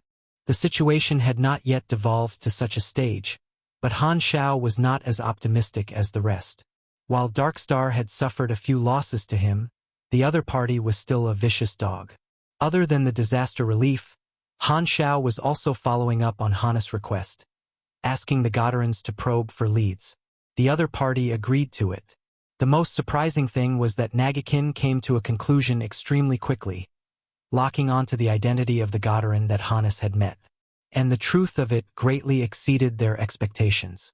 Chapter 528 New Clue. Chapter 528 New Clue. Translator. Atlas Studios Editor. Atlas Studios. Angora, a pure-blood Goddaran citizen, once lived on the mother planet before shifting to colony planet Gotten. Single-parent family with poor living conditions. Family members passed away. No spouse or relatives. Graduated from a public school. Did not have any full-time jobs, and we only have records of a few part-time jobs. Total working time is less than 7 months. Locked up for a few days because of fighting, and the last record of his activity is more than 10 years ago. In the room, Hannes and Bennett were seated on the opposite as Han Xiao read this document out before passing it over for the two to read. This piece of information had been given to him by Nagakin. By performing a match with the portrait, Ghidorah's AI was able to easily lock onto the target in the database. In a galactic civilization, details of all the citizens were recorded, and they needed to use their individual ID for all daily activities. All of their activities would also then be fed back into the main database. The storage center of a high-grade civilization would not only be a single database. The database would only be the largest backup, and apart from that, when data was being transmitted to the main database, it would pass by a few relay nodes, and a backup would be made in those nodes. Thus, even if the main database went down, all of the information would not be lost and could easily be retrieved from the relay nodes. Personal details of the citizens would naturally be confidential information, but with Nagakin's status, it was an extremely easy matter to gain access to the database. According to the law, the personal information of citizens was not allowed to be shown to outsiders. However, rules were dead whereas people were alive. Nagakin had always wanted to build a good relationship with Black Star, and if Black Star only wanted such a simple piece of information, the upper echelons would also turn a blind eye to the matter. After all, strength gave an individual special privileges. Of course, Nagakin would also ask why Han Xiao was investigating this person, and Han Xiao did not hide anything from him. He said that a friend had met a foreign Godarin on Planet Aquamarine. As for Han's guesses, which did not have any evidence to back it up, there naturally was no need to reveal it. It's him all right. After taking a close look at the portrait on the file, Hannes confirmed that this was the mysterious Godarin whom he had met on Planet Aquamarine. Noticing that the picture on the file looked much younger, Hannes could not help but ask, "How old is he?" According to his birth date, Angora is already more than 90 years old. The lifespan of a Godarin is roughly 1.5 times yours, but the universe would rarely calculate it as such. With a life-sustaining hibernation chamber, it is possible to greatly slow down one's aging. On the file, it has been a few decades since the last recorded activity, which means that Angora did not use his own ID during this period of time. He was inside a life-sustaining hibernation chamber when you met him, and he may have stayed in Planet Aquamarine for a very long time already. Han Xiao mused as he looked at the file in deep thought. This file was pretty detailed, and it had records of all of Angora's activities from birth until he went missing.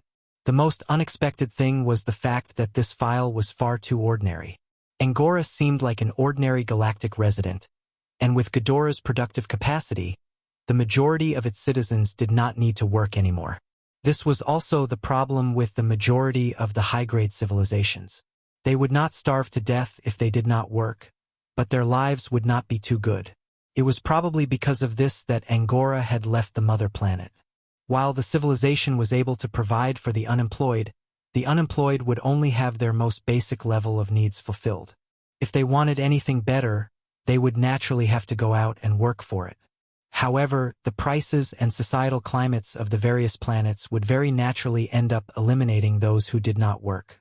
Colony Planet Goten was located at the periphery of Ghidorah's territory and was a backward planet.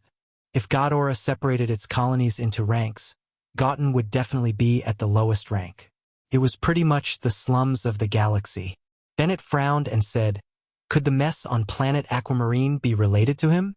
While Bennett was not familiar with the matters of the galaxy, he still had a basic level of judgment.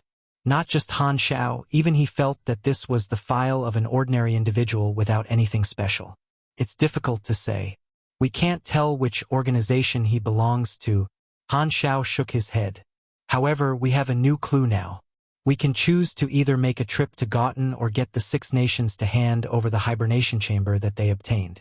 As long as I can check the serial number of the chamber, I will be able to find the seller and continue the investigation. All right, we shall be relying on you then. Hannes nodded. I shall go and talk to the Six Nations, Bennett said.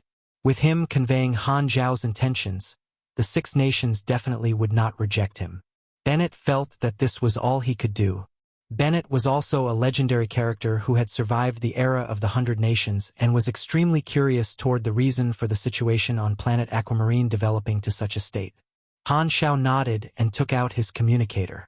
After searching through his contacts, he chose a mercenary who was part of the Sky Ring army. This mercenary had once been a comrade in arms for one of his missions. Han Xiao requested the other party to help him and sent Angora's details over. The other party immediately agreed to help investigate the matter. Because Goten was pretty far away and Han Xiao had things to do on Planet Aquamarine, he did not intend to send out the mercenaries under his charge. Thus, he made use of the network that he had built up to hire another mercenary to investigate the matter on his behalf. Sky Ring had many different businesses, and their efficiency would be much higher. 2 days later, the Six Nations sent the hibernation chamber over. Han Xiao hacked into the system and easily obtained the serial number of the chamber. Not only that, he even found out that the hibernation chamber could access the net. With his current skills, Han Xiao was easily able to hack into the account that was logged into the chamber. However, there were only entertainment programs recorded in the account without anything valuable. Still, Han Xiao sent it over to Sky Ring as a new clue, following which Han Xiao threw that matter to the back of his mind. He had done what he needed to, and he just did not have many clues. He could only wait for Sky Ring to make some progress. The situation on Planet Aquamarine was slowly stabilizing. Because Ghidorah knew about the effect of the mutation source, they did not take too many detours like in Han Xiao's previous life. More and more refugees were saved, and the size of the sanctuary expanded rapidly. The construction zone continuously expanded, and despite the new buildings being extremely simple-looking, the sanctuary gradually looked more and more like a city. With his name being hung up on the sanctuary, all the refugees who entered the sanctuary would remember his name. While the mutation virus would act up again in the next phase, gathering all the refugees together would make it much easier for them to suppress the chaos. Even if they did not have sufficient suppressants, they could subdue the refugees with force. At the very least, the number of casualties and fatalities would be far less than in Han Xiao's previous life. It was just that there would be a much higher demand on manpower. Even though Bennett was aware of what might happen in the future, he was still insistent on saving people. Nagakin's rescue squad, the players, the sanctuary, and the 6 nations. Everyone was extremely busy during this period, and there were even a few beast attacks. Han Xiao continued to hire players, and some of the players who had earned anas began purchasing items from the faction store.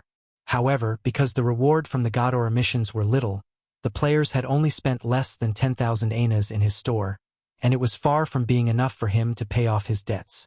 However, Han Xiao was not the slightest bit anxious, as this was only the beginning. Han Xiao had always believed in collective wealth. Only when the players' wallets were full would the buying power of the market increase. As for making the players wealthy, this was something that Han Xiao would not even think of anytime soon. After all, it was not easy for the players to earn some money. Planet Aquamarine was temporarily fine. Before Dark Star took action, Planet Aquamarine would not have any storms. Han Xiao was more concerned about the situation on the other Calamity planets. The situation of the Calamity was being reported all over the news channels of the Garden Star system, and the citizens of Ghidorah were praying for the rescue squads. However, a few different voices could also be heard. With so many planets falling into calamity at the same time and the symptoms of their illness being similar, this is too much of a coincidence. This matter definitely isn't so simple. I heard some rumors that Ghidorah had weapon research facilities on these planets. Their experiments went wrong, which resulted in the weapons being spread out, thus causing the calamity. If they wanted to conduct experiments, why didn't they find a planet without any inhabitants? Why would they take the risk and test their weapons on the civilizations of their allies? Indeed, this rumor is too stupid, and it definitely false. Not necessarily. If it is a biological weapon, then living beings are needed to conduct an experiment. You're thinking too much. It is probably Dark Star behind this matter.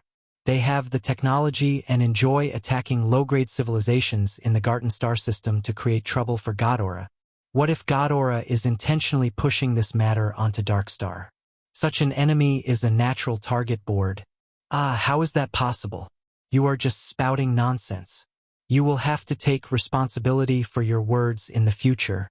On Ghidorah's web, some of the citizens began guessing wildly. Compared to thinking about proper rescue missions, many of them preferred to come up with ridiculous conspiracy theories. They preferred the excitement brought about by these rumors.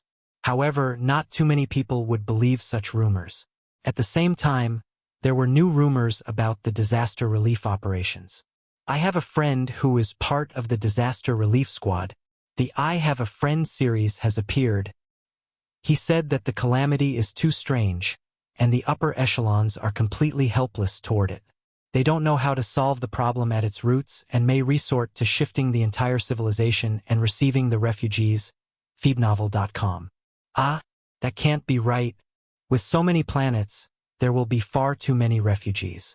Shifting so many people will be a huge project, and the upper echelons will probably let those refugees temporarily stay on our colony planets. How can that be? I don't want to live together with those backward individuals. That's right, they can go to other uninhabited planets. Why do they have to come to our territory and snatch our resources? I can still accept the matter if they are only staying temporarily. I am only afraid that they won't be willing to move away. Just throw those refugees onto an uninhabited planet and let them die on their own. Just don't come to God Aura. That's right. It's enough for us to send out a disaster relief squad. We do not have to take responsibility for them at the end. All of those opinions had only come out from their imaginations without any concrete evidence. However, it immediately drowned out all the well wishes and prayers for the calamity planets. Through a small survey conducted, the support that the citizens had toward the disaster relief efforts had also dropped slightly. All of those rumors appeared very naturally without any signs, as though there was something brewing in the darkness. In the Garten star system was colony planet Gotten, a grayish planet that looked extremely colorless, floating in the darkness of space. Looking down from outside the atmosphere, the city looked extremely orderly. While it was a lousier colony planet, the city would not be dirty or messy. It just was not as prosperous and flashy as the other colony planets. Gotten seemed to be dull and grayish without that many golden buildings. Gotterans loved the color gold the most. This situation was because Gotten had outsourced a portion of the city's design to a galactic construction company. As such, the place did not really have the special traits of a Gotteran planet. The Gotteran citizens who stayed there were naturally those who did not wish to work either. The planet did not have much wind, and the clouds seemed to be frozen in midair. The moonlight of the artificial moon was not gentle, and the towering buildings were all coated with a layer of light silver paint. All the residential buildings were more than 100 meters tall, and the windows were all lit up. There seemed to be the warmness of 1,000 households being lit up, but those who understood the reason would know that it was because the Gotterans who were not willing to work generally enjoyed being holed up at home. As such, there were not many vehicles on the streets and almost no pedestrians making use of the public flying runes. Only the cleaning robots moved down the streets slowly. While the streets were clean, it was cold and silent. In a small apartment near the periphery of the city, 3 Gotterans were playing cards and chatting away. They were all pretty old with wrinkles all over their faces. Their figures were plump, and despite the fat on their bodies, it was obvious that they had been pretty fit when they were young. Chapter 529, Ridiculous Truth, 1. Chapter 529, Ridiculous Truth, 1. Translator, Atlas Studios Editor, Atlas Studios. Have you heard about the news in the Garten star system? One of the fat Gotterans said with a chuckle.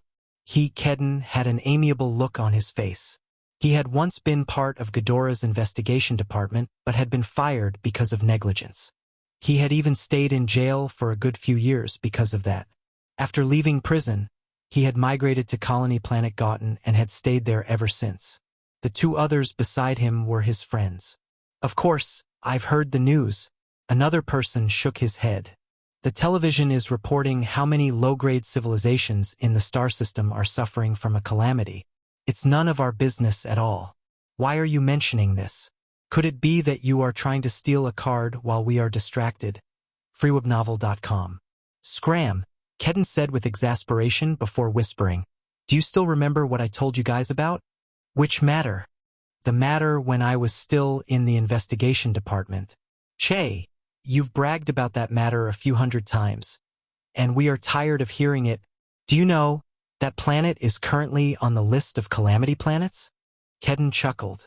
I wonder how it has developed over the years. I want to go back and take a look. Do you guys want to come with me? Are you sure? That planet isn't safe now.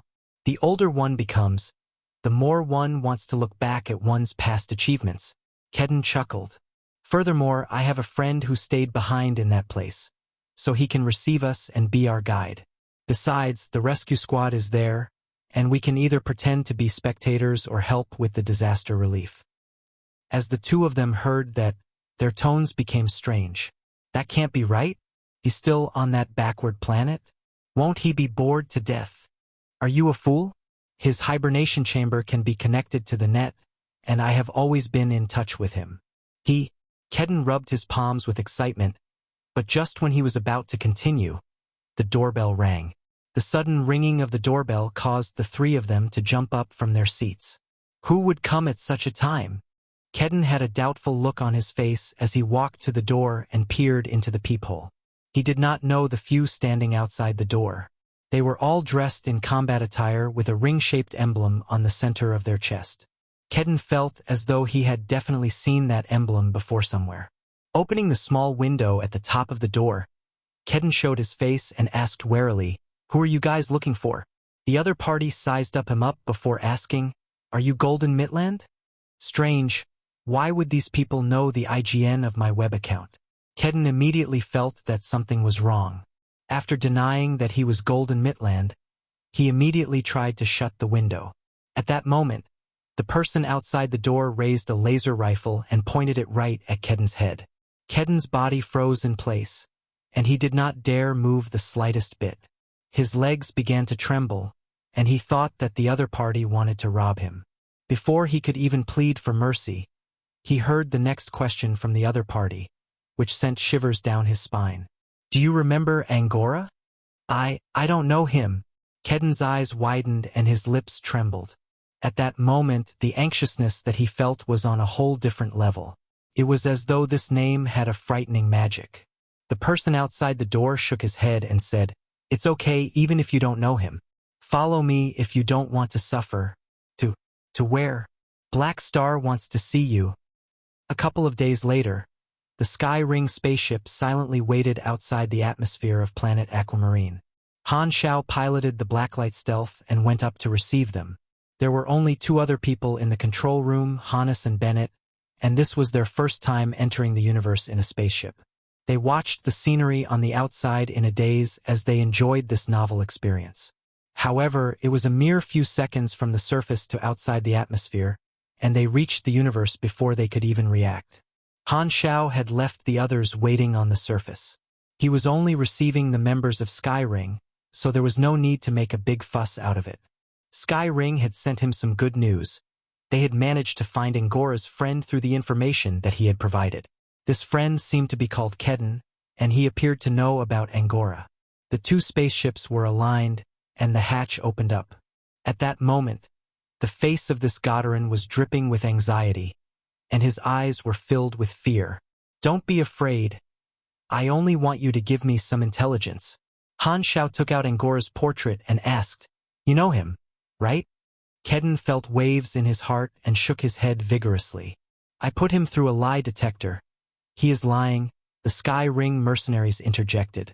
"Since you are so afraid, you are probably aware of what went on behind the scenes. Let me ask you directly.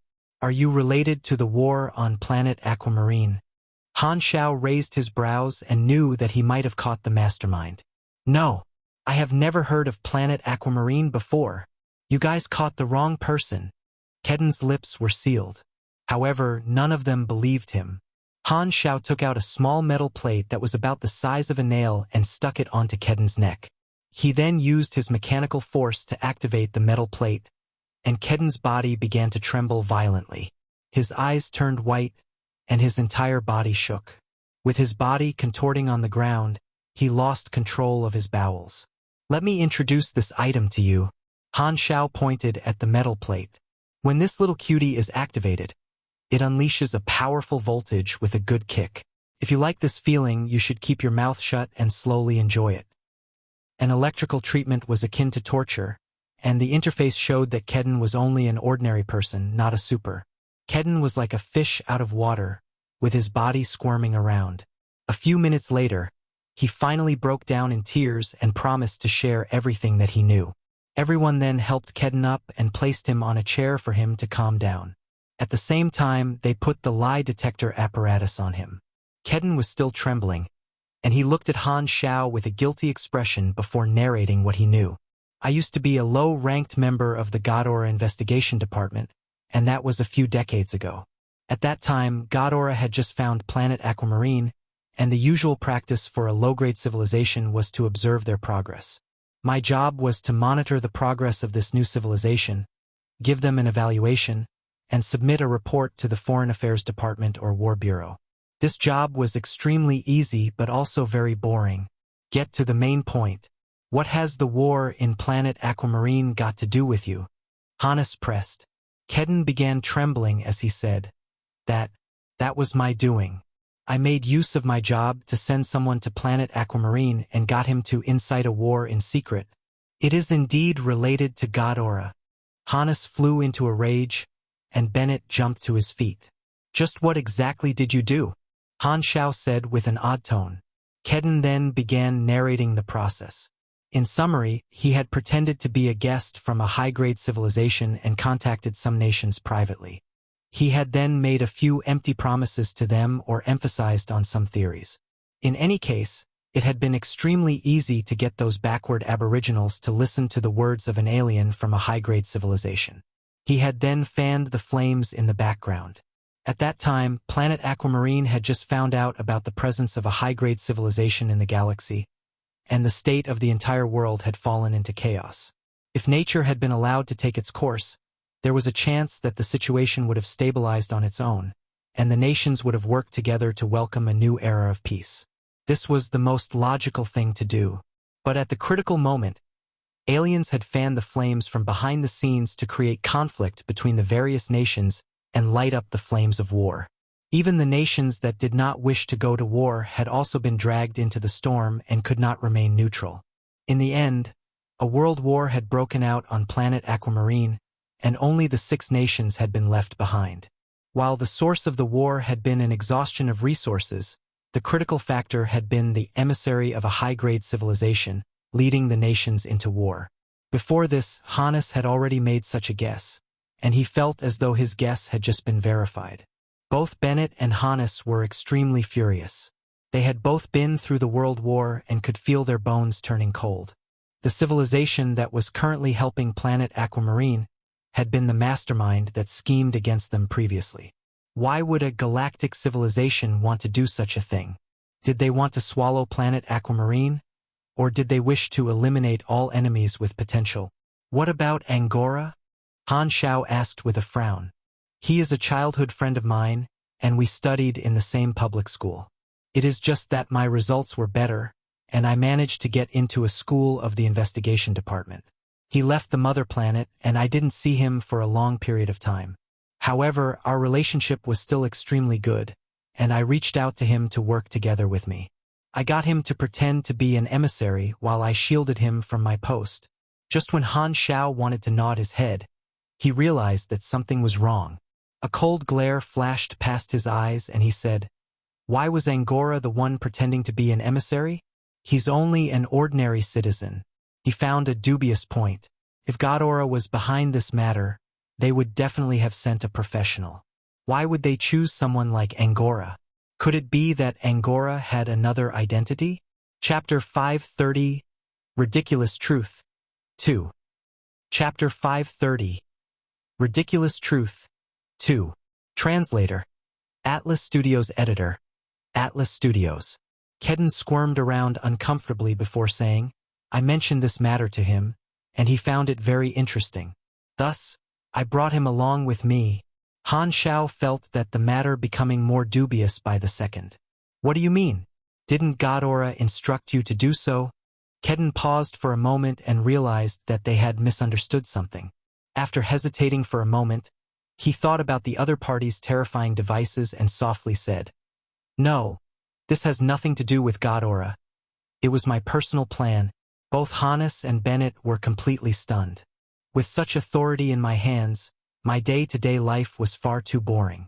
As I was observing the situation of Planet Aquamarine, a flash of inspiration suddenly struck me, and I wanted to treat Planet Aquamarine like a sandbox for me to play around with. After all, it was extremely easy for me to play around with a backward civilization, and there weren't any risks involved.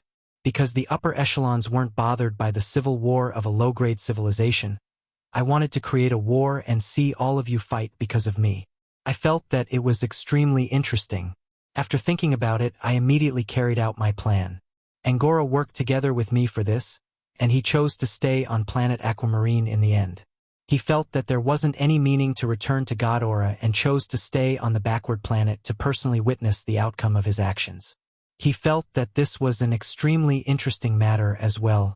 After Kedden finished his words, the entire place fell silent. The lie detector machine did not give out an alarm, which meant that everything Kedden said was true. Hannes and Bennett were thoroughly dumbfounded. Wasn't this a plan of the Godaran civilization? Was it really only because someone felt bored? Impossible! Hannes lost control. You are only an ordinary individual. If Godora wasn't involved, how could two ordinary individuals accomplish such a matter? Kedden shrunk back and said meekly, "It is extremely simple, actually. No one suspected that the emissary was a fake because we are truly Godarans." Hannes was completely stunned. He had thought that it was impossible for two ordinary individuals to cause the entire planet to devolve into war, but he was speechless at this moment. That's right, they are Godarans. That is enough. Because Godora was a high-grade civilization, Godarans were also high-grade. Who would suspect them? Bennett's face turned cold, and he grabbed Kedden's collar. Countless families had been ruined in the war, and it was all because two people had found it amusing. Looking at Kedden's eyes, which were filled with anxiety and fear but not a single trace of guilt, the words that were about to come out from Bennett's mouth were swallowed back. At that time, Planet Aquamarine was probably like an ant's nest in the eyes of the Godarans. How was playing around with ants a crime? Han Xiao had a strange look on his face, and he found the truth to be extremely ridiculous. He had thought that there was a mysterious organization stirring up chaos from the dark, but the truth was completely out of his expectations. There was not a single organization that would even think of scheming against a weak civilization like Planet Aquamarine. The only reason was because an audacious fool had sadistic tendencies. There was no scheming or conspiracies. It was just that simple a reason. A small figure in Godora had felt bored and incited a war for his own amusement. After the show ended, he had acted as though nothing had happened. In the end, because of the authority that he had in his job and Godora's indifference toward Planet Aquamarine, he had managed to hide this matter for a few decades. Someone like Angora, who was a failure in his own society, had chosen to bully the weak and display his superiority in a backward planet as enjoyment. The only thing that those two individuals had relied on was their gold-colored skin. The truth was so simple and ridiculous and yet so desolate. Because they were weak, they were reduced to playthings. This made Han Xiao feel as though Planet Aquamarine was like a virtuous young lady being raped by a little brat of a wealthy family, unable to even have the thought of resisting. To Planet Aquamarine, this was a calamity that they did not deserve. While Han Xiao did not have any attachment to Planet Aquamarine and was not someone who would be affected emotionally, he was truly a little frustrated. However, his frustration was directed toward Godora. After all, the crime of the Godaran civilization in this matter was probably that they were too powerful. Perhaps it was their strength that gave them a sense of superiority. How ridiculous! Han Xiao let out a long breath filled with complicated emotions. Despite a notification popping up on his interface that he had completed the hidden ranked mission, he didn't have the mood to check it immediately. The mercenaries from Sky Ring left without Kedden. He was knocked unconscious and locked up in a cage. Han Xiao then allowed Bennett to deal with Kedden as he wished. Both Bennett and Hannes felt that it was extremely difficult for them to accept this truth. The decades of change on Planet Aquamarine had all been because of this ridiculous reason. All of the suffering that they had gone through suddenly seemed so meaningless. An entire civilization had been toyed with by two aliens. Their planet could have been much better. Don't think too much. If this is the truth, we have no choice but to accept it. Han Xiao shook his head. Bennett lowered his head and did not know what to say. He then stood up abruptly and looked at Han Xiao with seriousness. While I didn't interrupt you when you were negotiating with the Six Nations, I felt uncomfortable in my heart. However, I was wrong. Bennett clenched his fists tightly. I finally understand your efforts. It is a crime to be weak. You didn't go into the universe just for the solution to the calamity. You also went into the universe for the future of Planet Aquamarine. You are far nobler than me. Han Xiao's mouth began to cramp up. Since when did he have such thoughts? Could it be that the higher the favorability, the more vivid one's imagination would be? If not for you, this planet would still be in the dark. I thank you on behalf of Planet Aquamarine. Bennett gave a bow. As Hannes heard those words, he also stood up and bowed toward Han Xiao. Don't be like this. You guys are making me feel as though I am good guy, Han Xiao said with a helpless tone.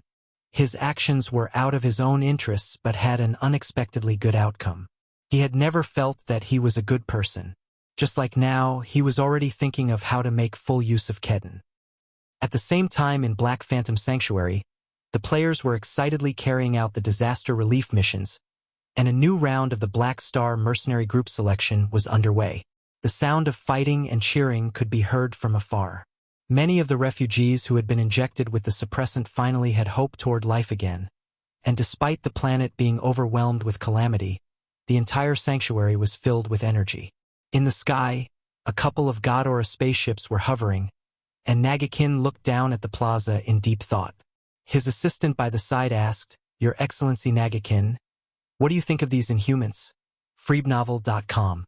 Full of potential, Nagakin nodded. After a few days of observation, he had already noticed the players' potential.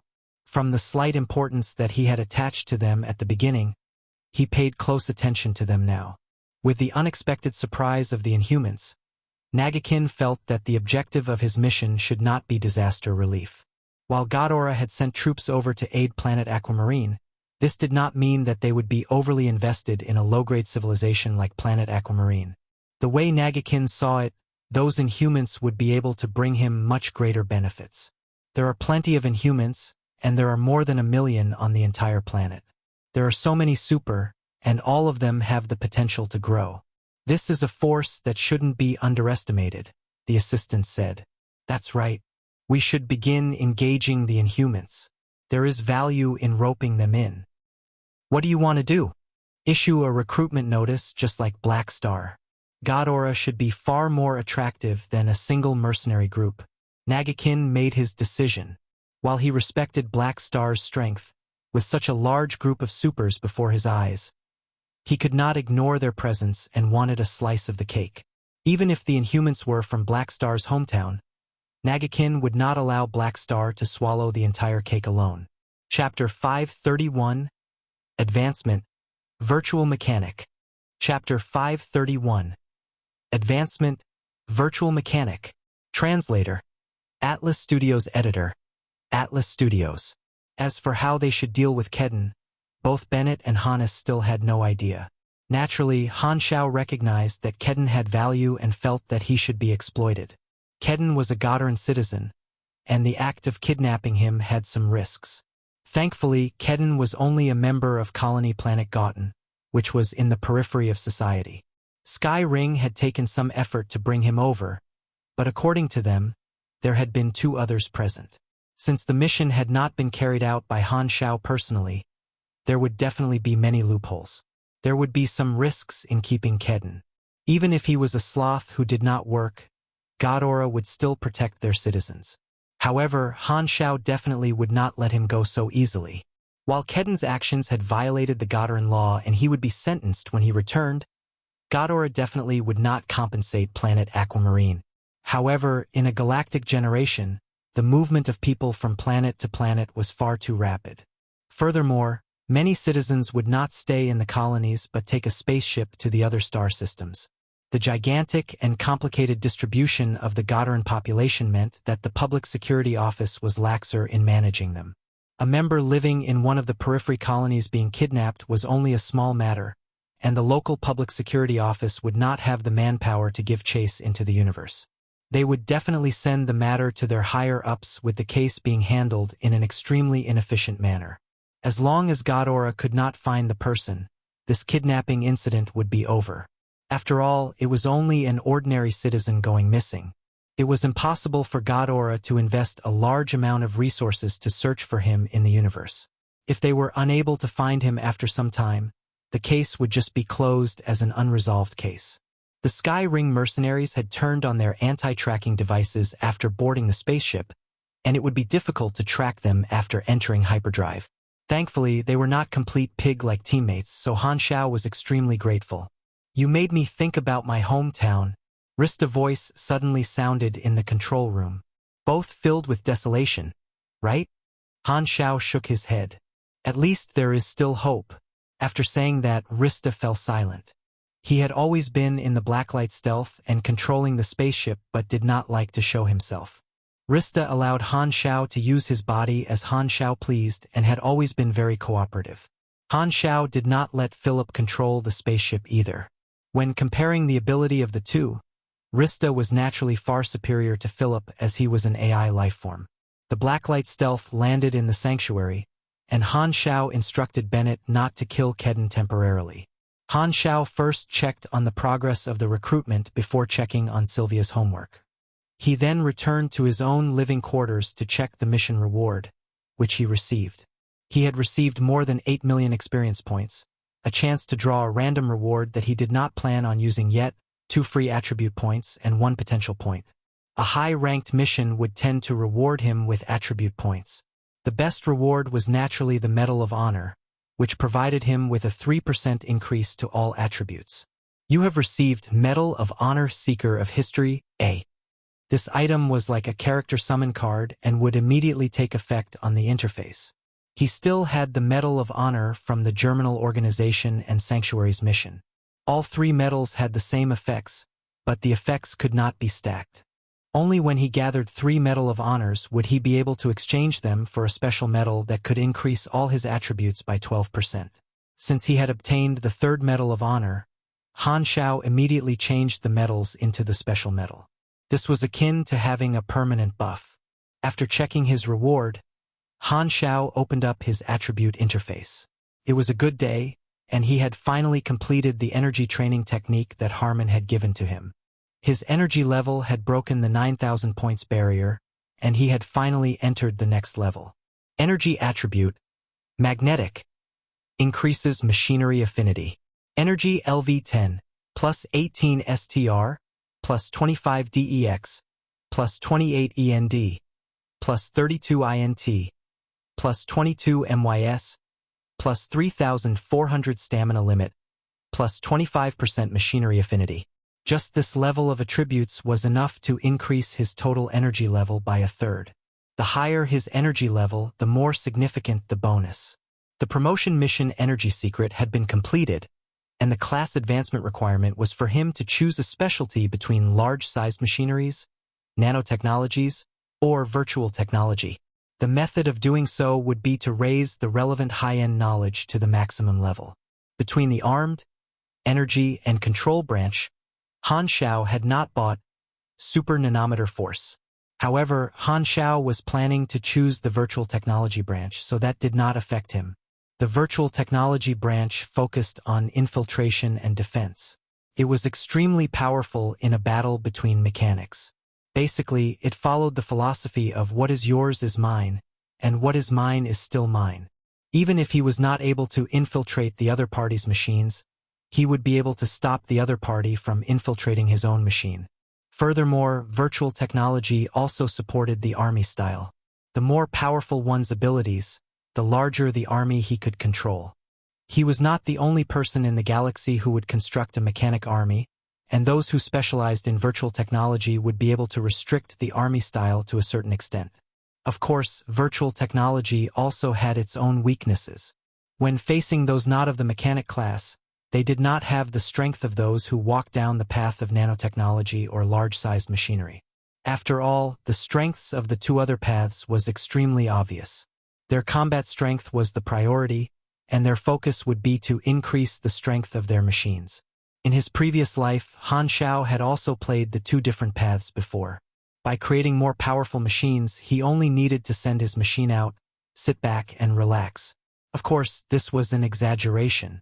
The mechanics from these 2 paths would still have to control the battle. Ignoring the battle completely would be the action of a lazy player. In his previous life, most of the players had chosen these 2 paths because the path of virtual technology was far too difficult to take.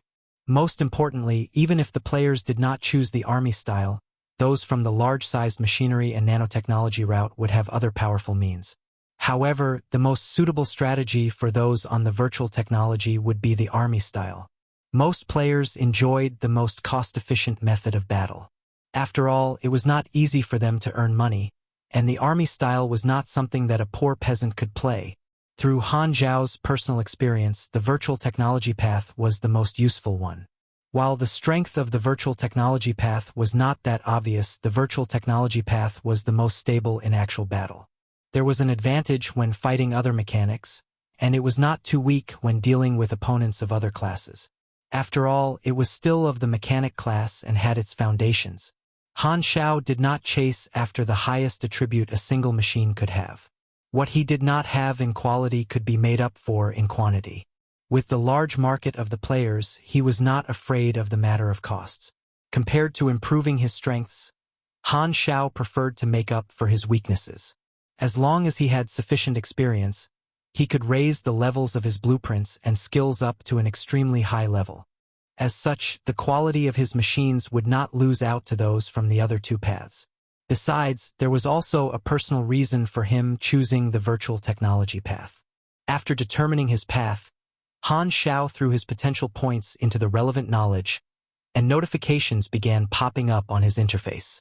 You have completed LV-120 promotion. END attribute boost enhanced. 1 END equals 65 max health equals 75 stamina. The advancement this time gave me a larger attribute boost to my health. At the very start, the increase was only 5 points. During my first race evolution, the increase was 10 points. Now, the increase is actually 15 points. The previous ratio of 150 had been increased to 1 hour 65 minutes now. Han Xiao clenched his fists and took a deep breath. The familiar sense of pain appeared again, but compared to the pain that he had felt when he became a void prowler, this pain could only make him frown slightly. Advanced Artificial Intelligence Technology reached LV.5 Max. Class advancement succeed. You have received a new class, Virtual Mechanic LV.1, plus 150 energy, plus 3 DEX, plus 3 END, plus 6 INT. You have received 6 free attribute points and 1 potential point. You have learned Professional Machinery Affinity. You have learned Strengthened Smart Defense. You have learned Strengthened Smart Control. You have learned Strengthened Hacking. You have learned Optimized Resource Allocation. You have learned Optimized Mass Production Configuration. You have learned Virtual Technology Essence. All his new skills had basically strengthened the skills relating to virtual technology. Hacking and virtual defense were the core of this path. Strengthened Smart Control was capable of increasing the attributes of an independent machine, and the skill introduction was an excellent smart system which increases the efficiency of a machine. Both optimized resource allocation and optimized mass production configuration were able to increase the efficiency of his assembly line. The former would lower his costs, and the latter would increase his manufacturing speed. The virtual technology path would provide a large increase toward the overall productive capacity of an assembly line and was extremely suitable for the army style. Professional Machinery Affinity was the core skill of a mechanic, and it would provide an additional 60% machinery affinity when raised to the maximum level. Virtual Technology Essence gave an additional bonus to all virtual technology-related skills based on one's intelligence and was similar to Machinery Analytical Comprehension. Because this was a class advancement that determined his class route, he had learned more skills than before. In fact, these skills were even more important than the increase in level. Without any hesitation, Han Xiao immediately raised all the skills up to their maximum levels and obtained the best result. He had obtained more than 3 billion experience points from the players, and just raising those skills to their maximum level burnt away more than 1 billion experience points.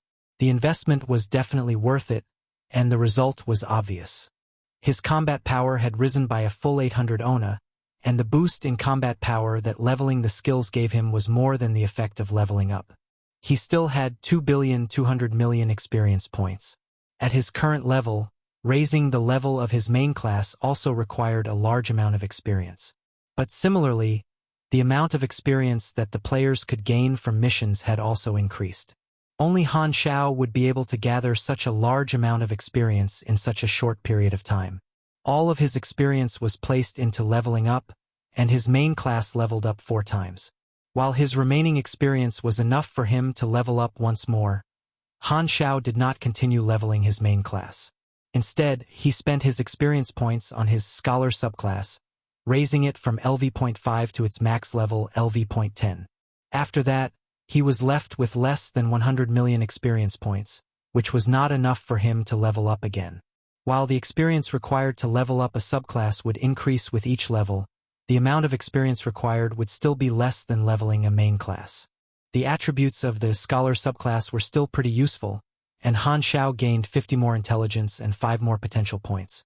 His Virtual Mechanic class was increased to LV.5 and gave him an additional 15 dexterity, 15 endurance, 30 intelligence, 30 free attribute points, and 5 potential points. He threw all of his free attribute points into intelligence as usual. His energy surged within him, and bearing with the discomfort, Han Xiao checked the change in his attributes. Level 130. Main class, Mechanic. Race, Void Prowler human form. Attributes, 181 STR, 401 DEX, 361 END, 1110 INT, 124 MYS, 41 CHA, 1 LUK. Free attribute points 0. Potential points 49. Health 37,824. Stamina 37,995. Energy 9,770 LV.10. LV.10 energy bonus stats.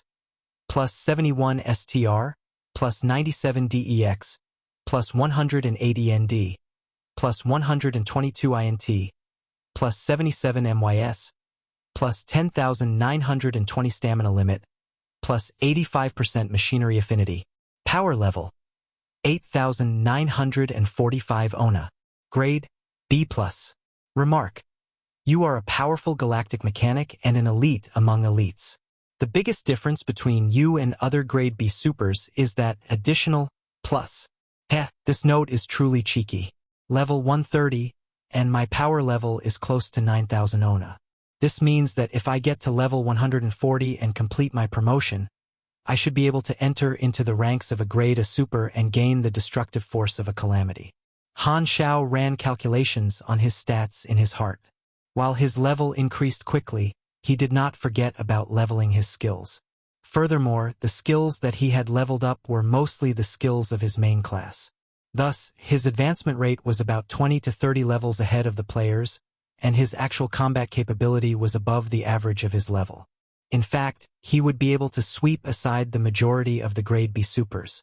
If he faced Ember right now, even if he did not make any preparations beforehand, he would be able to last in a battle against Ember.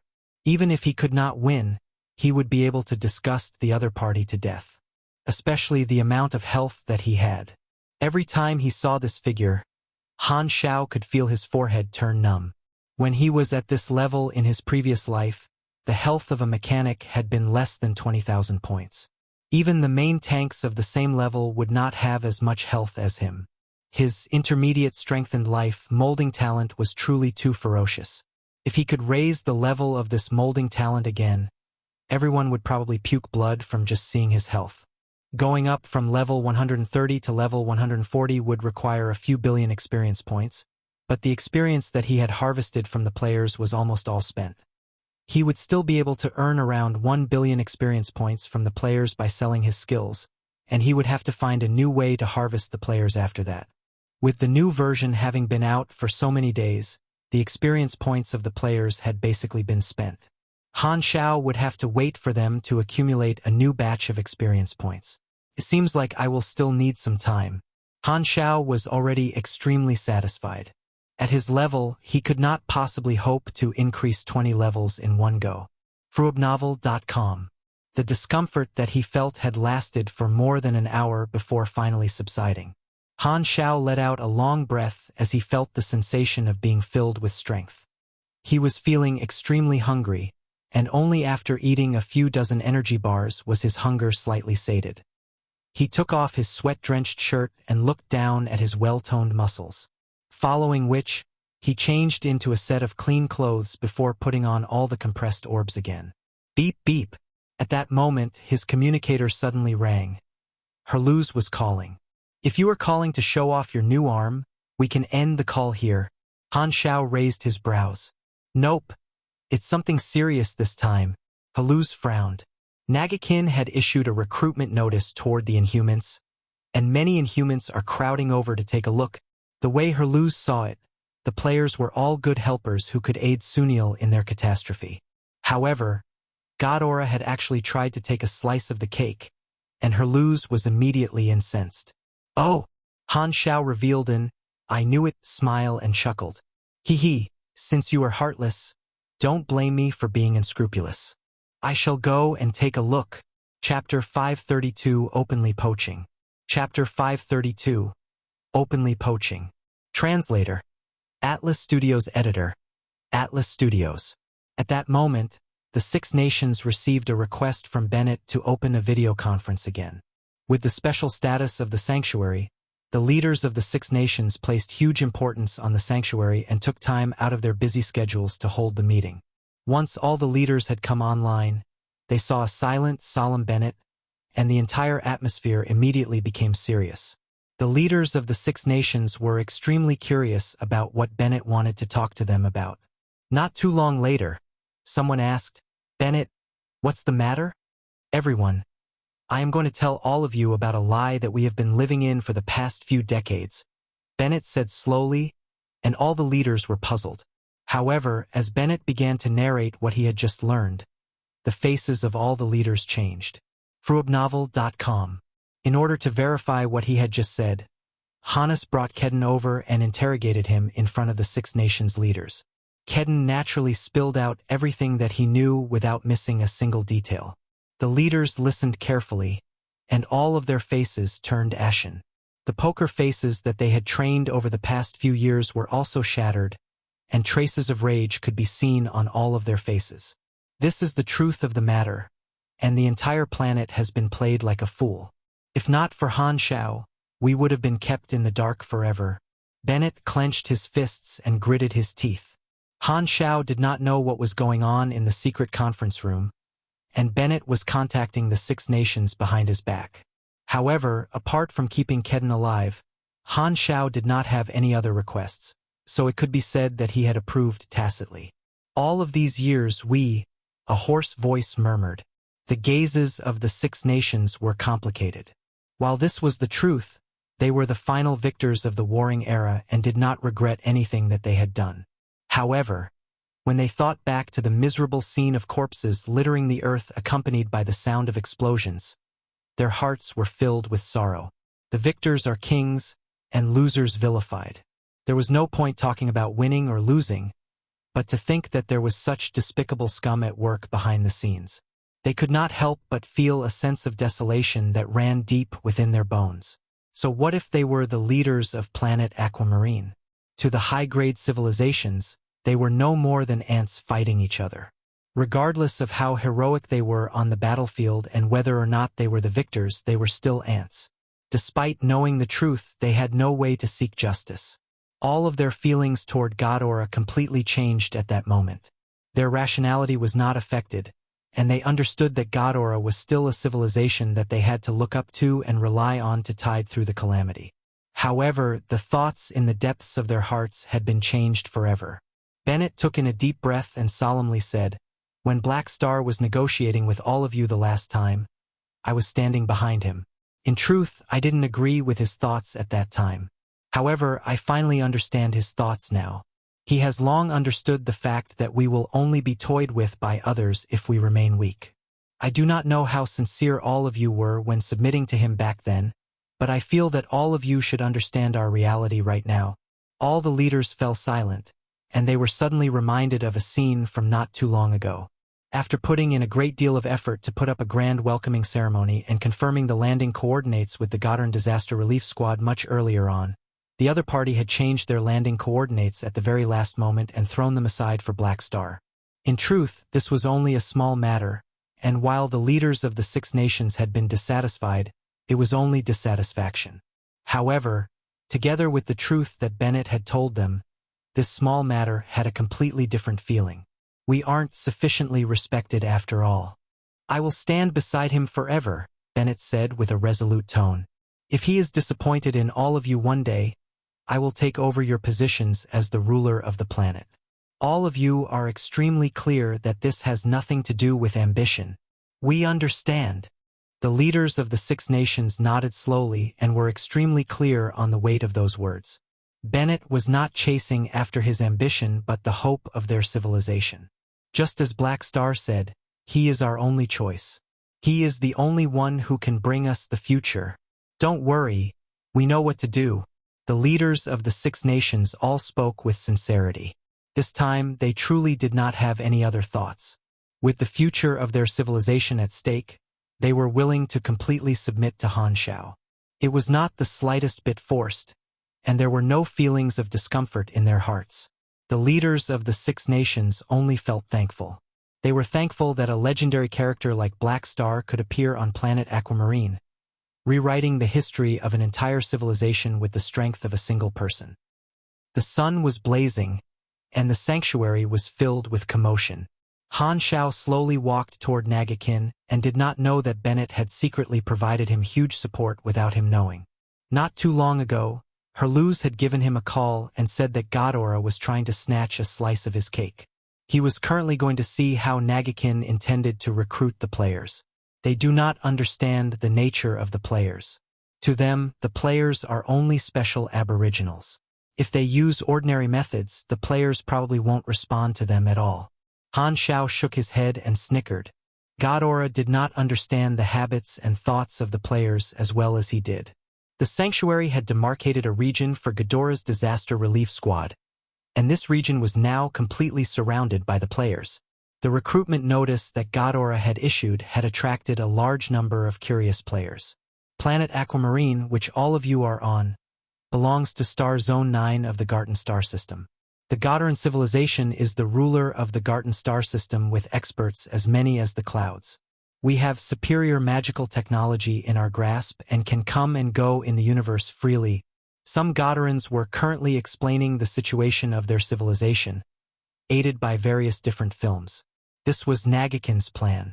He decided to first let those aboriginals understand the situation of the galaxy and let the other party understand how powerful their Ghidorah civilization was.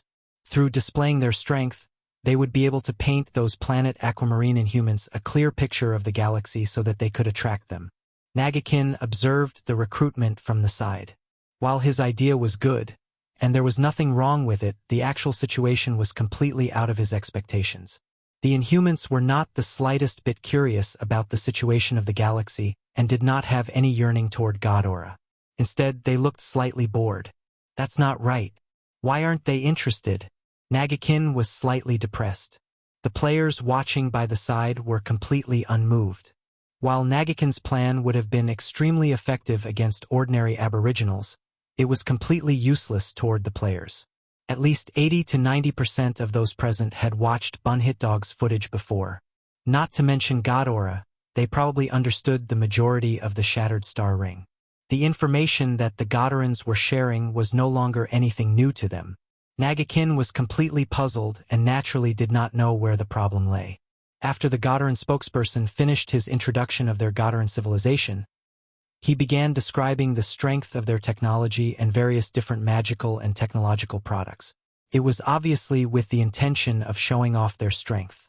After the players watched for a while, they shook their heads, and the crowd began to disperse. So boring, let's go. What's so special about all these things? Do you think that we are some country villagers? Che. They truly haven't seen the vastness of the world. Seeing this scene, Nagakin and the Ghidorah spokesperson were dumbfounded. They thought that the Inhumans were aboriginals from a backward planet who had not seen the world, but in the eyes of the players, it was instead these Ghidorahs who had not seen the world, trying to fool us with these items. Do you really think we have never seen magic or technology? We have seen a floating continent in the universe, and Ghidorah actually showed this to What a joke! If Han Xiao was here, he would definitely have burst into laughter. What's the use of all these things? You might as well issue them a mission instead. If you don't take out some benefits, why would the players bother with you? However, that was only the thought of the majority, and there were still some players who were curious and thought of joining the Ghidorah faction. It was not because they were attracted by Ghidorah, but because they wanted to try and see if they could join two factions. Nagakin's recruitment process was different from that of the Black Star Mercenary Group. After all, Ghidorah had their own procedures, and the recruitment process was more complicated. There were already some players who had begun asking how they could join, but right at that moment, a loud commotion broke out not too far away, and the gazes of the players were immediately drawn to the commotion. Upon seeing Han Xiao being surrounded by players, all of those players threw Ghidorah aside and rushed over to Han Xiao. In the eyes of the players, Han Xiao's appearance was basically tied to the appearance of benefits. Every time he appeared, he would definitely create a commotion, and he had left a deep impression on the players. His popularity was also something that Ghidorah would not be able to compare to. The Ghidoran camp had already been quieting down, but it was now completely deserted. The faces of the Ghidorans all turned dark. Since when had they been treated in such a manner before? They had actually been ignored by a bunch of aboriginals, and many of them were fuming. Nagakin's face contorted slightly, and a depressed look could be seen on his face. The scene before him was completely different from what he had expected, and he truly felt the difference in popularity. That's right. Black Star is from this planet, so he should be more popular. Nagakin would not give up like that. While the start had been exceptionally poor, he believed that there would be many who were willing to join Ghidorah's side. After all, Ghidorah was a high-grade civilization, which was not something that an ordinary mercenary group could compare to. He believed that as long as he continued to explain Ghidorah's situation to the Inhumans, many of them would make the right choice. While he was trying to poach players from Black Star, Nagakin did not think that anything was wrong with his actions. After all, the Inhumans were all free to choose. Both of them had the right to recruit the Inhumans, and they were competing on equal grounds. He would not be dissatisfied with Black Star because of this, and thus felt that Black Star would not be angry over the matter either. Seeing Han Xiao appear, Nagakin walked forward with a smile. Chapter 533 Not angry at all. Chapter 533 Not angry at all. Translator. Atlas Studios Editor. Atlas Studios. After a short, casual conversation, Han Xiao followed Nagakin into the Ghidoran camp and shook off the crowd of players. He did not wish for the players to hear his conversation with Nagakin. While the players could move about in the Ghidoran camp, the core region of the camp was not open to them, so the Ghidoran troops stopped the players outside. Walking into the room, both of them sat down. "How is the disaster relief going?" Han Xiao asked with a smile. "The situation is improving, and order is gradually being restored. Your information was a huge help. Not just on Planet Aquamarine, the disaster relief squads on the other calamity planets have acted according to your information, and the situation is stabilizing. As long as they can control the effect of the calamity, we only need to wait for the research department to develop an antidote." Upon talking about serious matters, Nagakin's face became stern. Following which, both of them discussed the disaster relief operation on Planet Aquamarine. They discussed the problems that Nagakin was currently facing, their management problems, and so on. After a long conversation, Han Xiao suddenly said, "Right, I saw you recruiting people on my way over." "Haha, that's right," Nagakin said in a straightforward manner and did not attempt to hide anything. "I never expected such a strange phenomenon to occur on Planet Aquamarine. After a period of observation, I noticed that they are all full of potential. No wonder you wanted to recruit them. I am also prepared to recruit some Inhumans." Han Xiao stroked his chin and did not show any emotion. I have long known about the Inhumans. Your observer didn't understand their situation, and upon seeing that they behaved like ordinary humans, he decided to ignore them entirely. Indeed, they are full of potential, and their numbers are not to be underestimated. That's right, your prestige is extremely high among the Inhumans. Can you help me?" Nagakin's eyes lit up, and he felt that he could seek Black Star for help. He had seen that the Black Star Mercenary Group did not accept everyone who applied and was holding a selection instead. Thus, he thought that Black Star did not intend to dominate the entire market of Inhumans. As such, he felt that Black Star would not be angry, and upon seeing Han Xiao's calm reaction, Nagakin felt that his thoughts were confirmed. As such, he had approached Han Xiao for help. Han Xiao immediately had a strange look on his face. "Don't go too far, all right?" Not only are you trying to poach the players, you still want me to teach you how to poach them well. Han Xiao then nodded and said, I can give you some advice, but I can't guarantee the effects of my advice. After all, the Inhumans aren't my subordinates. Nagakin thought for a moment before saying, What method did you use to get so many Inhumans to be interested in your mercenary group? Nothing much actually. I pretty much did the same thing as you. I introduced the background of my mercenary group, the situation of the galaxy, and some of the benefits they can get. The rest was up to the choice of the Inhumans. As long as you explain Ghidorah's background, I believe that you will be able to attract some of them. I think so, too. Nagakin nodded. His method was not wrong. It was just that Black Star had the initiative. Since he was going in the right direction, Nagakin did not intend to change his plan. Compared to joining a mercenary group, joining Ghidorah should be a much better choice. It seemed like he only needed to give the Inhumans some time to understand Ghidorah better. After another few sentences, Han Xiao bade farewell and walked out of the Ghidorah camp with a chuckle. Nagakin's guess was right. He was not angry at all. He had known all along that Ghidorah would be his competitor, and Nagakin's actions were within his expectations. Originally, Dark Star would also have been another competitor, but because of the Germinal organization's destruction, Dark Star would not appear for the time being. With him being tied onto the same boat as Ghidorah, it was almost akin to Dark Star being eliminated from the picture, so he had one less competitor.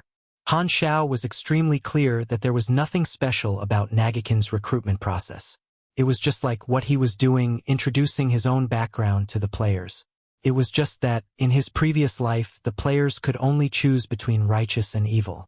However, in this life, the players had a new camp to choose from, and thus, Ghidorah was not able to monopolize the market.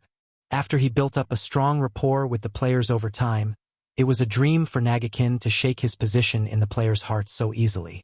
Even if Ghidorah was able to give the players benefits, they still would not be able to compete with him.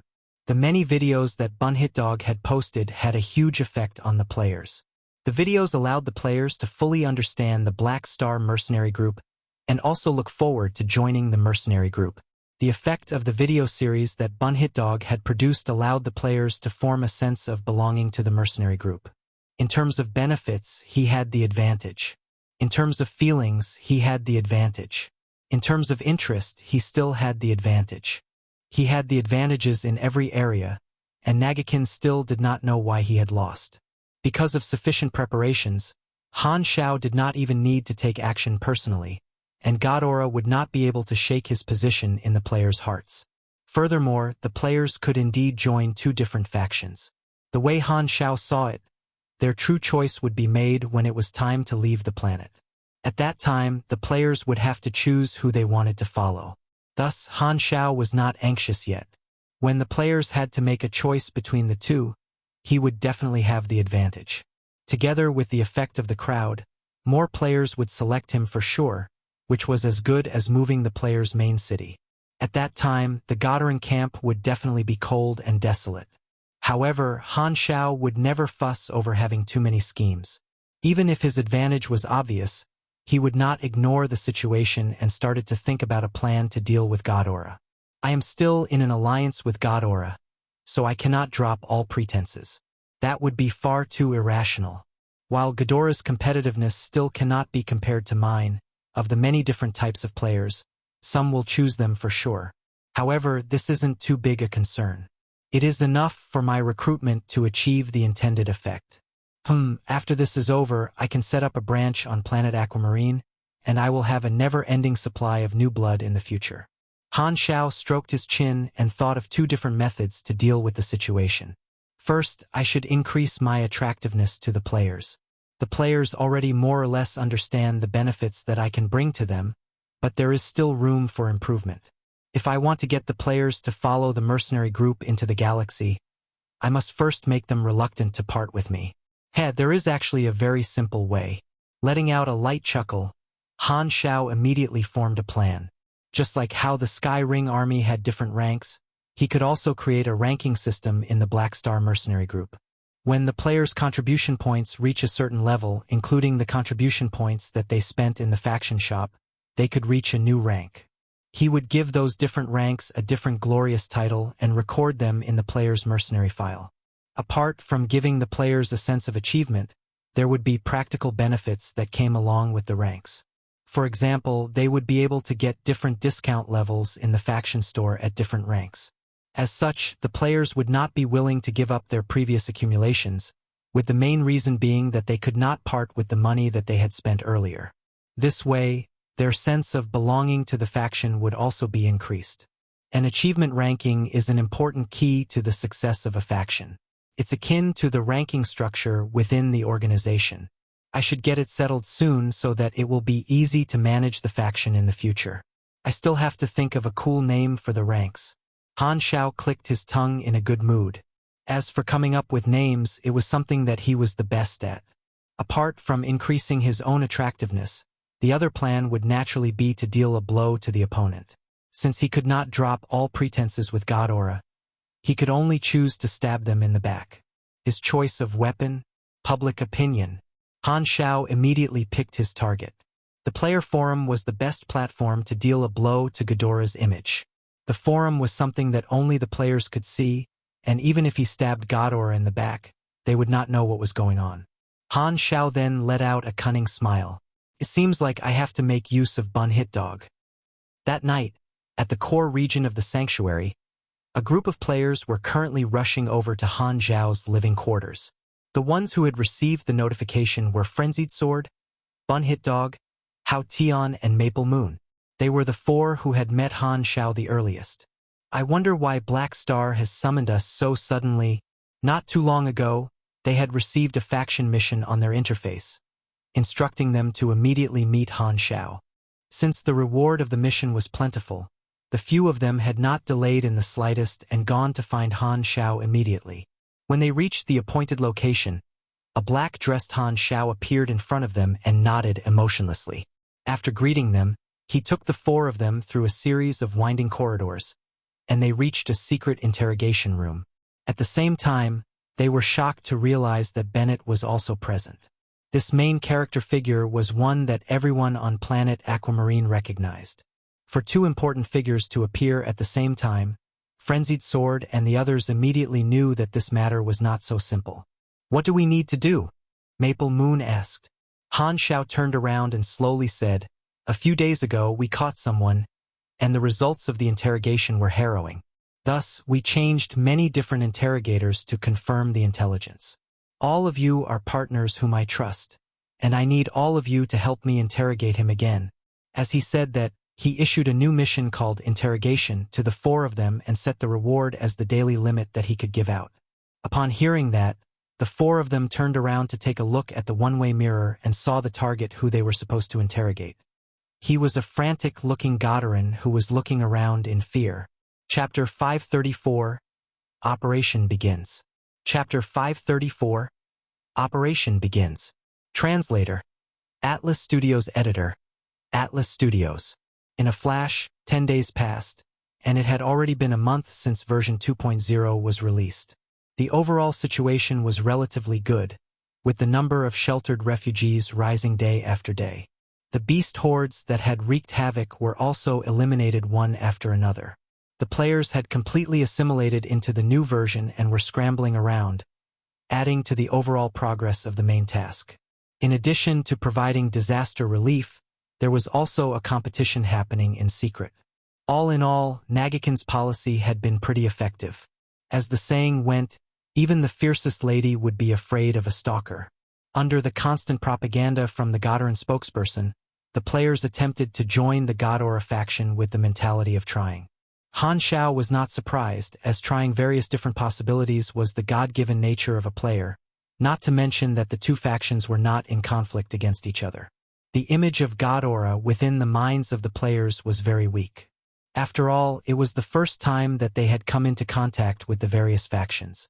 They were unlike Han Xiao, who could be considered longtime buddies with them. However, while Ghidorah could not compare to the Black Star Mercenary Group, the benefits given were pretty good, and the magical technology that they employed was attractive. Nagakin was satisfied with the current recruitment process, and Black Star did not seem to have any intention of interfering. However, just when he was about to celebrate, a video appeared on the player forums, causing a huge uproar.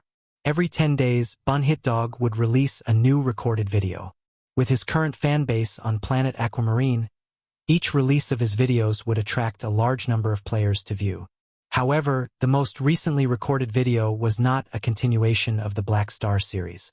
Rather, it was a new series, labeled Planet Aquamarine, the old era. It's not the Black Star series. Disappointed? A new series? Sounds interesting. Not sure what the content is about. It's an international series. Let's see what it's all about. Fewinvel.com. After the customary roasting session, the players opened the video to have a look with high expectations. While the majority of viewers would beat Bunhitdog to death if given the chance, they had to admit that the quality of his video channel was consistently good, with humor as the main focus. This allowed everyone who watched it have a good time. The video began, but there was no opening comment from Bunhitdog. Instead, it jumped straight into the content, literally starting with a boom. The opening scene showed nuclear bombs raining down from the sky, exploding into mushroom-shaped clouds when they landed on the ground. However, the whole process was devoid of sound. Only after the shelling ended did the background music slowly start to play, as though trying to pull the audience into the picture. This section was familiar to most of the viewers. After all, it was the recording of the Six Nations bombing the German organization headquarters. However, the video then shifted to a series of tragic war pictures. Some of the topics of the images were vague and unclear, causing the audience to comment in confusion. What's the video this week about? I can't tell at all. It's quite the messy start. Just as the audience began to get suspicious, a narrative suddenly sounded amid the war scenes. It was Kedden's voice, and his tone was weak and trembling as he slowly explained their crimes. This confession was made through Bunhitdog recording and editing the interrogation of Kedden. He had broken down the testimony of Kedden and added imagery, allowing the audience to better understand the meaning behind his words. Such cutscene editing greatly enhanced the visual and audio contrast, giving the audience a sense as though they were recalling the past. Following Kedden's words, the atmosphere of the channel became filled with distress and grief. Toward the end, the images of the war were integrated with the interrogation proceedings, brought out to great effect. This allowed the audience to understand the theme of the video. This was the truth about the old era of Planet Aquamarine, and the images in concert with the audio painted a detailed picture of this theme, fully bringing out the grief and sadness. Only toward the end of the video did Black Star appear, and Bunhitdog utilized Black Star as the core to wrap up his entire video. For this video, Bunhitdog did not utilize his famed humorous antics, but made the video with a heavy and emotional atmosphere. Compared to his past videos, the contrast was excellent, and the impact was great. 10 days ago, Han Xiao had pulled some strings, allowing Bunhitdog to interrogate Kedden to learn about the truth of the old era. He had been 80% certain that Bunhitdog would take the secret and make it into a video to be shared with the players. Being a video producer, he would definitely use this unknown part of Planet Aquamarine as material to grab people's attention. Indeed, it was as expected. Bunhitdog had a sharp nose toward the smell of news material and found an intrinsic value within the recording. He thus made a video out of it, thinking that it was his good luck to have stumbled upon such a secret. He did not know that this was all part of Han Xiao's plan.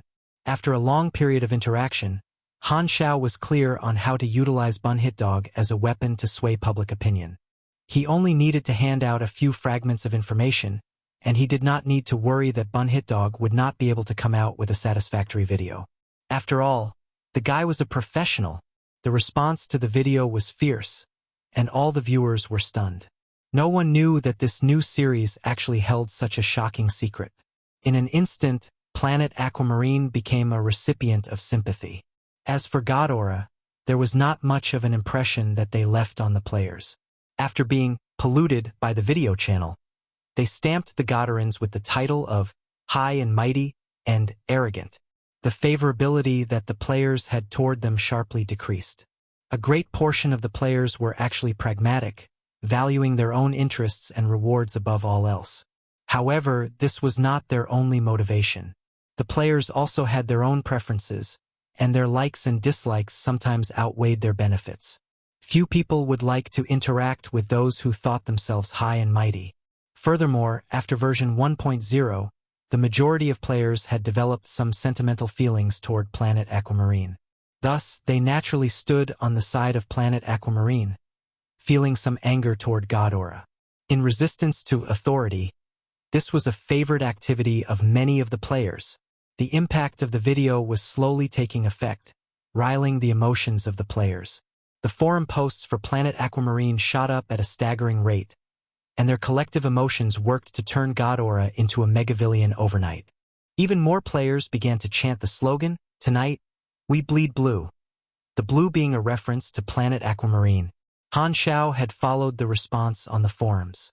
At this point, his objective had basically been achieved. The public opinion target was not to raise himself on a pedestal nor to denounce the enemy, and he did not distort any facts. He merely exposed the secret, allowing people to see that it was a citizen of Ghidorah that had done such a thing. Regardless of whether they had been instructed to do so or not, Ghidorah had to bear this black mark. I guess it could be considered some form of overdue compensation for Planet Aquamarine. Originally, the welfare of the mercenary group for Ghidorah could not have been compared to that of Black Star, and now that their moral identities had taken a hit, their ability to attract mercenaries to join reached a new low. If their attraction could be likened to stock prices, it would show a continuous decrease. Under this chain reaction, Nagakin's recruitment took a sharp downturn. Players who were originally willing to explore the Ghidorah camp quickly dispelled such thoughts. After all, there were already a few guinea pigs in front of them, and since there was no particular benefits given by the Ghidorah camp, there was no need for them to be pioneers. Thus, the numbers in the Ghidorah camp plummeted, with even players that had previously joined the Ghidorah camp jumping ship back into the embrace of Black Star. Confusion naturally clouded Nagakin's mind. He did not understand. Everything had been perfectly fine a few days ago, so how come suddenly the Inhumans had stopped going over to him? What was the problem? He could not understand, but little did he know that there was a negative public opinion circulating, in an area that he could not see, none of which was positive toward Ghidorah. In the room, Han Xiao was still browsing the forums. He let out a deep breath. So long as I interfere, Ghidorah is destined not to be able to recruit anyone. Even though he and Nagakin had fought side by side, it was Han Xiao who had essentially saved Nagakin. If it was not for him being involved in Nagakin's mission, then the latter would have ended up crippled. For Nagakin not to give a fart and run over to pick up the fruits of his victory, and furthermore think that he, Han Xiao, would not be angry over it, did that not mean he himself was too magnanimous a person? Since the other party did not want to talk logically, then Han Xiao could only resort to physical means, blackening Ghidorah's name. This left him in a sunny mood.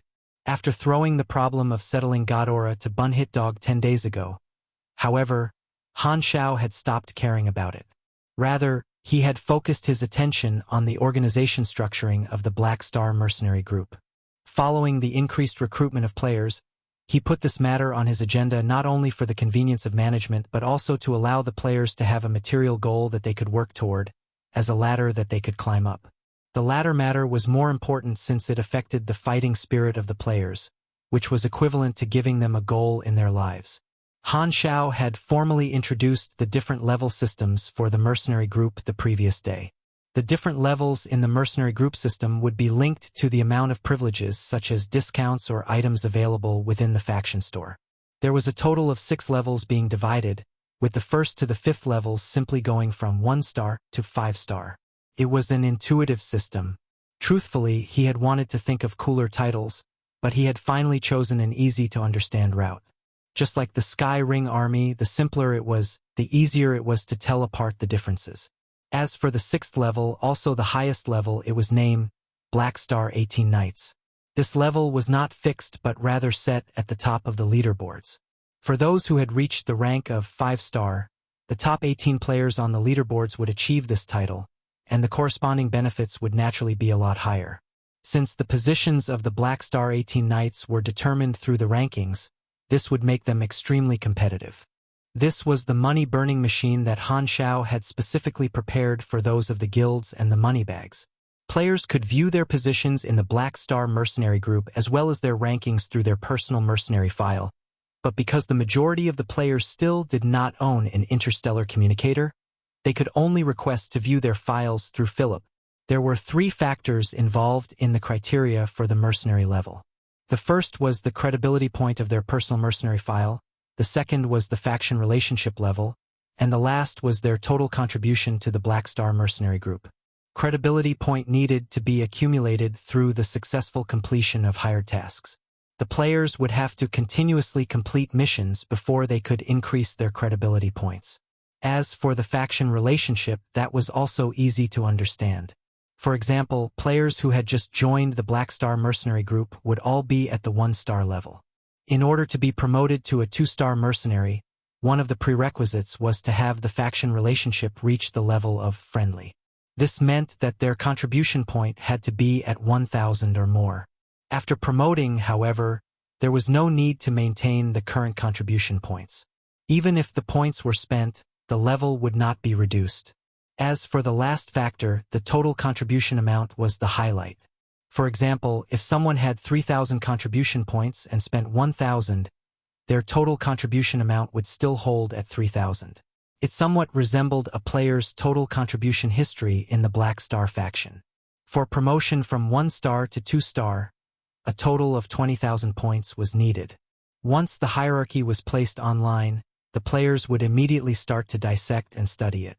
They would quickly find out that the loophole that they could exploit would be the total contribution point factor. Because, for those players whose relationship was below the friendly level of 1,000 points, 50 anas could be exchanged for 100 contribution points. However, when the current contribution level hit between 1,000 to 3,000 points, then the same 100 contribution points could only be purchased with 500 anas instead. Thus, so long as their current contribution was capped at below 1,000 points, then the total contribution point factor could be improved at the lowest cost. With this discovery, the players would definitely be overjoyed, feeling as though they had found a loophole. Han Xiao had long predicted this, and he loved to make players feel as though they had taken advantage of the system. The reasoning was simple. The players had to maintain their current contribution below 1,000 points. Thus, if they wished to save money, they would have to spend all their contribution points. The only outlet would be the faction store, and in order to do so, they also had to spend a corresponding amount of anas. This formed a completely cycle where he would ensure the players consumed his goods, and at the same time, it allowed the players to think that they were saving on anas for contribution points. In addition, the other 2 factors affecting the promotion of the mercenary level were hard requirements with no loopholes present. As such, the players could not abuse the total contribution point method to quickly increase their mercenary levels. The shortcut to raising one's total contribution points was actually a scheme from the great mechanic Han. By taking advantage of the psychology of the players, he purposely left a loophole, allowing the players to discover it. Even with the large influx of newcomers in the mercenary group, only the dozens of players that had followed him from the start were close to the standard of 2-star. The requirements to promote were strictly set this time. Judging by the current progress of the players, Han Xiao estimated that most players would be at the level of 1-star to 2-star in this version. No player would be able to reach the highest level during this version. After all, this was a long-term plan. Inside the room, Han Xiao leaned against the back of his chair, propping up his feet as he muttered to himself, "The formal planning for the mercenary group is just getting started. Let's take it slow." As long as he gathered enough players, the capability of the players would be equivalent to his own influence. He had enough patience to wait for the players to slowly mature. Beep beep. At this time, his communicator let out an emergency notification. Opening the virtual screen, Han Xiao gave it a quick glance. It was an urgent news alert stating that the Dark Star fleet had opened attacks on several other planets with the mutation disaster. Han Xiao immediately narrowed his eyes, his expression turning grave as he sat up straight. It has finally begun. Chapter 535, Impending Crisis. Chapter 535, Impending Crisis. Translator. Atlas Studios Editor. Atlas Studios. It had been 2 months since the outbreak of the mutation disaster, but Dark Star had not made a move. Thus, many people had felt as though something was amiss. After staying silent for so long, Dark Star had finally taken action and set out their fleets to attack 3 different calamity planets. This news immediately created a huge reaction, and many of the galactic residents knew that the show was starting. As the archenemy of Ghidorah, it was obvious that Dark Star would not let go of such a good opportunity, and the final piece of the puzzle had finally appeared. Currently, there was no evidence to show that the mutation disaster was a conspiracy initiated by Dark Star, but this was no longer important. As long as Dark Star interfered in this matter, Ghidorah's largest opponent would definitely be Dark Star. Dark Star attacked 3 calamity planets in one go, and the local Ghidorah disaster relief squads fought an intense battle. However, because they were caught off guard and the size of their fleets were small, the 3 Ghidorah disaster relief squads suffered huge losses. Logically speaking, the civilizations of those 3 calamity planets should have been completely vulnerable before Dark Star. However, Dark Star did not destroy those 3 planets but seemed to have their sights set on the disaster relief squads. After causing some destruction, the Dark Star forces retreated before the Ghidorah reinforcements could arrive. The outcome of the ambush was that almost 70 to 80% of the disaster relief squads was destroyed, and the situation that had stabilized was thrown back into chaos. Because of this, Ghidorah raised their defenses and sent out their regular army to the different calamity planets to stop Dark Star's ambush. But even so, they were not able to stop Dark Star in their tracks. The second wave of ambushes took place soon after, and another few calamity planets were the targets. The same scenario unfolded again. Despite Ghidorah raising their defenses, Dark Star had also strengthened their attacks, and a galactic battle broke out between the 2 parties. The spaceships crashed into each other with their protective shields flickering. The explosions of the spaceship's cannons flickered in the dark space like new stars being formed. The bright ray from the laser cannons was like a rainbow bridge in the pitch-black space. After a huge battle, Dark Star retreated in time again, and the battle did not develop into an all-out war. Ghidorah's fleet suffered a loss again, and all the disaster relief efforts went to complete waste. Most of the time, Dark Star only hid in the dark to scheme against Ghidorah. It had been a long time since their last head-on battle. With Dark Star coming out from their nest again, it was no longer a small skirmish, and Ghidorah immediately felt the pressure. While Ghidorah did have the advantage in terms of strength, Ghidorah's territory was large, and their fleet was stationed around the different bases of the Garden Star system. The spare forces that they could mobilize were not sufficient to suppress Dark Star, and Ghidorah was not clear about the size of Dark Star's forces either. The most frightening part about Dark Star was the fact that they were hidden in the dark. It was impossible to predict their actions beforehand, and Ghidorah had a huge headache because of this. If they did not know what Dark Star's next target was, they would not be able to make any targeted arrangements and could only defend passively. In the past 2 ambushes, Dark Star seemed to have targeted the disaster relief squads, but Ghidorah would not pull back their disaster relief squads just because of that. If they did, it would seem as though they are afraid of Dark Star, and Ghidorah would never show such an attitude to their enemy. Furthermore, since they had already begun their disaster relief efforts, if they gave up halfway, it would be a huge hit to their reputation. Besides, the situation had not yet reached such a stage. After so many years, both parties were finally in confrontation again. The entire Garden Star system was shaken, and this became the most watched affair in the Garden Star system. Dark Star will not stop like that and will continue launching their attacks. We will definitely meet them sooner or later. In a conference room of the sanctuary, Nagakin narrated the situation with a solemn expression.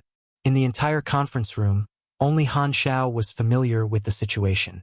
Both Bennett and the leaders of the 6 nations listed to Nagakin by the side. The moment Dark Star launched their first ambush, this matter became serious. A few days ago, a Ghidorah fleet had suddenly descended to guard Planet Aquamarine. There were currently 120 Ghidorah battleships waiting outside the atmosphere of Planet Aquamarine, waiting to defend against Dark Star's ambush. Nagakin could no longer be bothered about disaster relief or recruitment. Defending against Dark Star was his priority. He had approached Han Xiao to discuss the matter many times over the past few days, and they were currently holding a meeting to inform both the Sanctuary and 6 nations to be on high alert. Of course, the Planet Aquamarine civilization would not be able to put up a fight in a galactic battle, but Nagakin wanted them to be mentally prepared for the possibility of being ambushed at any time. Because of our disaster relief efforts, we can only defend passively, and the situation is not to our advantage. Darkstar's motive is very likely to make use of our thin defense line to attack our weak points and slowly chip away at our forces. We can't know what Darkstar's next target will be, Nagakin said with a deep voice. Han Xiao nodded. This was indeed Darkstar's motive, but it was only a small part of their plan. Darkstar's mutation disaster plan was targeted at weakening Ghidorah's strength. Not just their military strength, but also to shake the stability of their rule. They would only ambush the Calamity planets but will not destroy the low-grade civilizations. If they destroyed the civilizations, Ghidorah would not need to carry out any more disaster relief operations. Darkstar's motive was to hold Ghidorah back. The faces of Bennett and the others were solemn. It was impossible for them to be anxious as there was no use for them to be anxious. How are you planning to deal with the situation? Bennett asked. The War Bureau has redeployed troops from the other star zones, and the second and third wave of reinforcements are on their way. The heads want us to continue our disaster relief effort while keeping our guard up. Nagakin frowned slightly. In truth, the upper echelons had thought of migrating all the refugees on the Calamity planets. However, there was a huge hidden danger in doing so. They would not be able to detect if the mutation source entered the spaceship together with the refugees. As such, this plan was temporarily shelved, and the War Bureau decided to fight Darkstar head-on. Some of the more aggressive generals even felt that this was a chance. Darkstar was always in hiding, and it was extremely rare for Darkstar to make an appearance. Thus, they felt that they needed to make use of this opportunity to bait the Darkstar fleet and strike them with a heavy blow. Thus, the War Bureau decided to deploy further reinforcements. In the end, we can only choose to wait, Nagakin said solemnly. In truth, he had hidden another order from the upper echelons. If their forces were not a match for Darkstar's fleet, the upper echelons requested them to make a strategic retreat and preserve their strength. If the Calamity planet was destroyed because of this, Ghidorah could only express their regret. Han Xiao shook his head. Darkstar's ambush was completely random, and even he was not able to predict when it would come. Even if he knew Darkstar's plans, he did not have the strength to block them. If Darkstar's fleet come, I will have to join in the battle as well. This time, it wouldn't be a battle on land but a galactic battle. Han Xiao mused to himself. The danger of a galactic battle was far greater than a battle on land. It was no longer a battle between supers but a battle between fleets. He would also have to face great pressure. After the meeting was over, Han Xiao gathered all of his officers and requested for them to be on high alert. On top of that, he also got them to unload the materials in the spaceship storeroom into a secret underground base in the sanctuary. The spaceship that he had rented was a model that was built for cruising, and its combat capability was not great. He was not prepared to send those rented spaceships into battle. Not to mention the fact that they would not be of much use, he will suffer a huge loss if the spaceships ended up being destroyed. However, he had other plans for the spaceships. As such, the Blacklight Stealth was the only spaceship that his mercenary group could send out. While it was little, thankfully its quality was high. The members of the sanctuary also got into action. They scattered the refugees and decreased the population density of the sanctuary. On top of that, they constructed a few basic defensive measures. However, with their lack of technological skills, they could only leave everything up to luck. While the refugees did not know what was going on, they all listened to orders obediently. The atmosphere of the entire sanctuary became extremely tense. The players did not know what they were about to face next. Han Xiao still remembered that, in his previous life, whenever they suffered from an ambush, the mission progress of the main storyline mission mutation disaster would fall greatly. With the players' current strength, it was difficult for them to contribute much in a galactic battle. If Darkstar doesn't come, that would be for the best. Han Xiao let out a sigh. freewebnovel.com. A concealed Darkstar squad was moving slowly in the galaxy. This was a high-mobility armed squad, and their flagship was not a Darkstar mothership but a command ship called Bloodgal. There were more than 200 battleships surrounding the flagship, and the majority of the battleships were assault ships with immense firepower.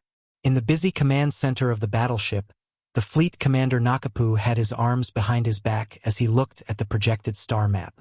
This gaze was emotionless, and he was cold to the point that he did not seem to have any emotions. Not too long ago, he had led his fleet to launch 2 different ambushes and destroyed more than 100 Gadaran battleships.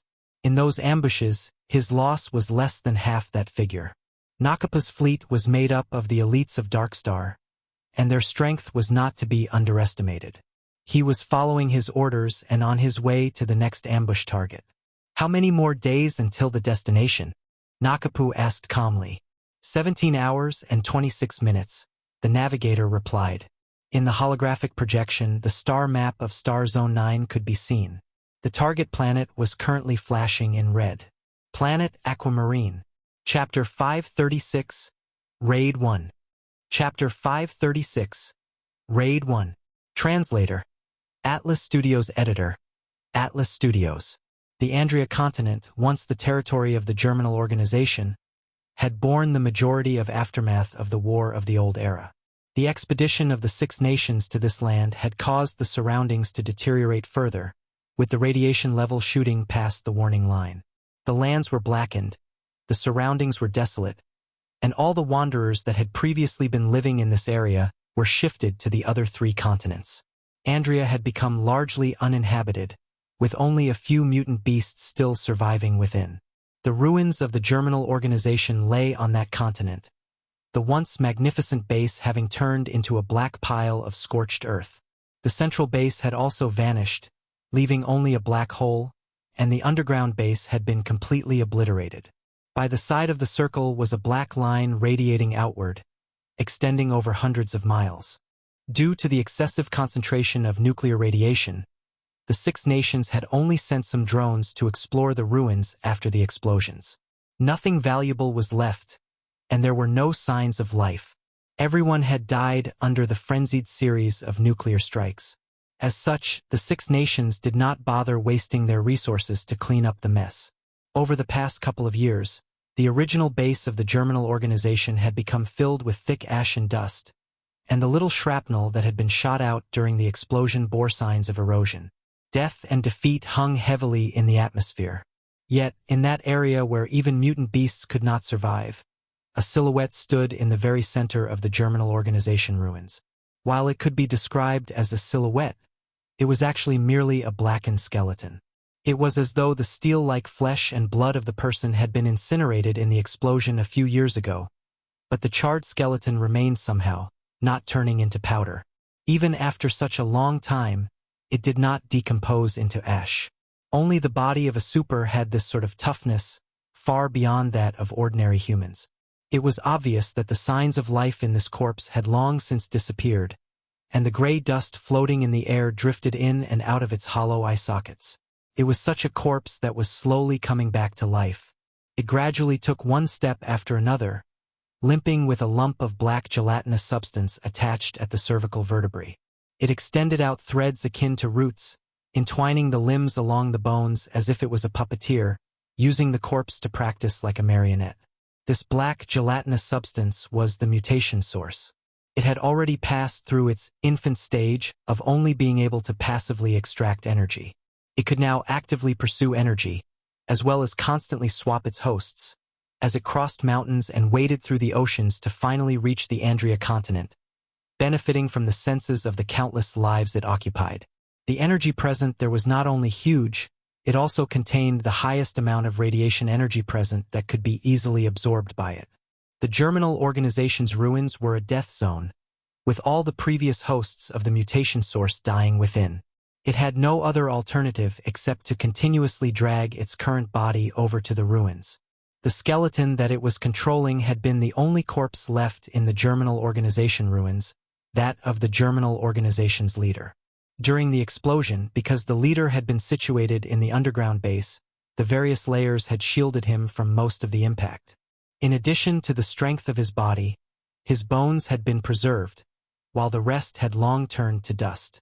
At a molecular level, the nuclear radiation in the Germinal Organization ruins was continuously being absorbed by the mutation source. On the microscopic level, one could see that the speed of cell division had increased by over 100 times, and the proliferating cells were constantly being integrated into its body, improving its control. Energy was constantly being transformed and synthesized. In the past plot, Tyne had become the original carrier of the mutation source when he first escaped from prison. However, because he had been captured by Han Xiao to be reformed without this powerful tool, the mutation source had wasted a lot of time on the road. However, in the past plot, it had also not possessed as wonderful a nurturing cradle as the ruins of the germinal organization. The skeleton slowly staggered as the mutation source absorbed as much energy as it could, like a man dying of hunger and thirst. The radiation levels, thus, slowly decreased at a level unseen to the naked eye. Nakapu's fleet was suspended at the rear of a barren planet. The distance from there to Planet Aquamarine was extremely short, with only one short-range jump needed. This was the closest Sector 1 could go in stealth mode. Any nearer, and the stealth system would no longer be able to hide from the military radar of Ghidorah. The fleet would also expose its location. This area was similar to being in the deep sea. With one's field of vision comprising only of darkness, only the flow of water could be used to determine if enemies were approaching. The closer the distance, the more obvious the disturbance in water would be. Gravity was not unlike the flow of water. Get too close and stealth would lose its effectiveness. This was dependent on the reconnaissance capabilities of the spaceship's equipped radar. As longtime enemies, Dark Star was clear of the capabilities of Ghidorah's military equipment while constantly raising the bar for their own stealth cloaking abilities. The interior of the command ship was bustling, as everyone scurried to perform final preparations for the attack. Nakapu was confirming various intel from the scouts sent out. What is the number of defense forces that Planet Aquamarine currently possesses? There are 120 regular Ghidorah frigates in outer space. This is a medium-sized fleet. It should be a force sent from the Nadban military base. Any intel from the ambush troops? Yes, they said that in addition to the escort fleet, there are more than a dozen space shuttles of the Ghidorah Disaster Relief Team. The leading team is a senior officer of the War Bureau, Nagakin, a pugilist at the Calamity grade. Nakapu remained expressionless. A Calamity grade super, this is slightly troublesome. We don't have any high-leveled combatants here, so we can immediately rule out the option of fighting through our warships. Luckily, it's just a pugilist. Any other news? Other than the Ghidorahs, there's another force that is on Planet Aquamarine, the floating Dragon Field Team's Black Star Mercenary Group. They too own over 10 spaceships. Black Star. Nakapu remained unmoved. They're the mercenaries who ambushed us on Norios, right? They're also a bunch of annoying fellows. Seems like Planet Aquamarine is slightly more special, with a defense far above that of the previous two planets. This will be a little thorny. Let's go with Plan 4. Even after hearing that Black Star was on Planet Aquamarine, Nakapu was not surprised. To him, it was merely another enemy that they needed to deal with. There was no need to kick up a big fuss. It was not that Nakapu was looking down on them. After calculating the contrast of combat power between both parties, he had decided to carry on with the execution of the attack. In other words, the addition of a Black Star Mercenary Corps just made him feel slightly more troubled, and that was it. Dark Star may appear at any time. I need all of you to react at the first sign. So all of you had better keep your eyes wide open for me and raise your spirits. In Planet Aquamarine's orbit, the warship squadron commander of the Ghidorah troops, Barrett, was shouting loudly through the comms channel. He was a short Ghidorah with an explosive temper. His voice boomed like thunder, echoing through the receivers. Commander Barrett, the radar has discovered our objective. A fleet is approaching us at a fast speed. They've stopped. The coordinates are C02-07. Barrett immediately gazed at the radar screen, seeing more than 100 blips being displayed on it. This was the Dark Star fleet. He then looked out of the porthole, but there was no sign of the Dark Star troops approaching. The distance between the two was closing fast, reaching the extreme limits of both parties' cannon range. At this time, the alarm in the command room suddenly blared, flashing with a red light. Warning! Detected a high-index energy response rapidly approaching. Impending collision. Outside the porthole, The inky darkness of the universe was suddenly lit up with thousands of green light rays as the densely clustered ion guns shot from afar. Nakapa's fleet was employing over-the-horizon strikes. Chapter 537, Raid 2. Chapter 537, Raid 2. Translator. Atlas Studios Editor. Atlas Studios. The attacks arrived abruptly. The plasma shells of the ion guns mostly impacted on the golden shield of the Goddard frigate. However, a few of them slipped through the seams between each Goddard shield, falling toward Planet Aquamarine. The beams got smaller in one's field of view, some falling into the sea, causing small waves to rise up. Some landed on the ground, blasting out mini mushroom clouds. At least when in outer space, the view was considered small. "Open the Weiss magic protection shield," Barrett screamed. The Goddard frigate changed their formation, gathering in the direction of the attack. They shot out golden rays of light, which formed 10 gold semicircular shields in front of the frigate. The shields tightly sealed off any attacks from that direction into Planet Aquamarine. The next round of ion rays from Nakapa's fleet quickly arrived, slamming into the protective shields. The ion cannons fired constantly, and the rays appeared like a shower of light, causing the shields to continuously ripple. Increase the power output. Barrett's huge hands were sending out command signals non-stop. Don't just be sitting ducks. Retaliate, retaliate, retaliate. The Goddard fleet locked on to their target through their radars and began to launch their own over-the-horizon attacks. They launched beam after beam of golden lasers into the empty space of the universe. While both sides were unable to see each other, the exchange of green and golden lasers never stopped, intensely firing. If not for the fact that they were warring in a vacuum, the people on Planet Aquamarine would have heard the sounds of battle, akin to the continuous rumble of thunder. Barrett quickly notified his superior and sent the intelligence to Nagakin. On Planet Aquamarine, the Six Nations had already discovered the confrontation between the two parties through the natural satellite and were thoroughly panicking. While they did not have a clear idea of what Dark Star was, they had learned from Nagakin that they were a strong enemy, even on an interstellar level that could easily crush them. The Six Nations did not dare dally, immediately beginning the evacuation. The refugees all entered the underground bomb shelters. In the first wave of attacks, a dozen ion bombs fell on the surface. Most of them landed in the wilderness, with the one landing in a suburb near the Six Nations territory.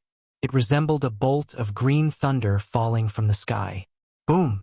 A miniature mushroom-shaped cloud shot toward the sky, as a huge crater appeared on the ground. The subsequent shockwave leveled an entire street, leaving only ruins in its wake as dust filled the air.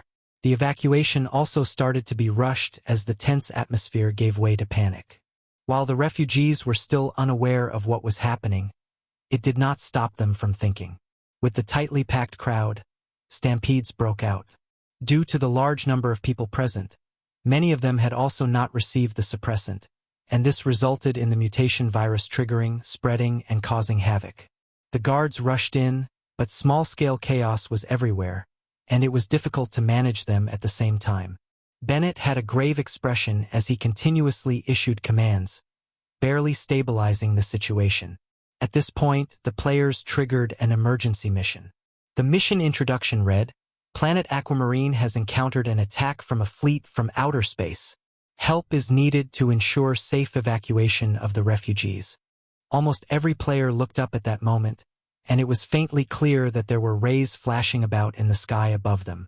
Are there battleships outside of Planet Aquamarine attacking us? A pity we can't even see it properly. D****. Curiosity was akin to a feather tickling the hearts of all the players present, causing them to feel an itch in their chests.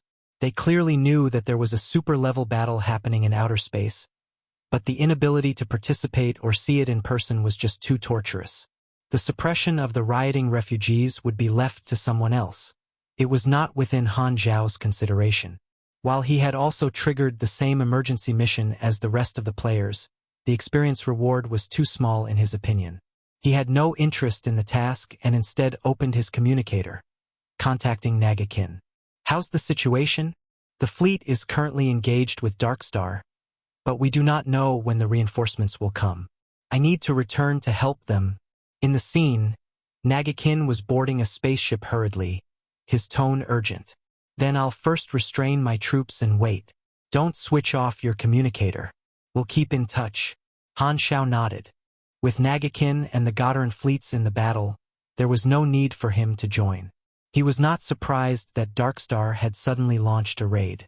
In fact, he sighed in relief, with the emotion of someone who had been waiting for far too long. Looking at the soldiers beside him, he was not worried at all. Darkstar would not destroy this planet. This was the crucial intel that Han Xiao had received. Based on the intel, the probability of the enemy landing was not high. Instead, they would choose to attack from space to reduce their losses. Furthermore, Han Xiao had calculated that there should be a team of Darkstar agents lying in wait on Planet Aquamarine. The other party would definitely be aware of Nagakin's and his presence. After all, Darkstar was well aware of the importance of information. They would definitely calculate every variable before deciding on the method of attack. In his previous life, Han Xiao had also experienced such a matter. He was deeply aware that this was the key point and immediately ordered the mercenaries to board the spaceships and travel to the territory of the Six Nations. While the rented spaceships had basic capabilities, they had a shield that they could deploy to resist the falling cannon shells from the sky. The power of the battleship's ion cannons was no joke. One shot on a human would cause around 2,000 damage even after factoring the damage reduction. To the current players, a cannon shot would be able to destroy an entire team. Naturally, Han Xiao would not be such a fool to take the blow head-on. In this sort of battle, only the pugilist class would dare to streak around unprotected, thanks to their thick skins. As a result, this would not cause the mutation disaster mission to drop too much in the overall progress. However, to the players, each visit that the Darkstar made would be a cheat whereby large chunks of their progress bars would disappear for their mission. Darkstar naturally would not just attack Planet Aquamarine. The rest of the Calamity planets were attacked at the same time.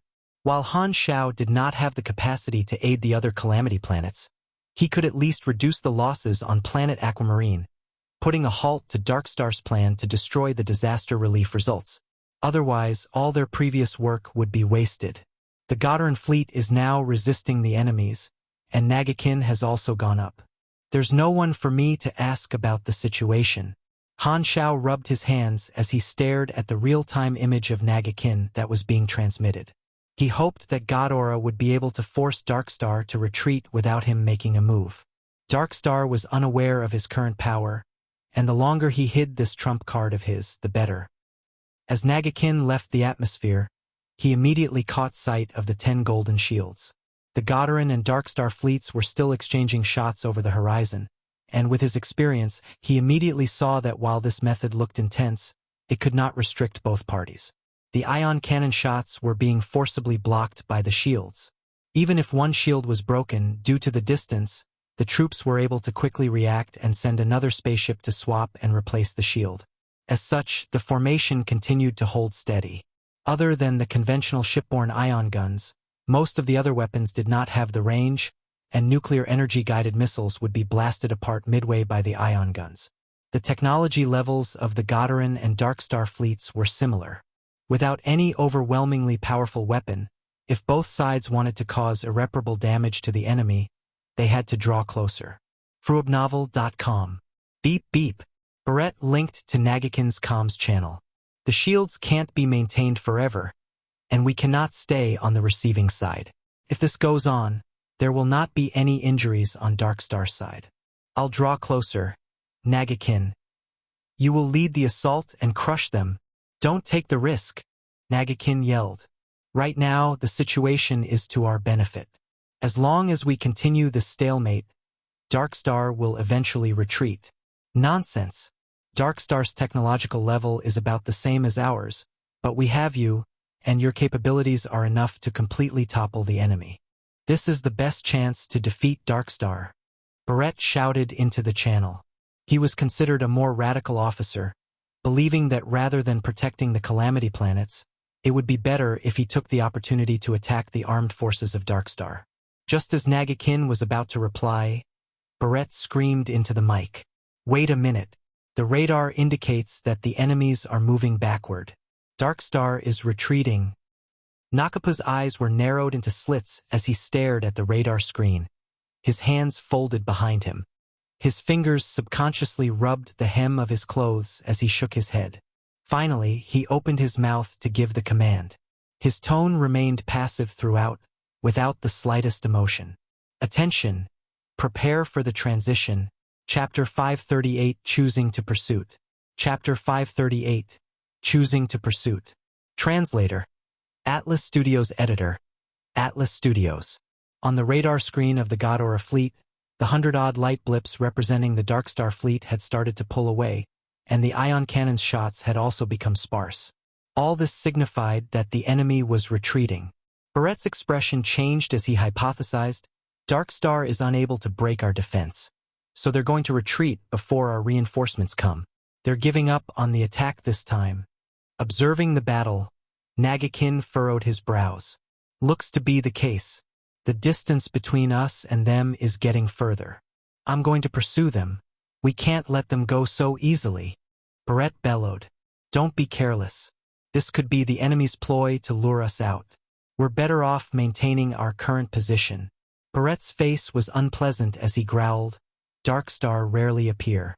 I'm not going to let the opportunity slip away. We were passively slammed a volley of shells previously, and now we're going to just watch as the enemy saunter away. This is not my style. The Dark Star fleet was retreating without pause.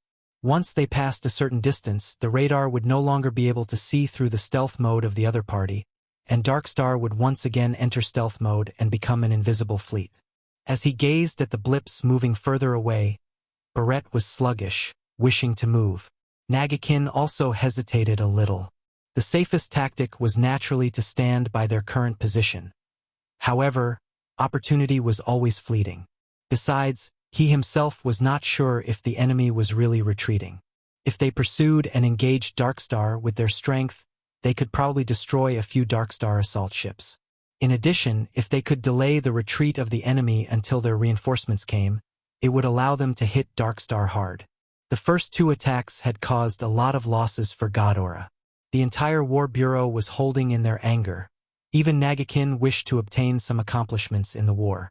Furthermore, Barrett was currently the commander of the frigate. While Nagakin's rank was higher, he could not directly overrule Barrett's orders. Nagakin, stop hesitating, Barrett said in a low voice. Whether you come or not, I am going to make a move. Nagakin's eyes sharpened as he made a decision. Transfer a portion of them to remain on sentry. He no longer tried to persuade Barrett, instead preparing to pursue the enemy. I don't need you to remind me. Barrett's eyes lit up, and he immediately sent down the new orders. The next moment, the Ghidorah frigate was divided into two teams, where 80 of them chased in pursuit of Dark Star, and the remaining 40 stayed in Planet Aquamarine's orbit, awaiting further orders. Barrett had decided to pursue the enemy, but he did not put all his eggs in one basket. The enemy's fleet numbered about 110. Since he was the pursuer, it was sufficient for him to utilize 80 spaceships. On one hand, he could pose a threat, and on the other, he need not be afraid of retaliation from the enemy, able to hold their own on the battlefield. Furthermore, they had the Calamity-grade Super Nagakin, who could put up a fight even if the enemy had one as well. The pursuing troops quickly caught up, and the ion guns erupted in succession. Golden lights flashed as they carried out an attack over the horizon while releasing interference rays to prevent the enemy from escaping. Since Dark Star was retreating, Barrett adjusted his strategy to maintain sufficient distance to compensate for reaction time. His objective was to harass and delay them, but at the same time, he took precautions for if the enemy were to suddenly turn back or possibly launch an ambush. Both fleets moved in the universe, gradually distancing themselves from Planet Aquamarine. At this moment, in the opposite direction of Barrett's departure, dozens of transition jumps appeared, stopping in outer space near Planet Aquamarine. When they revealed themselves, it was a new fleet of Dark Star spaceships, with the few dozen all being assault ships. Nakapa's fleet actually consisted of over 200 battleships in total, but Ghidorah only had 120 battleships at hand, almost half of Dark Star's numbers. As such, Nakapu had chosen to split his fleet into two formations, commanding the main fleet to tangle and sap away the strength of the Godaran fleet, luring the tiger away from the cave. Formidable.co. As for the other strike force, they would then take the opportunity to attack, piercing through the blockade created by the Godaran fleet, and complete their objective of wrecking Planet Aquamarine. If the Godaran fleet did not separate, this strike force would still appear and launch a pincer strike. In the command ship far away, Nakapu, who was being chased by Barrett, sent out the order to the strike force. Attack! The 40 battleships that were still patrolling around Planet Aquamarine immediately reacted, rushing to set up a resistance. This time, the strike force did not engage in an attack from over the horizon but instead went for a close-range shootout. Various explosions could be seen on the shields of both sides as they fought intensely. The size of this strike force was twice the size of the remaining Godaran fleet. The troops fought a bitter battle and immediately informed Barrett of the situation. After receiving the news, Barrett's eyes flashed. So it turned out to be this tactic. Humph! The enemy actually had twice our number. That's why they could carry out such a plan. All units, listen up, pick up the speed and pursue. Don't let the enemy escape our field of vision. Tell the defending troops to give up on Planet Aquamarine and immediately rendezvous with us. Nagakin jumped in shock. You're not going to reinforce them. There's no need, and time doesn't allow us to do so.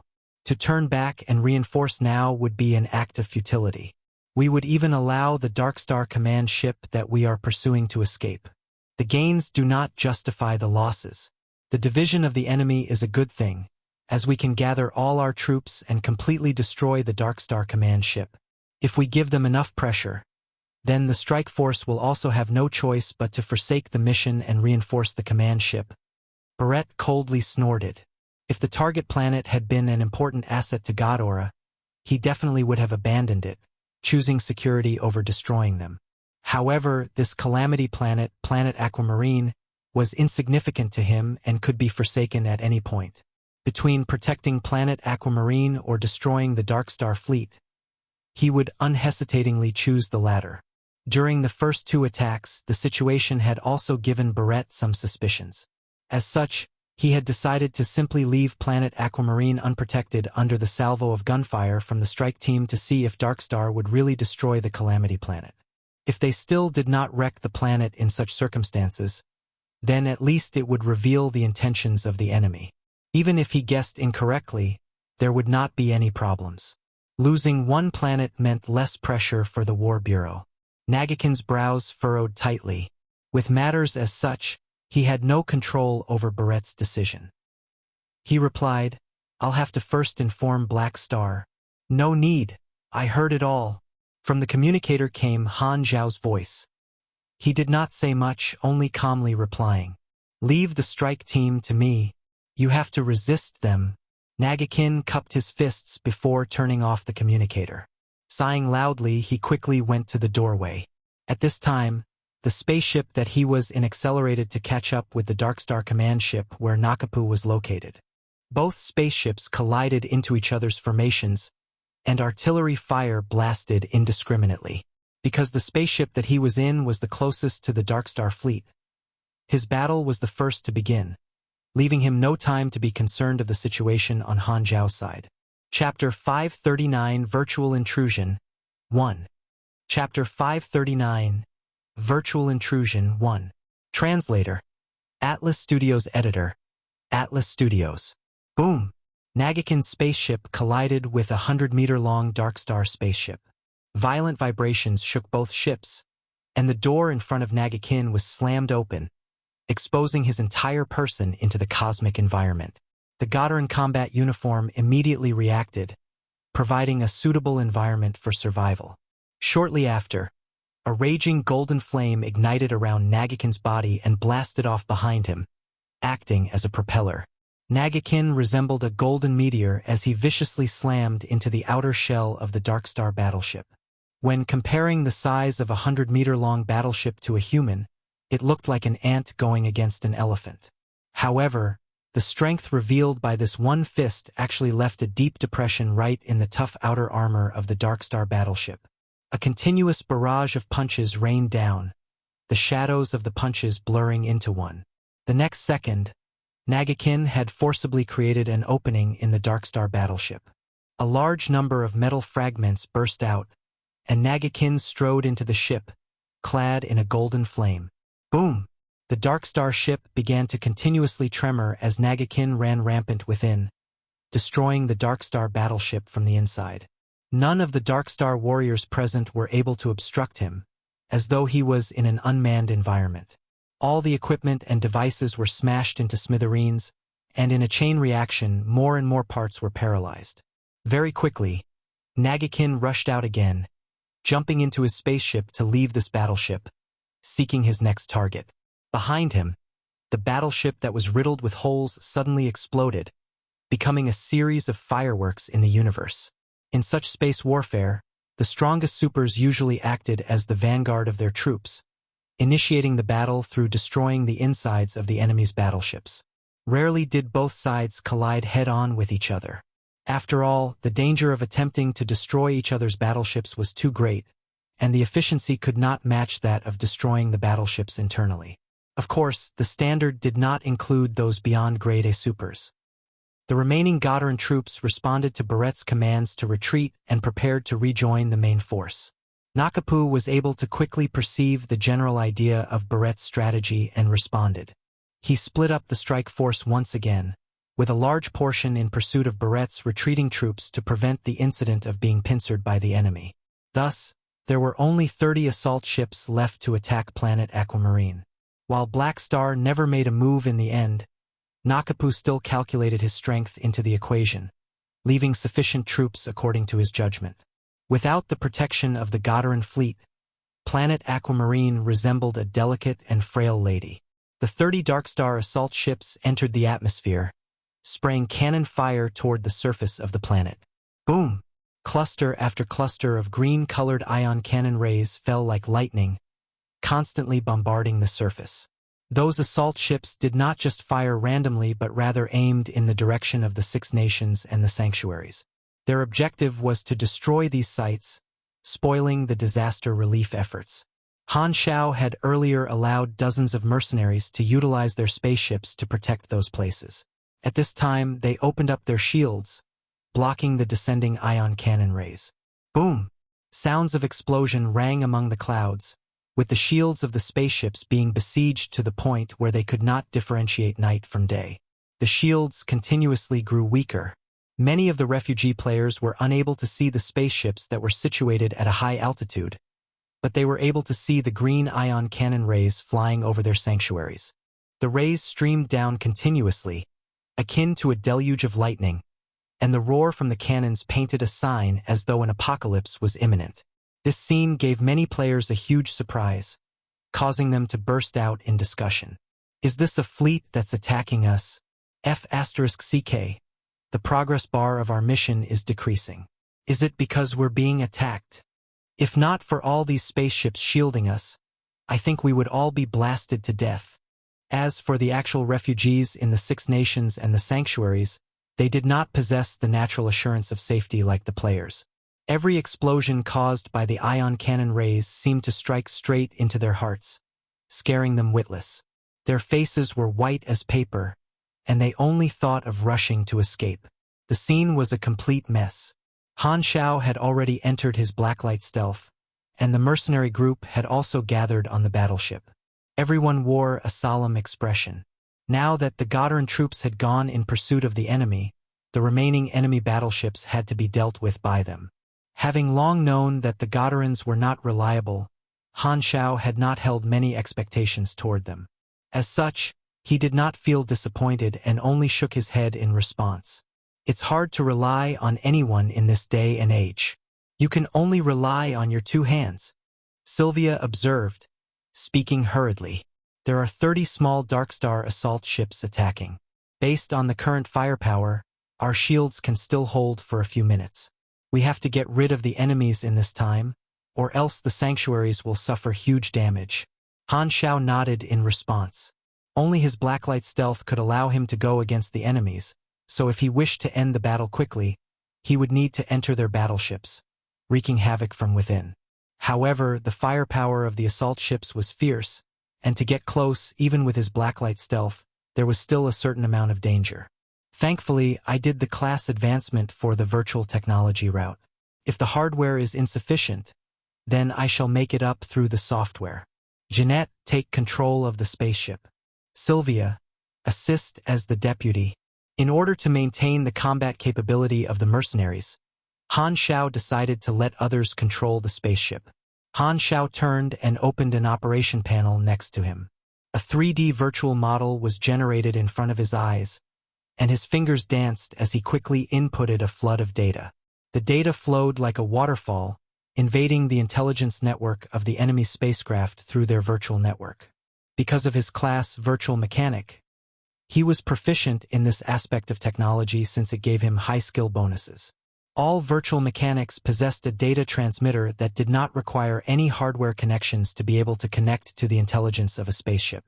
They could be directly connected to any target system as long as they were within range of the transmitter.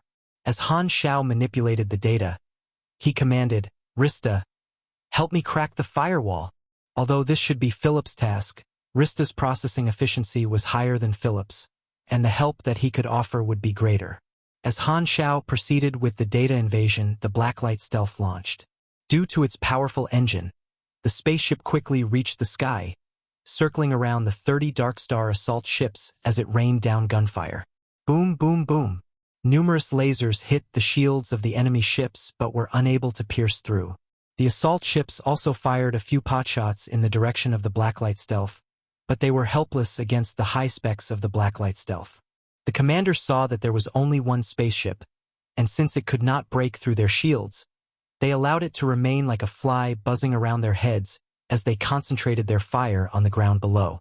Through the satellites, the top brass of the Six Nations watched the battle unfold in the sky with bated breath. Because Ghidorah was not reliable, the last line of defense on Planet Aquamarine was Black Star. However, it looked like he was unable to stop the advance of the enemy.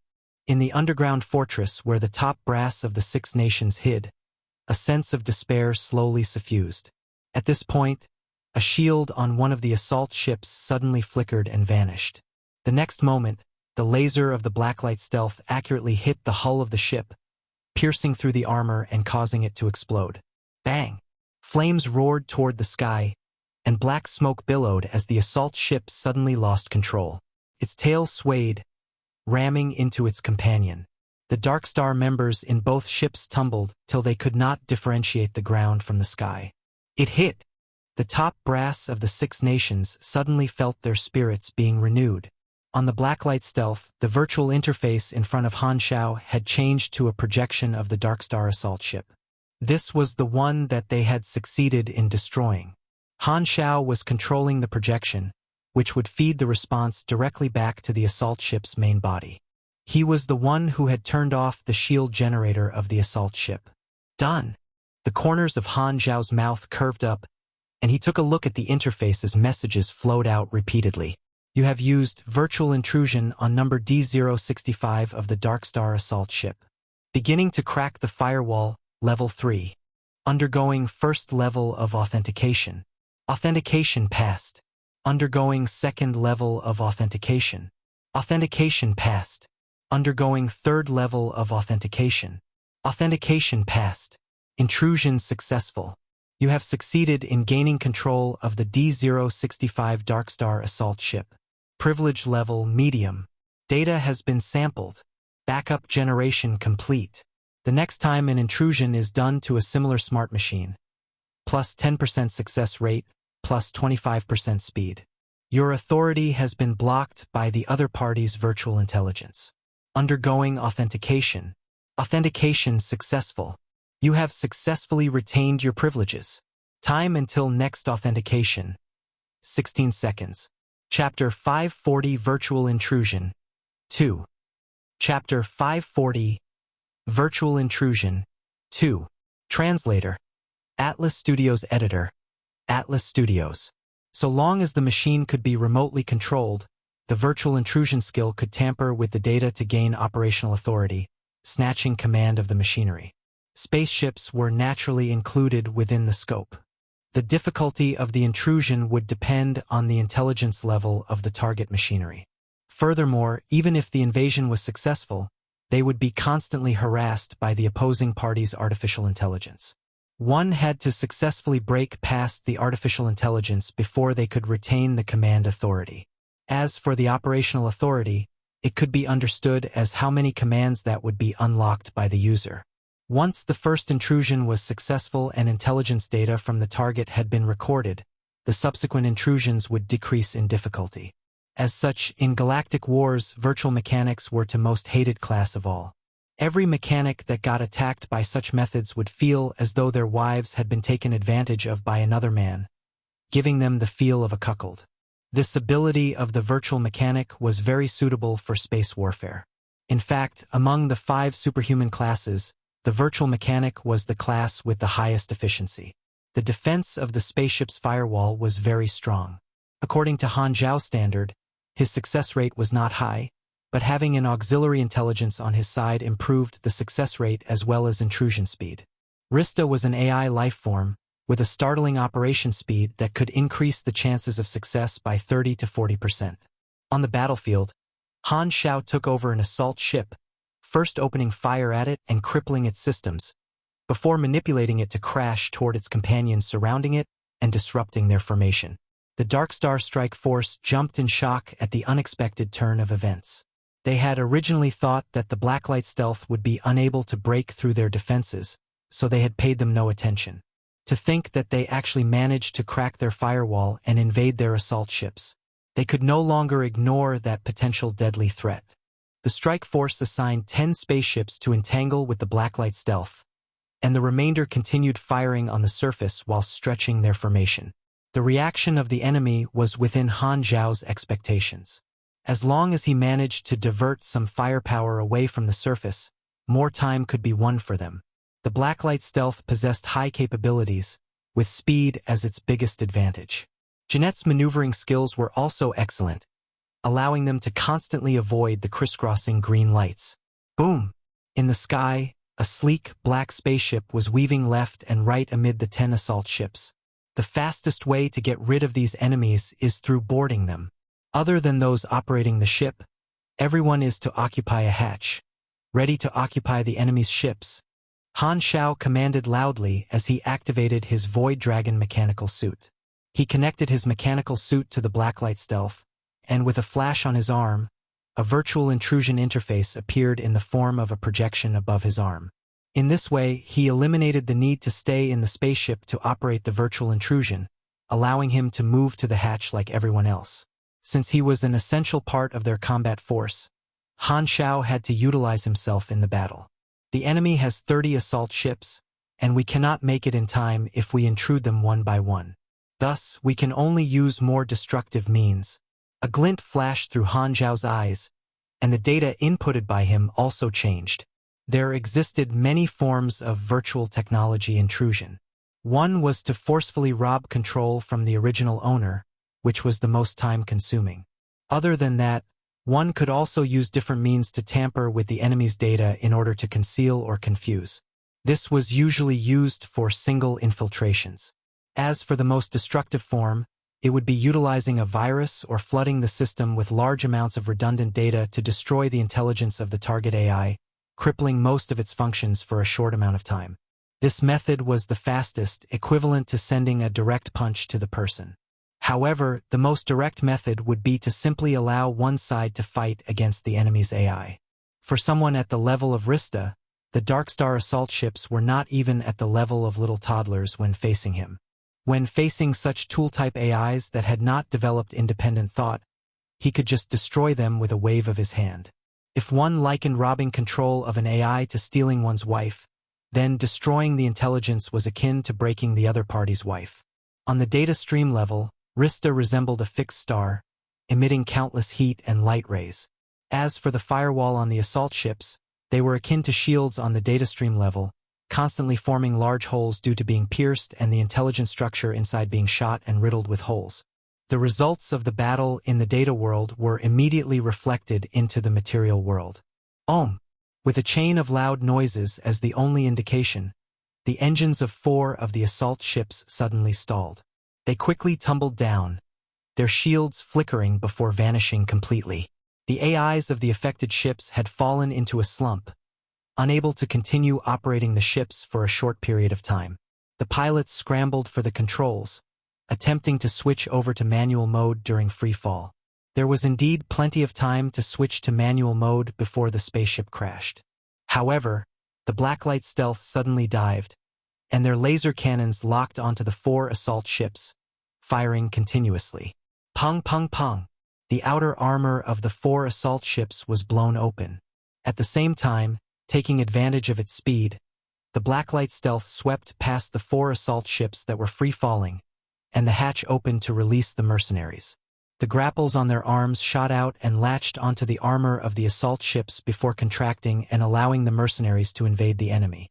While the Dark Star ships might have lost their shields, the armor plating on the ships still boasted a certain amount of defense. A beam from the laser cannon would not be able to blow the ship up so easily. Thus, the fastest way to eliminate them was to destroy the ship from the inside.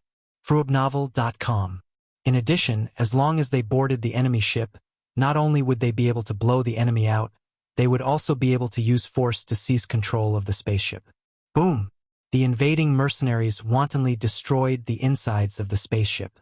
Flickers of lights constantly appeared within each assault ship, and the guards inside each Dark Star ship were completely unable to stop them. The command centers of each ship were wiped out. The mercenaries quickly took over each spaceship. Because the AIs of the assault ships had already been turned into idiots by Rista, it was impossible for them to verify the pilot's authority. The mercenaries quickly switched to manual mode, obtaining control rights over the spaceship. In an instant, Han Xiao's side gained 4 more battleships. The team immediately became stronger, as the 4 assault ships aimed at the other Dark Star ships and opened fire. During this time, another 6 sieging assault ships had their AIs crippled, and the mercenaries rushed in to begin a grand killing. Pa! Flying through the gap in armor that was surrounded by flames, Han Xiao landed on the cabin aisle. The mechanical wings behind him automatically folded as his wrists threw out a large number of compressed orbs. As they landed, they transformed into dozens of leopard-type mechanical beasts as well as 2 protectors. They opened fire in all directions. Bang bang bang!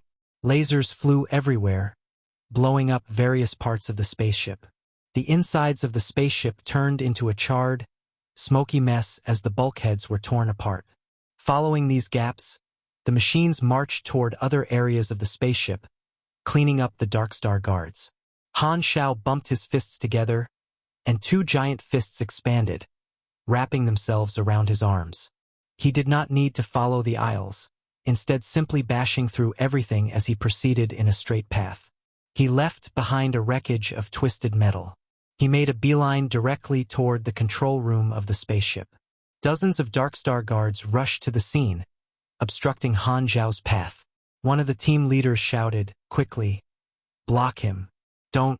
Before he could even finish, Han Xiao waved his hand, his mechanical arm sending a huge slap over. Merely the wind pressure produced by the hand extinguished all the flames around him. Before the team leader could finish his words, his vision was fully occupied by Han Xiao's giant metal palm. Bang! A huge sound was heard as the giant mechanical palm slapped the team leader against the wall of the spaceship. A huge imprint was even left there. When the palm was removed, only some residual flesh could be seen in the indent created. Blood was splattered all over the contact point. This Grade C Dark Star warrior had been killed in a second, even simpler than swatting a fly. In such assault ships, the strongest would probably be a Grade C guard. The elites of Grade B and above would not appear in such a place. The rest of the guards paled, but before they could even make a move, Han Xiao brought his palms in front. The fingers of the 2 giant hands closed together as the 5 fingers transformed into a drill, and it spun at high speed toward them. The drill bit created a howling gale as it spun. The next moment, the 2 mechanical drills swept past with no one able to stop them. The screams of misery were deafening, but in less than 3 seconds, the guards that had been blocking his path were all shattered. This was the literal sense of offering one's life in sacrifice. Blood drenched the surroundings, turning the place into something akin to a slaughterhouse. However, Han Xiao had long become familiar with such a picture, and his face remained impassive as he strode forward. He would not go easy, and those who blocked him would immediately be killed. There was nobody that was his match on the ship. Amid the explosions and screams of misery, Han Xiao began a matchless killing spree as he rushed to the control center. Behind him was a series of warped metal holes that created. The whole journey took less than a minute, as though he had entered an empty ship. In no time, Han Xiao destroyed anything that could breathe in the control room and came in front of the operations panel, directly taking over the assault ship. Immediately, he pulled the ship to accelerate up like a madman, even as he split his attention in that dizzy scenario to continue his virtual intrusion. In order to save time, he was prepared not to return to the blacklight stealth, instead driving the hacked assault ship to ram the enemy. The machinery that was clearing the rest of the ship of living beings quickly came to the control panel. They transformed back to compressed orbs, automatically moving to Han Xiao's hands. Taking this short respite, Han Xiao eyeballed the mission interface. The Ghidorah's ally was a main storyline mission, with the objective being to fight against Dark Star. There were several submissions, including a requirement of having to destroy the Dark Star spaceships. This included Fleet Killer and Frontal Battle, which were high-reward tasks. The easiest among them would be the Assault Ship Destroyer, which required one to destroy 5 Dark Star assault ships to complete. The reward was 6,300,000 experience and 300 God Aura favorability. An idea suddenly surfaced in his mind. That's right. This mission should originally have been the main storyline of the players, but since they did not join the Godaran faction, I guess they cannot trigger this. The corners of Han Xiao's mouth tugged up, but he quickly refocused his attention. Goodness, since he was fighting, he just needed to concentrate on fighting. He should not think about such trivial matters like the players being obstructed. It had almost made him feel guilt. He increased the engine thrust, rushing toward another ship. As the distance shortened, the other party's hull constantly enlarged in his own field of vision, allowing him to clearly see the outer armor of the enemy ship. Boom! The 2 assault ships collided into each other, and the bow of the ship pierced into the abdomen of the other assault ship. Shrapnel flew all over the place. Han Xiao drove the spaceship at close range as he opened fire, blasting several holes in the armor. He then smashed apart the walls of his current ride to fly outside, entering the other enemy ship to once again begin another round of slaughter. The Dark Star assault ships begin to plummet one by one. Some fell down to the ground, whereas some were taken over by the mercenaries and used against their enemies. There were even some that exploded in midair. The Black Star Mercenary Group quickly gained control of the situation, surrounding the remaining Dark Star ships. At the same time, the 6 nations and sanctuaries were observing through natural satellite imagery. Upon seeing Black Star show his power, all of them could not help but let out jubilant looks on their faces, a wave of joy coursing through their hearts. This sort of reliable feeling was akin to Black Star being the guardian of the entire planet. We've reached the end of today's episode.